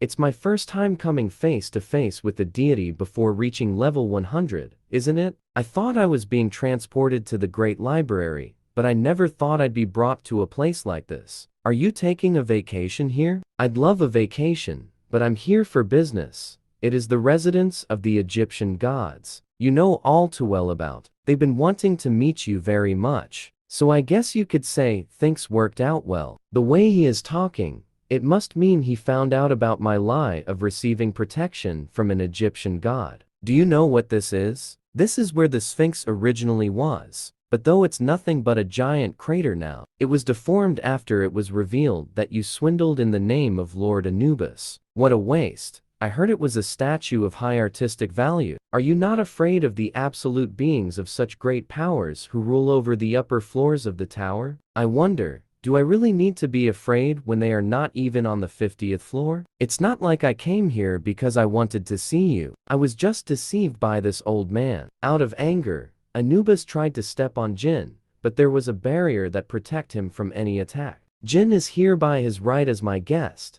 You wouldn't think of defying the laws of this tower in front of me, would you? Osiris laughed so hard at Anubis, and this made Anubis more angrier. He didn't even flinch, as if he knows about the laws of the tower. If I can't kill him directly, then I will do it within the rules of the tower. Anubis then summon his warrior, the deliverer of the dead, the strongest warrior that can be summoned against a player on the 6th floor. To think he would bring out the deliverer of the dead. It cannot be defeated with Jin's current abilities. How will you get out of this situation? If you last 5 seconds against my warrior, I will let you choose one thing from this temple's treasury. The system notification said, would you like to accept the duel request of Anubis, a ruler of the 42nd floor? Jin then opened up his coin exchange and bought an item called Royal Blood. Jin then activated his skill Blessing of the Star to the Royal Blood, in which upgrades the item into Holy Royal Blood. He then accepted the challenge of Anubis for a duel with his warrior. Jin quickly activates his skill sword Demon King Steps and rushes toward his enemy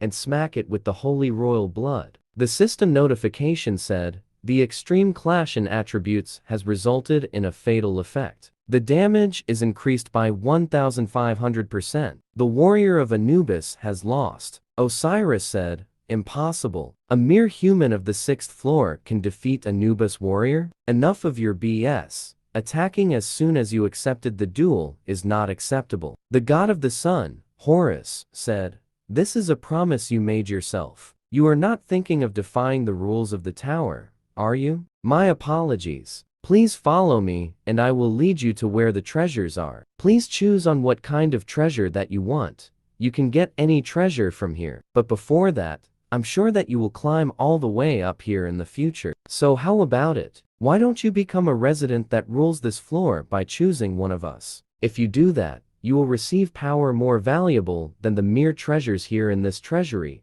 You will receive our support for real this time. What Lord Horus just said means he is offering a power selection that one can only make once to a human who's currently only on the 6th floor, so he ends up actually receiving protection from a deity. How interesting. I don't need something like that. I am going somewhere higher than this place, so there'd be no need to receive help from here. Is there? What a daring human you are. We will see soon enough where your arrogance takes you. When you reach this floor, Horus said to Anubis, that temperament of yours is always your downfall. Anubis replied with, What did the human choose? He took the black egg of the ancients. I couldn't confirm it. But one thing is certain. Depending on what he does to the egg, it may bring calamity to the humans. Egg of the ancients? Why did you choose something like this? You should know it will be really bad if it's hatched the wrong way. Let's say you somehow survive. But where am I supposed to go shopping if this thing blows the entire city away? The only information that I know about the ancients is a single phrase from the tower's eccentric adventurer Pheezus. The solution is delicious mana. Jin then casted all his skill to the black egg, and the system notification said, the egg of the ancients is absorbing the mana from the atmosphere. After casting spell for a few minutes, the egg hatches and a black dragon came out of the egg. It hatched. It's looking for the mana that it just tasted. I'll gather all my remaining mana and give it form. This is my first treat for you. The dragon then ate what Jin gave to it. Then the system notification said, engraving a stigmata on the ancient. Your great achievement of being the first to tame an ancient will be recorded in the Hall of Fame. All beings of the tower are paying an interest in your achievement. Once you give your pet a name, its loyalty to you will increase. Since you're black and yellow eyes, let's name you Goguma. It's cute, but I won't have enough mana to feed it. Tower of Trials, 6th floor. The Elven Forest. Chun is talking to Jin. You said you were gonna teach me a training method to get stronger. Aside from that, why did you call me over when you were gonna go above this floor? I'm sure you'd be able to handle things by yourself. You know, it's all because I care about you, and you will be able to get powerful to challenge me. Activating the boundary bending mirror. The boundary bending mirror duration is 30 minutes. Entering the 10th floor. Warriors Haven. The Guardian Warriors protecting the boss. There are around 21 of them. So do you think you can handle them? I think so. As long as the monster back in there doesn't wake up. If you defeat all the warriors over there and last 1 minute against the boss, I will accept one serious duel. Chun rushes towards the stone warriors and said, that is a deal, and you better keep that promise. Chun activated his skill, the Song of Swords, and slashes the stone giant in half, and he continued to fight with the remaining stone warriors until there is only one left. Now, all that's left is to last 1 minute against that monster. As long as I last 1 minute, I can have a serious duel against him. Emerging victorious against you is something I will accomplish with my life on the line. Chun then attacked the boss of the 10th floor, and the boss responded to his attack. The next thing he knows, he is on a hospital bed and is wondering what really happened after the clash. The director ordered me to take you to a hospital, so that's why I brought you here. You were in terrible conditions, and he told me to give you this once you woke up. I was in the middle of fighting against the boss of the 10th floor. However, I couldn't damage it at all. Neither physical or magical attack worked on him. My elemental sword also suddenly broke for some reason. But Jin, that son of a gun, he dodges every attack with insane precision. The boss monster then activated its skill, the Sanctuary, which increases the gravity field by 500%. Such overpowering pressure, you won't be able to dodge all over the place anymore. What will you do now? Activating the 1-star spell enhancement barrier increases the spell effect of the field by its square value per second. The activation target is the center of the barrier. The boss is then engulfed with a white light, and he is being attacked from all directions. Upon being attacked endlessly inside the barrier, the stone boss of the 10th floor became a lump of stone. The 10th floor boss has been neutralized and unable to fight. The immortal stone giant possesses one of the absolute abilities, which is invincible. You can copy the ability since you subdue the boss, and the boss is unable to fight anymore. As always, you have humiliated me to the very end. On the 6th floor of the Elven Forest, this shocking achievement will be recorded in the Hall of Fame for 2 days, and the person's name is unknown. This is why I can never quit the Tower of Trials. Since I uploaded a video of unknown after a while, I should be able to somewhat replenish the coins I lost during my battle against Anubis. And since Chun defeated the small fry for me, I was able to use the mana-hungry 1-star barrier. Jin, it looks like someone is tailing us. You're aware, right? Were you just leaving them be despite knowing this? That's not like you at all. The place where I'm going now is very unwelcome to outsiders. I don't earn anything from fighting them. For now, just let them keep following me. Not only did he steal the 5th floor first clear from you, You even let him get to the 10th floor before you? What the hell have you been doing this whole time? Pathetic. There's not a single thing you've done right now. I have to step up for the things to get going. Looks like a new challenger from China is about to face Jin.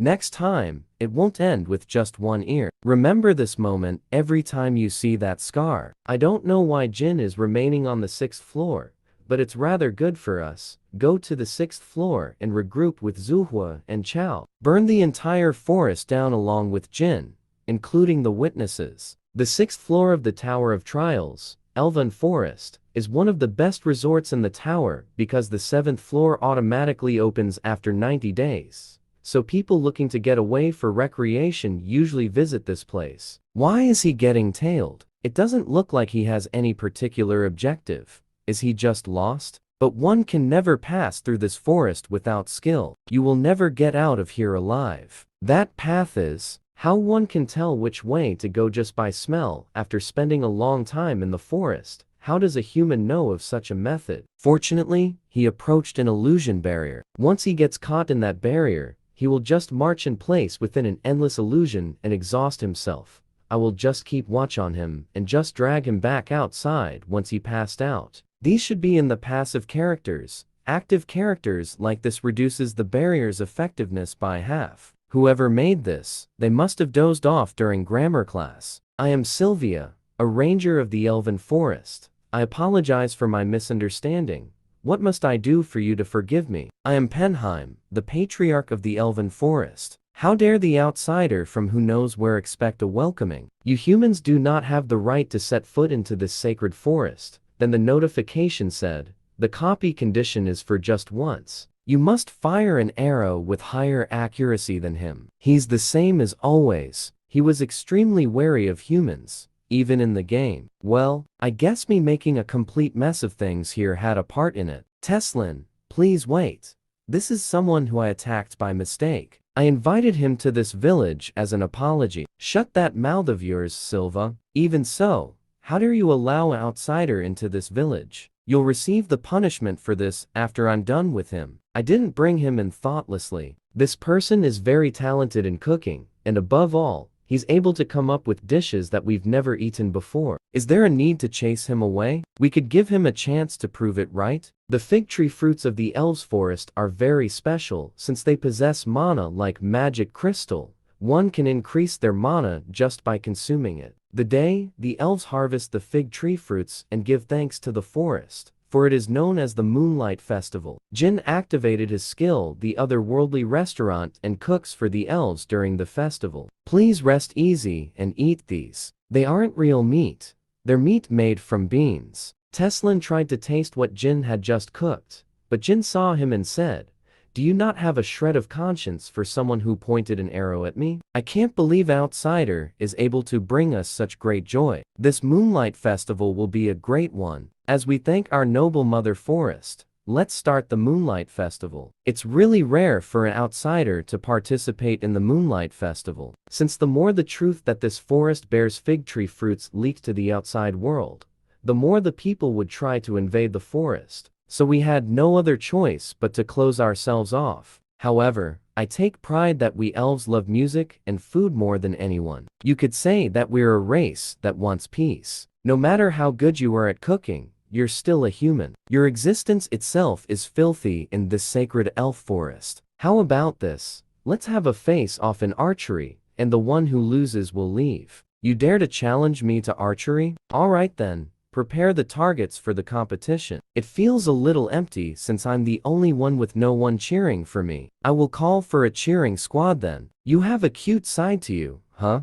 If you're done with your cheering squad, you can start. First, you just need to hit that target on that tree. Jin then fire an arrow to the target, but the arrow landed way too far on the center. That is not bad for a human. However, you are still a long way off before you can even match up to me. Fear has been activated. You're in a state of fear for 3 seconds due to the effects of fear. The arrow landed on the ground and Jin said, I will resort to anything just to win. The system notification then said, you have fulfilled the requirements. The skill has been copied. You dang human, did you bring that dragon out just to act so cowardishly? Don't you have any honor? I don't have any honor, because I am a filthy human, after all. I don't care whether you're filthy or not. I'll never acknowledge a victory that's won like this, Jin replied with. I'll just count that one as a warm-up. You can shoot again if you want. I won't let it go if you're gonna play around again. Things have gone on for too long. Teslin then activated his skill. The perfect marksmanship then releases the arrow,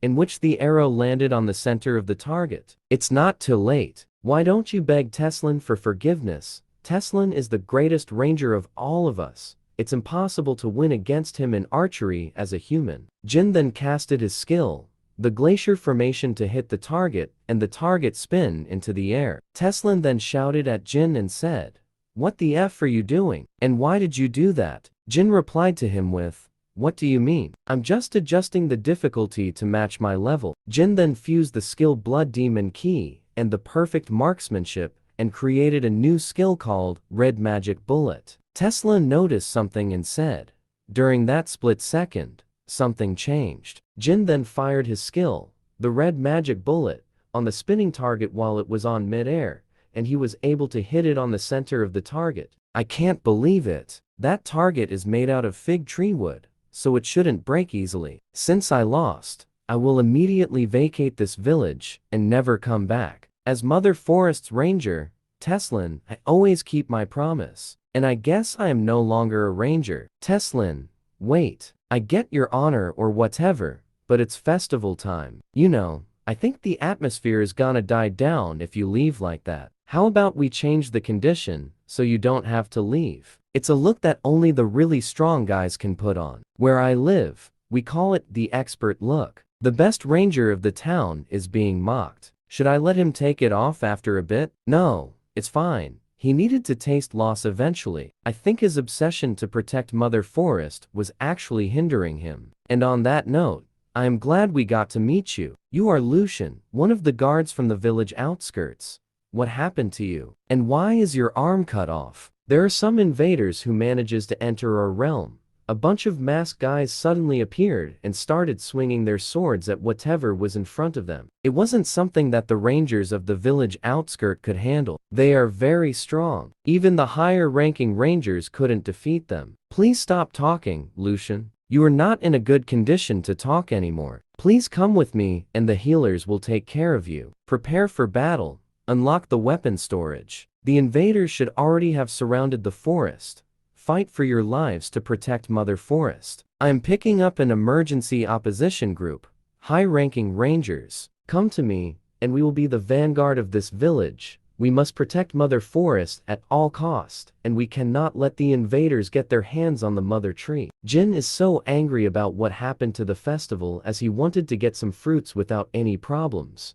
Don't let anyone escape alive. Everything within the elves' forest needs to disappear. How can this be? Mother's children were massacred so cruelly. I'm sorry I wasn't able to protect you. I'm issuing a command. When you come across a villager who's alive, evacuate them to the center of the village. There are strong allies there, so it should be relatively safe. When you come across the enemy, kill them on sight. We will avenge our kind in the name of the Mother's Forest. Zuhua, I think the elves have begun to fight back. That is faster than I anticipated. Everyone listen up.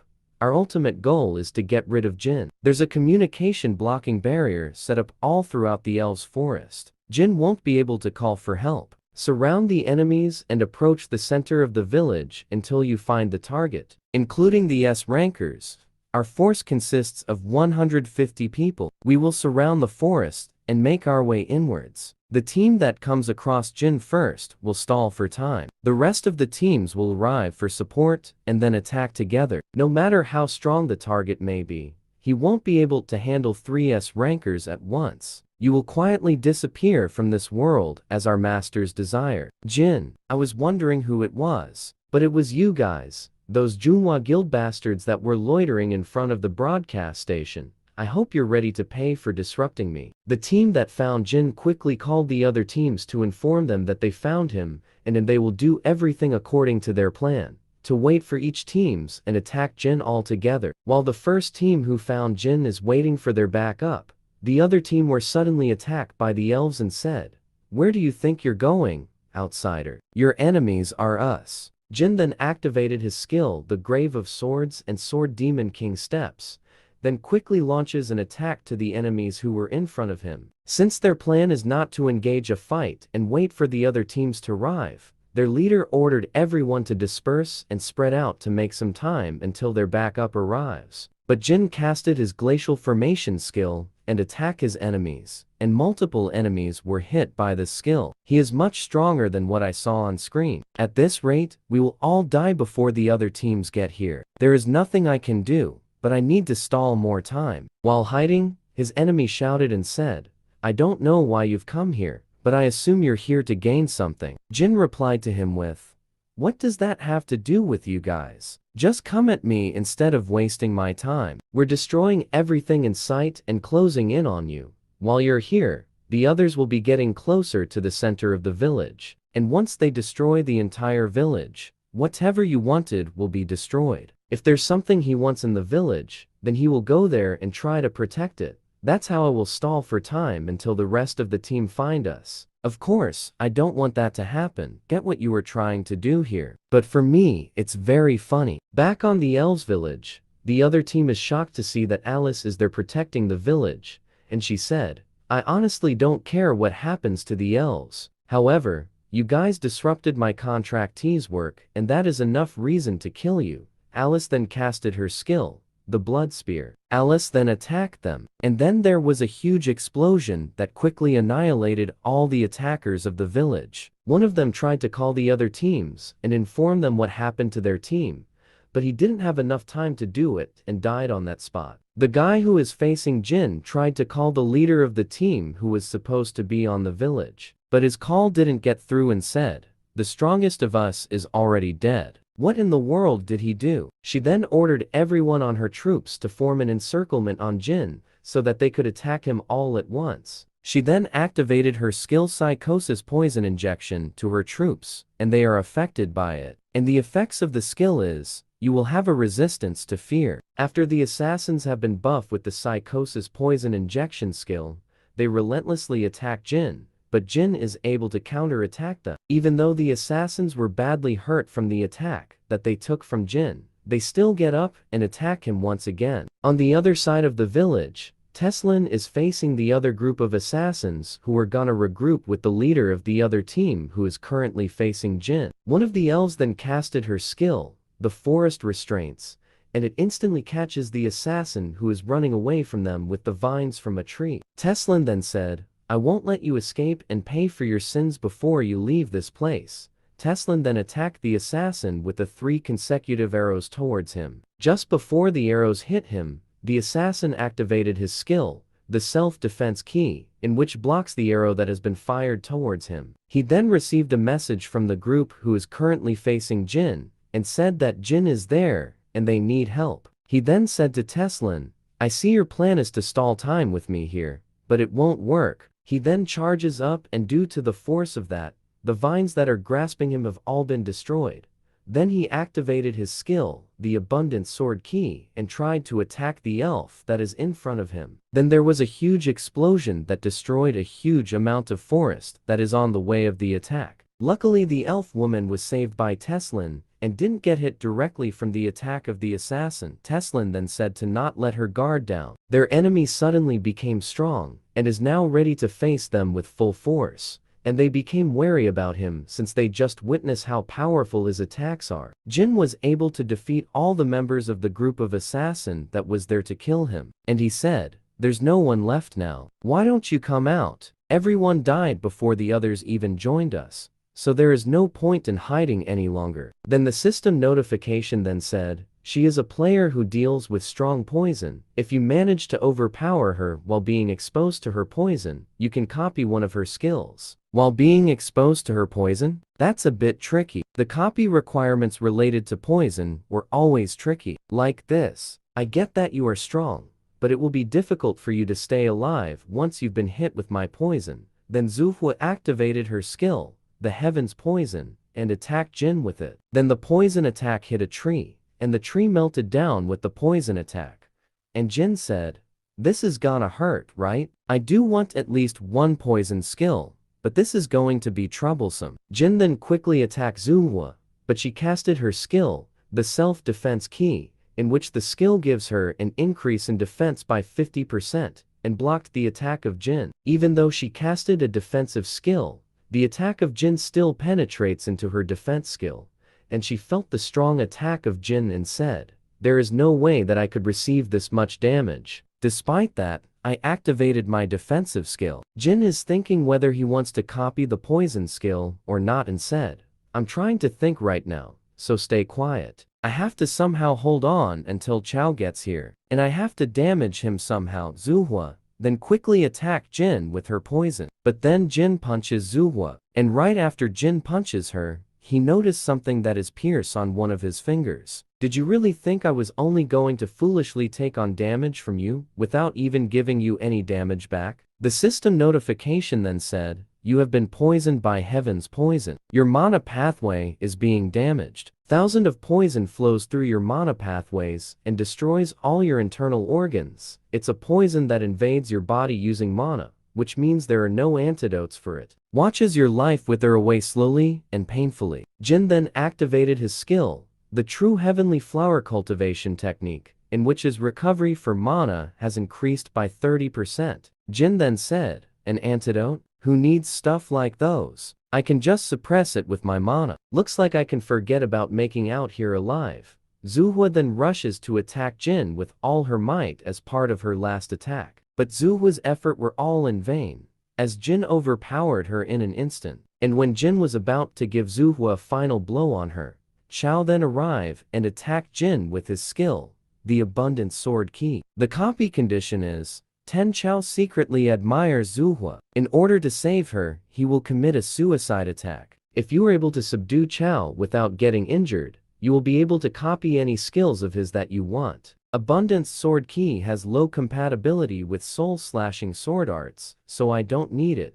Would evil eradication be useful enough? Wait a minute, but what on earth is with this system? How does it knows everything that I'm thinking? Then suddenly, Jin is receiving an error from the system, and he is having a hard time seeing things as it obscures his vision. He is acting weird right now. This is our chance to escape. Manhwa then said, "I realized something after fighting him for a while. It's the fact that we won't be able to defeat him even if Leek was here. There's no hope for us if we return to our leader after failing this mission. The only thing we can do right now is to continue with the mission until the very end." Then Manhwa kissed Chao as a sign of her last goodbye to him. The system notification then said, "Psychosis poison injection has been activated. You have gained resistance to fear due to the effects of psychosis poison." Chao then aggressively attacked Jin. "Looks like you're determined to see this through. I will also get serious then." Jin then activated his skill, the Grave of Swords. Then the system notification said, "Your understanding of sword or blade type weapons have increased by 500%. Chao then activated his skill, the Colossal Sword Form Second Technique, Colossal Split, and Manhwa activated her skill, the Viper Strike, and both of them attacked Jin at the same time. But before the two of them got close to Jin, Jin activated his skill, the Soul Chasing Sword Dance 8th Technique, the one with the shadows. Then a black circle engulfed their battlefield, and when the black circle is gone, both Chao and Manhwa is seen lying of the ground and is severely injured. After that, Jin is then able to copy the skill, the Thousand Poison and Evil Eradication.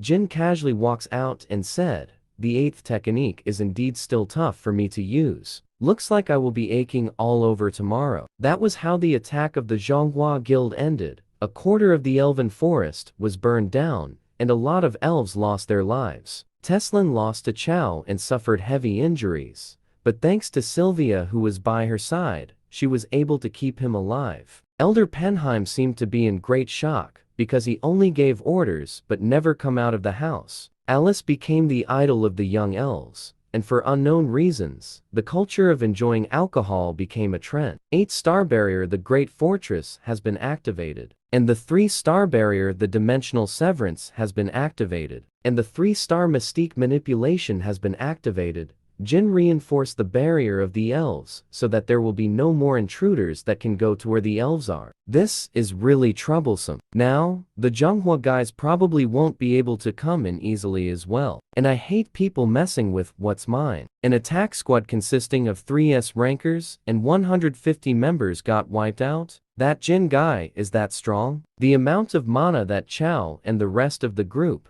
is slightly over 10,000. While they're strong, they're only the mid-upper rankers within our guild. Since the association's rank system isn't fully developed yet, anyone who has more than 10,000 mana will be categorized as S rank. Even though Jin is an S rank, we mustn't think that he's the same as other S ranks out there. How about sending assassins with more than 20,000 mana from the executive branch of this house? Then the bald guy then said, "You want to send assassins to kill another country's S rank? Are you out of your mind? What if a war breaks because of that?" The basics of fighting is to estimate what the foe is capable of. Since you guys don't even know such basic things, it's obvious you'll lose again. We will take charge of dealing with Jin from now on, and I will talk to Nangong Tian myself. And as for Jin, he is not on the level you can deal with. That last scene of him that was shown in the video, I'm sure that was the technique of the soul-chasing sword dance.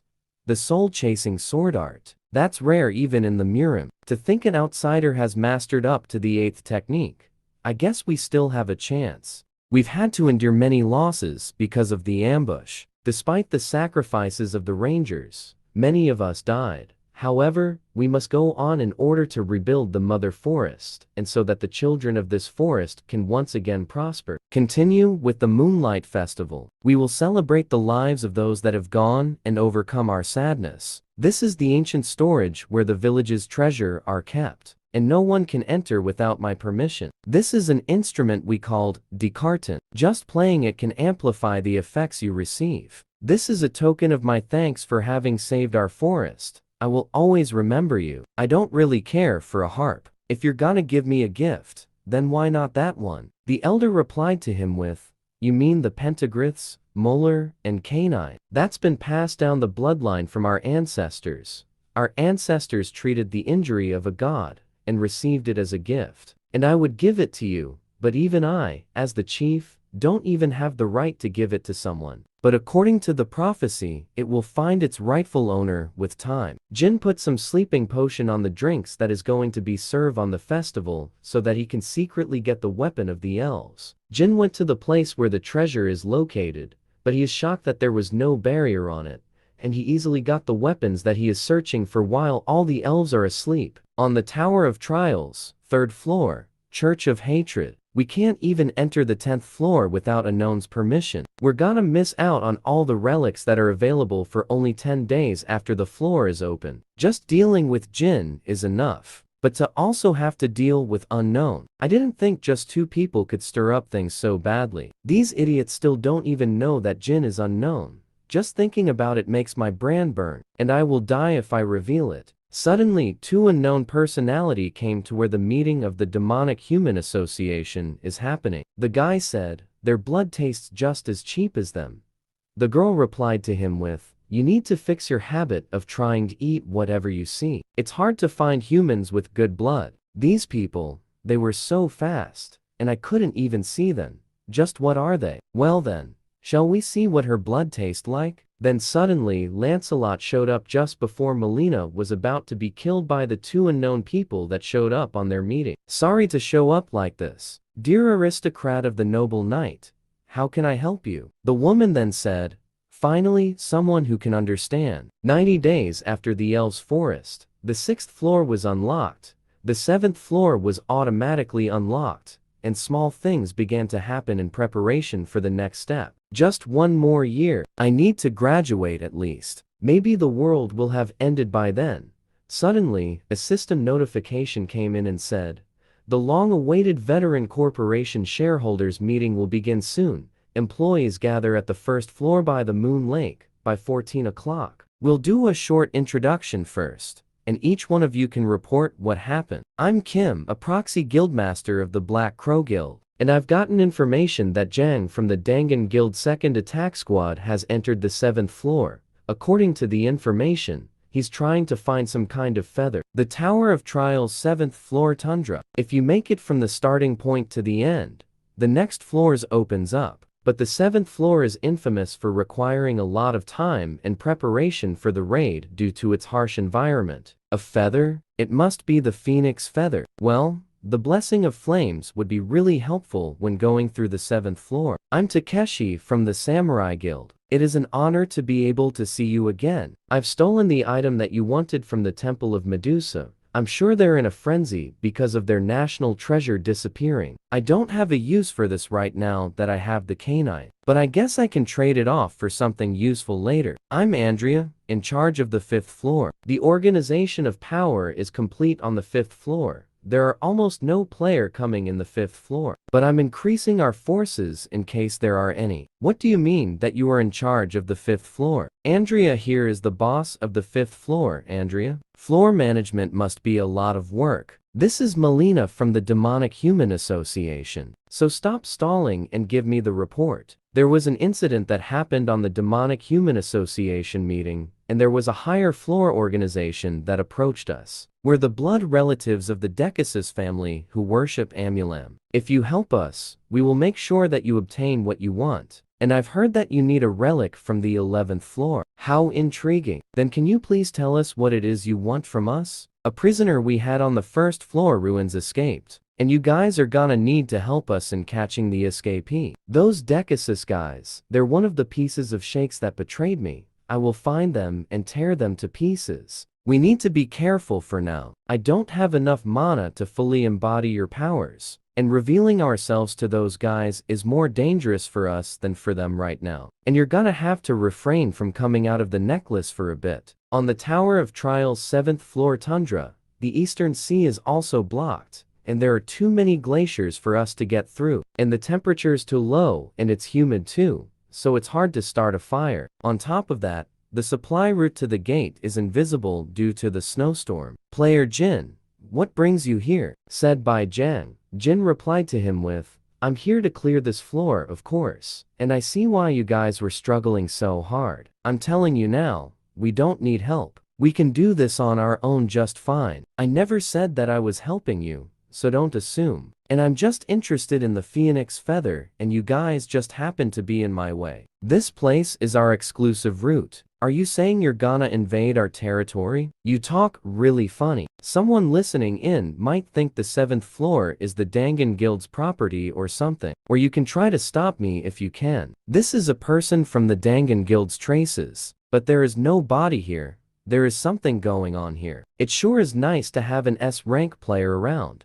What a relief. Jin said to them, did Jang order you guys to follow me? Don't lie when you're not good at it. And he told you to follow me so you can figure out how to obtain the phoenix feather. Seeing as you guys came here despite this place is dangerous, that's the only reasonable explanation. Well, I'm not scolding you or anything. There seems to be a more annoying problem than obtaining the phoenix feather right now. Did you see the big boulder outside? That is the mark of an ice troll. And that mark is the mark of the Frostblade tribe, the strongest of the ice trolls. And this place is the only route to the island with the phoenix feather. And the ice trolls are trying to obtain the phoenix feather despite having ice resistance. Something is off here. Then suddenly 3 spears approaches the igloo that they were staying at. Jin then activated his skill, the glacier formation, to repel the spears that is approaching the igloo. Then he walk outside to see who is attacking them. Jin is then once again being attacked as he walks near the attacker and said,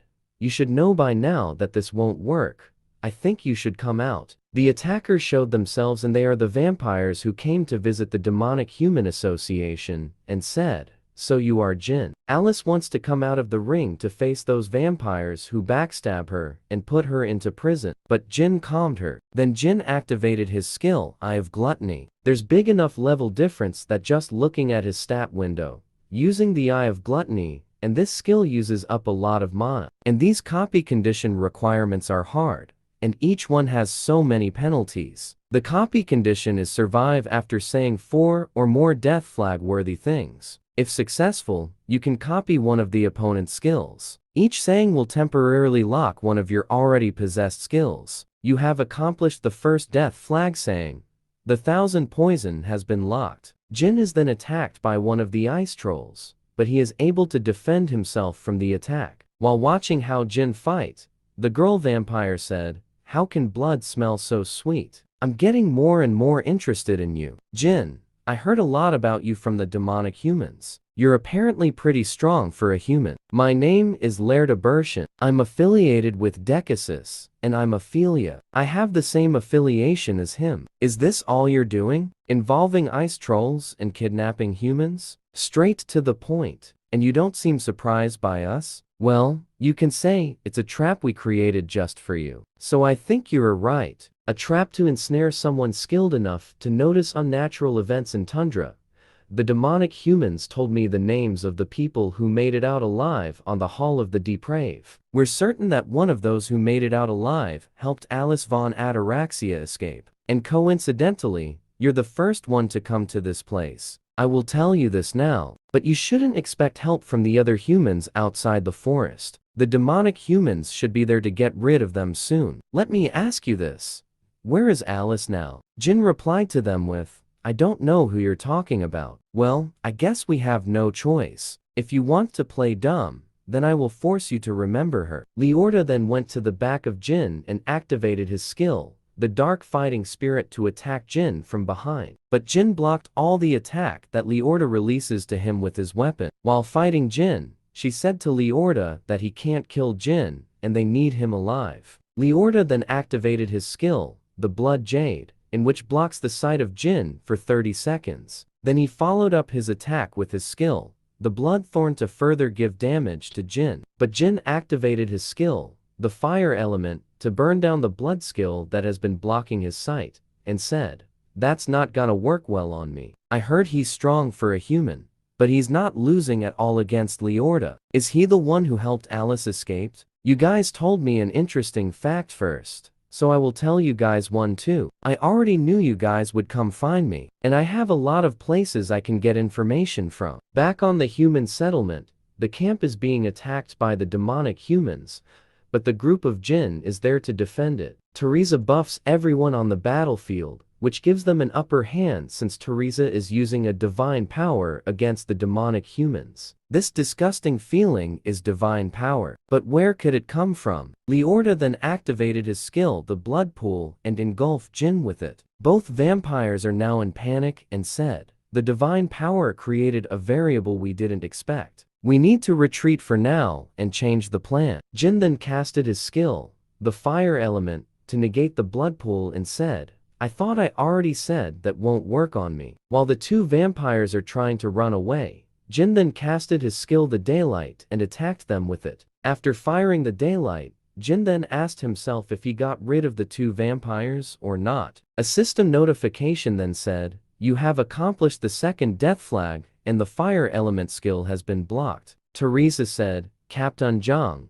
the damages to the camp are bad. The demonic humans will definitely continue to attack us. Why don't we retreat outside of the tower, and I will be in charge of defense on the way there. We've managed to block the demonic humans, but we can't let our guard down since we don't know who is behind it. The demonic humans are working together with the high vampires from the higher floors of the tower, and I think they're scheming something here in Tundra. From what I gathered, what the enemy wants is an outbreak." The ice trolls were defending the location with the Phoenix Feather despite already having ice resistance, and the Phoenix Feather is famous for ice resistance. However, if you combine it with the right item, it can also become a portal. Dangan Guild members were kidnapped, and a lot of them at that. I think they're planning to combine humans with the Phoenix Feather to get out of the tower. Teresa then suddenly said while shaking, "Then a large outbreak like the one on the Amsterdam. It will definitely kill large amount of humans if that happened again." Ophelia and Leorta, "Is that human Jin that strong? And you couldn't even bring back a prey caught in a trap? I'm greatly disappointed in you. At this rate,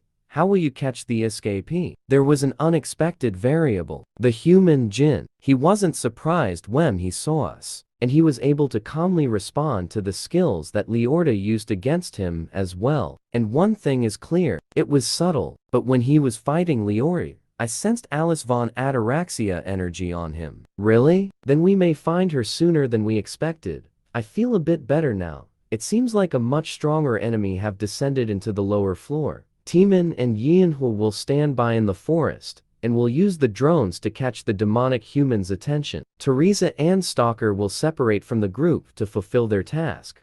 I don't get why he always complains. He's gonna do what I say anyway. The Dangan Guild will abandon camp and evacuate to the outside of the tower, except for one person who refused until the end. While Jin starts to travel and look for the other vampires that escaped, he is then followed by the captain of the Dangan Guild, and he is getting annoyed by this. Jin then said that they will be stopping by a freshwater lake somewhere around this area. A freshwater lake, it's where mana is most concentrated. On the 7th floor, when something bad happens to the tribe, the Frostblade tribe's chief comes here to reserve mana. Jin and the captain went to the area where the tribe of the troll are located, and the captain is holding a white flag signaling that they are not their enemies and are just passing by. The ice trolls aren't that savage, they value honor very highly, and they prioritize family over everything. So as long as you hold up the white flag, they won't attack us. I've heard a lot about you. You beat up my tribe members with your bare hands.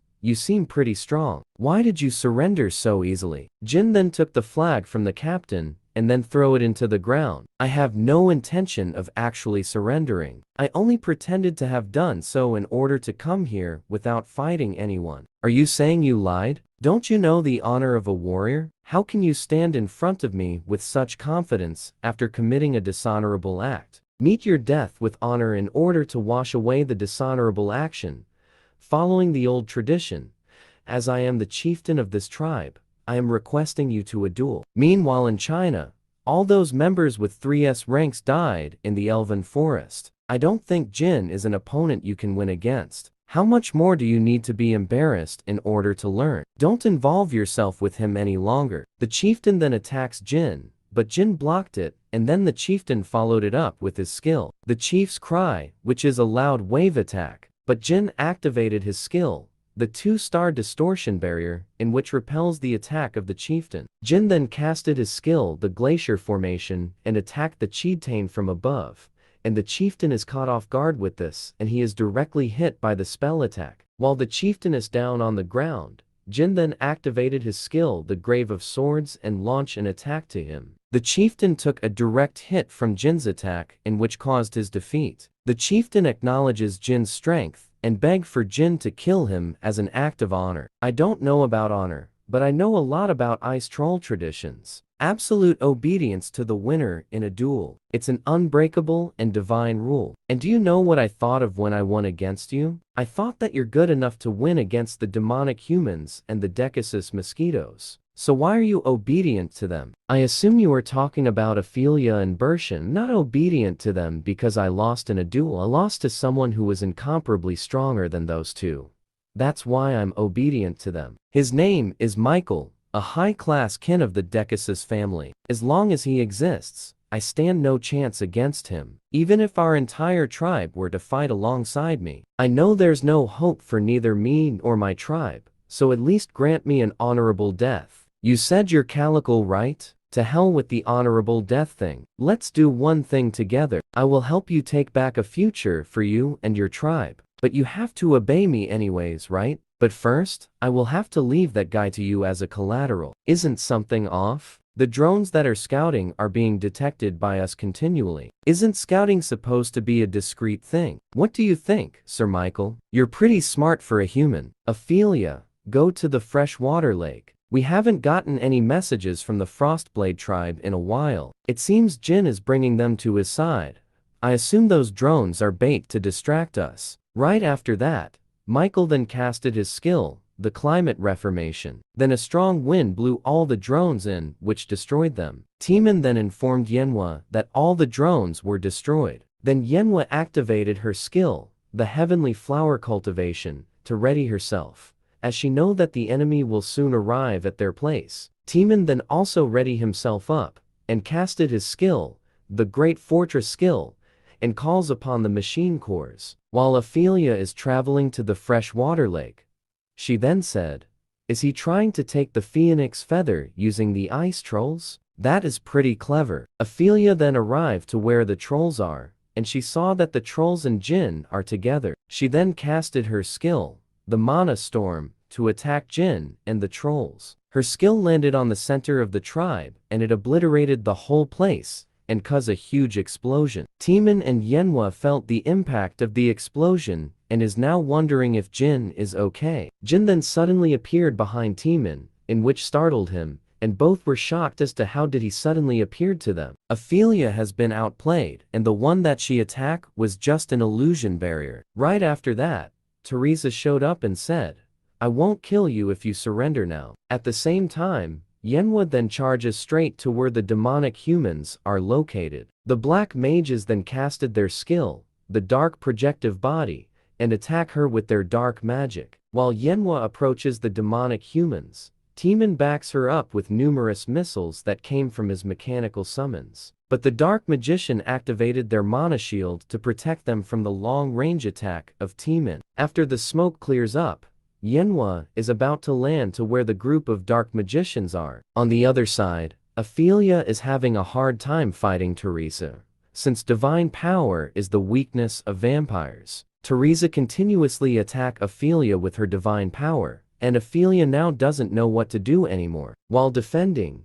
Ophelia then flew to a huge boulder of rock as she defends herself from the attacks of Teresa, and she is getting annoyed by this. Did you know that, while we are here fighting, the demonic humans were attacking your teammates? They're probably begging to be spared right now. Teresa just smiled at her and said, "There is no way that my teammates are that weak." Meanwhile, Manhwa is beating the crap out of each demonic humans that she faces, and they are having a hard time battling with her in a hand-to-hand fight. She's basically a monster. She's not losing at all, despite fighting all of us just by herself. But I don't see Teresa here, so we will be able to win. It was convenient with Teresa here because of her buff magic, but it's starting to get a bit hard. Manhwa then calls Timin for some backup. Then numerous mana anti-tank landmine was dropped to where the demonic humans are. Then multiple explosions happen across the battlefield. But before that happens, Manhwa had already run away from the area. Lancelot saw that Manhwa is running away,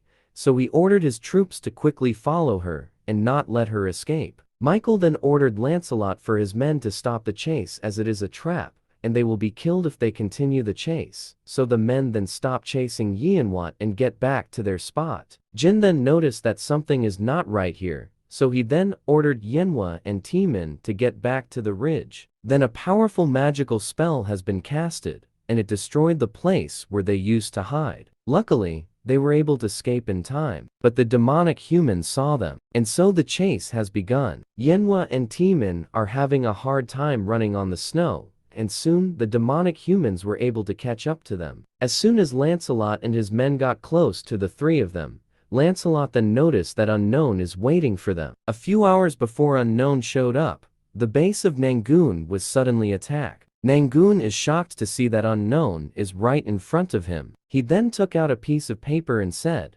"Listen up, Zhonghua Guild, you weaklings. Is this guild really supposed to be the strongest in China? You do better running a restaurant. Don't ever show yourself in front of me again. If you're mad, then come to the 7th floor of the Tower of Trials right now. You'll be facing not only me, but also Jin, who is the strongest in the universe, and will beat you to a pulp." Then there was a huge explosion that happened in which destroyed the base of Nangoon. At this moment, Nangoon brought all his members and headed to where Jin and his friends are. Lancelot is confused as there are a lot of hunters that are group up with Jin, as he never received any information that Unknown had an ally with these much hunters. Jin then talked to Nangoon and pretended that the demonic humans are his allies. Nangoon is pretty pissed about this since he thought that it would only be Jin and Unknown, but he saw a lot of hunters too. The little misunderstandings created made the demonic humans and Zhonghua Guild fight each other without even understanding why,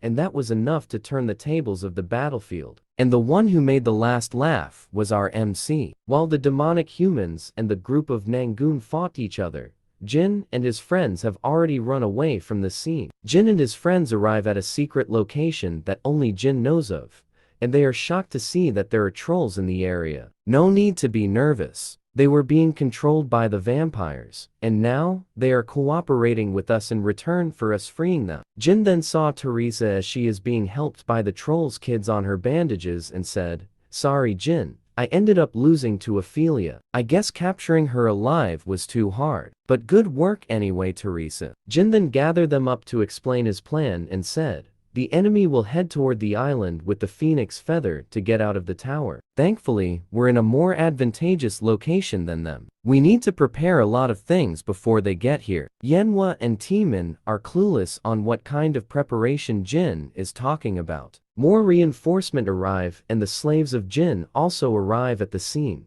In case you forgot, the two girls have the hand mark of Jin on their faces, and they cannot disobey Jin as their master, while the other one is the old man, and the other guy is the assistant guild leader of a top guild in Korea. This is an essence I've been collecting to revolt against Michael.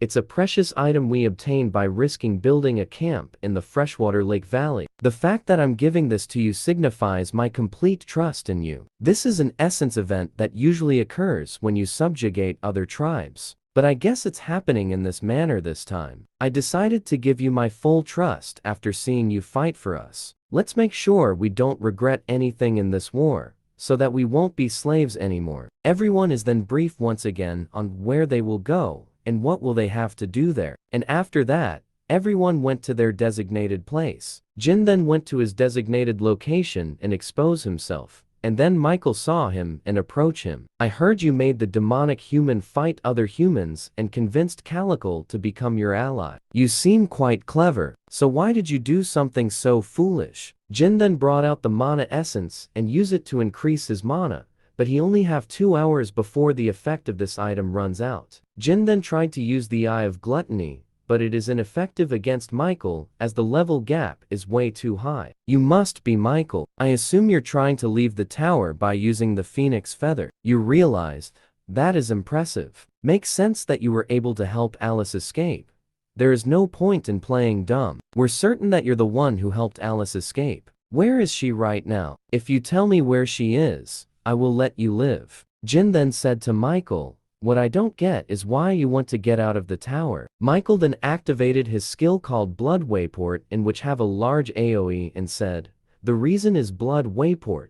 It's a technique that takes human blood as a sacrifice to form a creature. It was rather easy to find sacrifices since humans came to me on their own. We call these creatures that are without reason ghostlers. We need the phoenix feather to send these ghostlers out of the tower and get more human blood from outside the tower. We will keep creating ghostlers using human blood until we have a military that can conquer this tower." Jin thinks excessively and said, "I've never seen this pattern before. Did the existence of humans outside the tower become a variable in this situation?" Michael then ordered the ghostlers to find the phoenix feather for him, and so the ghostlers quickly looked for the item. While the creatures were looking for the item, they were gunned down by the summon of Timin, and the rest of Jin's party are also waiting for them. "You made some really annoying creatures, but it's okay. I have no intentions at all to give you the phoenix feather." Michael then noticed that his creatures were defeated and said, "What have you hidden in the forest?" While Michael is not looking,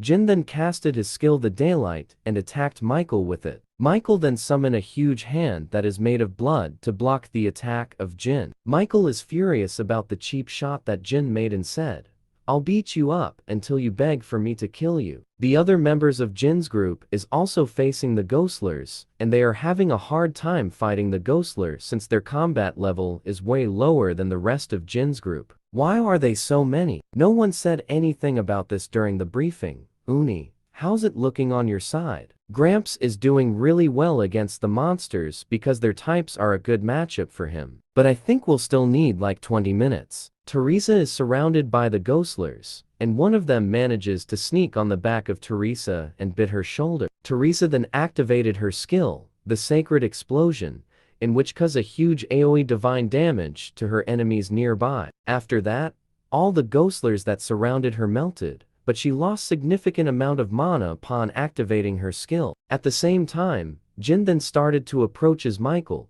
but Michael casted his skill the Fist of Blood, in which summoned multiple Blood Fist. The Blood Fist attacked Jin, but he dodges it, and then Jin jumped into the air, but the Blood Fist follows him and surrounded him quickly. The Blood Fist then grab hold of Jin, but while keeping Jin at his place, a white light appeared while the Blood Fist is holding Jin. Jin then activated his skill, the Blessing of the Star, in which destroyed the Blood Fist. Michael saw this and said, "So you also know how to use divine skills too?" Upon landing on the ground, Jin then immediately attacked Michael, but Michael dodges it, and then Michael noticed something about Jin. "I see that you are not a normal human, and you look glad that your attack didn't work." Ophelia and Bershin arrive at the scene and inform to Michael that they just finished with the procedure.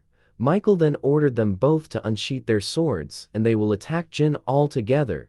Both of them wonder as this is the first time Michael said this to them. Bershin and Ophelia took the front line to face Jin, and Jin said, 3 against 1. That is kinda unfair, don't you think? You say that, but you look happy about it. This is your last chance to confess where Alice is, and then I will let you live. Jin replied to him with, "I don't know where Alice is." A blood fist suddenly appeared on the back of Jin, but Jin noticed this and quickly sliced it into half. Right after that, Bershin quickly attacked him and asked Jin about where is Alice. Ophelia then went to the back of Jin, but he didn't notice this. Then he said, "I said I'm innocent.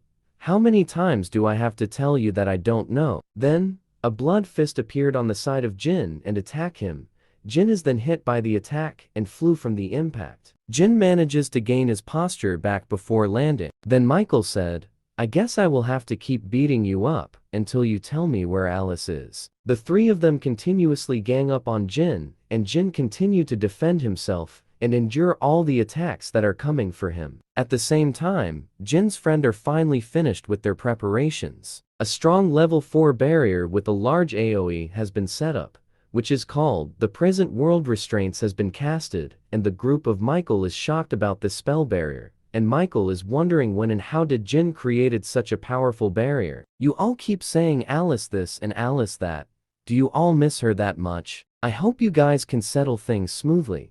She has been waiting for a long time, and she is actually really pissed. Jin then releases the restraint that he put on Alice, and then Alice gained an additional 20% more power upon the release of the restraint. Ophelia then said, "How can she still have this much power after all that time in the ruins? I, Alice von Ataraxia, have lost too much during my exile in the endless darkness. I will hold you guys responsible for all that you've done, you filthy traitors." At the same time, Jin called Jang and said, "It's finally time for you to be useful. I really need your help. Please find the magic crystal. That's the root of the magic procedure with Calico. You have to hurry up. We don't know how long the people can hold on." Upon hearing this, Calico then rushes towards the Ghostlers and summoned his transparent hammer to attack the incoming enemies. In one fell swoop, the Ghostlers were instantly defeated by Calico. Monster like these wouldn't be guarding the magic crystal. I have a few guesses, so let's check those out. A whole army of Ghostlers surrounded Alice,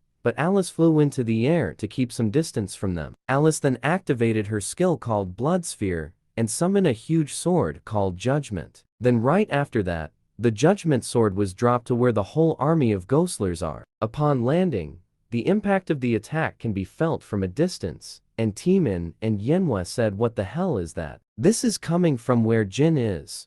What kind of fighting is going on there right now? You've gotten rid of more than half of the Ghostlers with just one attack. That is pretty impressive, Alice." "Alice, it seems like you two have a lot to talk about. You can take Michael, and I will take care of the rest, and then I will join you." "Are you saying you don't think I can face them all at once? I just don't want you to take on all the risk on your own. We are teammates here. Michael, I will take care of your minions, and you can fight Alice, since I think you guys have a beef with each other. Long time no see, former patriarch of the Ataraxias. How have you been?" Alice got mad, and charges towards Michael, and said, "You BS. Don't you dare say my name with that dirty mouth of yours. You shouldn't have left that place. This is all you can do because of the tower's restrictions. When you used to be called the world's strongest. Seeing you in battle in such a weakened state is such a sad reality for me." Alice got mad and said, "Enough with your fakeness.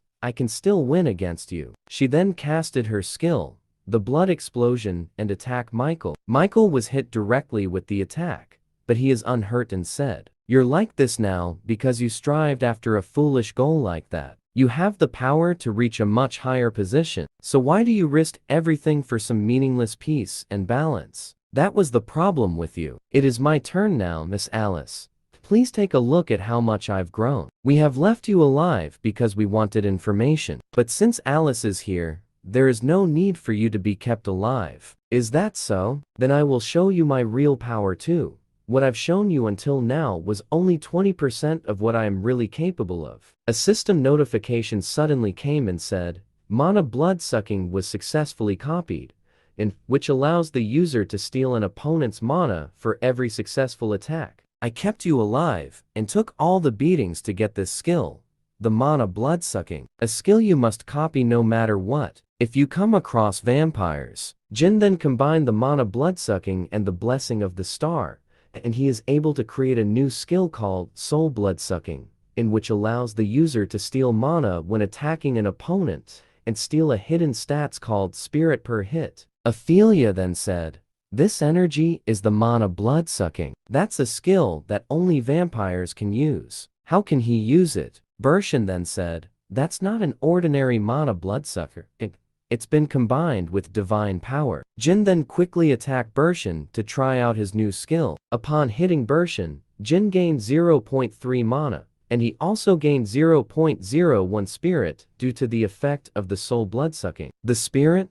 It synergizes with all the stats you have, and fills your body with vitality. A hidden stats I found by trying out 62,000 different combinations. A stat that grows infinitely. And now, there is no longer a ceiling on how much I grow. Jin then activated his skill, the Sword Demon King steps, and attacked both Bershin and Ophelia, and both of them is having a hard time keeping up with the speed of Jin. Jin is enjoying this moment since every time he attacked both Bershin and Ophelia, he is gaining 0.01 spirit due to the effect of the soul blood sucking. And if this continue, Jin can absolutely gain enormous amount of spirit stats, and he can eventually face off with Michael in a one-on-one battle. And while Jin is gaining stats, both Bershin and Ophelia are losing 0.3 mana on each attack that they received from Jin. And if the fight prolongs, it will be bad for the both of them since they won't be able to use any skill because they will lack the mana to do that. And while they are defending from the attack of Jin, Bershin then signal Ophelia to use her skill so that they could deal some damage to Jin. And they can't just stand still and be in this kind of situation. And when Ophelia heard what Bershin said, she then quickly casted her skill called Bloodthirst, which is a piercing attack that can deal significant damage if her opponent is directly hit by the skill. But unfortunately, Jin saw through the attack of Ophelia, and Jin was able to evade the attack, and it hit the boulder of rock behind him. Then he mocks Ophelia and said that, "Are you sure you are even trying to hit me?" Jin then took a quick glance to where Alice and Michael are fighting, and then mumbled and said, "I guess he's too much for Alice in her current state. I will have to get back to her as soon as possible." Jin then talks to both Bershin and Ophelia and said, "I don't have much time, so I will stop with the stat stacking. Fess up what it is that Michael wants. Only then will I try to consider keeping you alive." And right after that, Jin then activated his skill, the Grave of Swords. Both Bershin and Ophelia are shocked to see how much mana is coming out of Jin, and they are being pushed back by this huge mana burst, and thought that he was hiding all his powers until now. Bershin is shouting and said there's no way we would fall of such. But before Bershin could even finish what he was about to say, something happened to him, and Ophelia then look at Bershin and is shocked to see what happened to Bershin. The head of Bershin was decapitated, and Ophelia can't believe what she just saw. And then Jin said to her, "I only need one person for information. Then are you ready for an honest conversation with me, Ophelia?" Back at the fight between Michael and Alice, Michael uses his blood summon to grab hold of Alice and pin her down into the ground. And while Alice is pinned, Michael then quickly follow it up with another attack in which Alice took a direct hit and gave her significant damage. Due to the restriction that the Tower of Trials gave her, Alice's power is still not 100%, and currently she doesn't have any more mana to defend herself against the attack of Michael. Michael then quickly jumped over to Alice to give her another attack. Michael then gave Alice a solid attack, and right after that, there was a huge explosion that happened. On the other side, Calico, the chieftain of the ice troll, is facing with the ghostlers who are blocking his way to search for the item that Jin told him to find. Calico then saw the item that Jin told him, but it is being defended by dark mages and a group of ghostlers. But Calico said, in order to win this war, we need to destroy that magic crystal. Calico then said, I will open up a path for you so that you can reach the magic crystal. But the captain can't comprehend what the chieftain said since there are so many enemies who is guarding the magic crystal. The captain said, so you're telling me to get past all those monsters and destroy the magic crystal? I just want to become popular with women, just want to become a more successful person. The captain is losing his mind because he might die if he faces with the group that is defending the magic crystal. Calico is being swarmed with the ghostlers as he moves forward to reach the magic crystal and said, don't make life so complicated. Life's meaning is much simpler than you'd expect. It's just doing what you can do at the moment. Calico just run over the ghostler and increase his movement speed, so that all the ghostler that managed to grab him just flew away. Calico then drop off the captain near the magic crystal, while he plans to fight the rest of the ghostlers. Congratulations on becoming the second captain of the Dangan Guild. There aren't many better jobs than this these days. You'll be able to have it all. Upon arriving at the magic crystal, the captain gave his all to attack the magic crystal, and he was able to destroy it, and the system said, the mana source of Blood Wayport has been destroyed. Right after that, Michael notices that the Blood Wayport that he casted is vanishing as he fights Alice. Everyone also noticed that the Blood Wayport is vanishing, and the ghostlers that Michael had summoned are also vanishing. While Jin still tortures Ophelia by drowning her into the river, and Jin wants to know everything that they are planning. And when Jin raises Ophelia out, she then said that they are aiming for the 29th floor, and Michael wants Balmung, in which the Empire have the best dragon slayer sword. Balmung. I guess he was gonna use that to kill the dragon on the 48th floor. Jin then asked Ophelia if she wants to live. Ophelia then cried and said, why are you asking such an obvious question? Of course, I want to live. Right after that, Jin gave Ophelia the brand of tribulation so that Ophelia will be under his control. Then Jin said, I look forward to working with you from now on. On the other side, Michael grabbed hold of Alice and said, I'm sure you've enjoyed your little escape enough. It's now time to go back to where you belong, Miss Alice. But before he could do that, Jin arrived and cut off the blood summon that is holding Alice. Michael then wonders as Jin was able to cut off his summon, even though his summon was able to withstand Alice's attack. Jin then thanked Alice for holding this long enough, even though she still lacks in power, and right after that, Alice then lost consciousness. Jin is now ready to face off with Michael, and he still have 30 minutes left remaining on his Essence of Souls.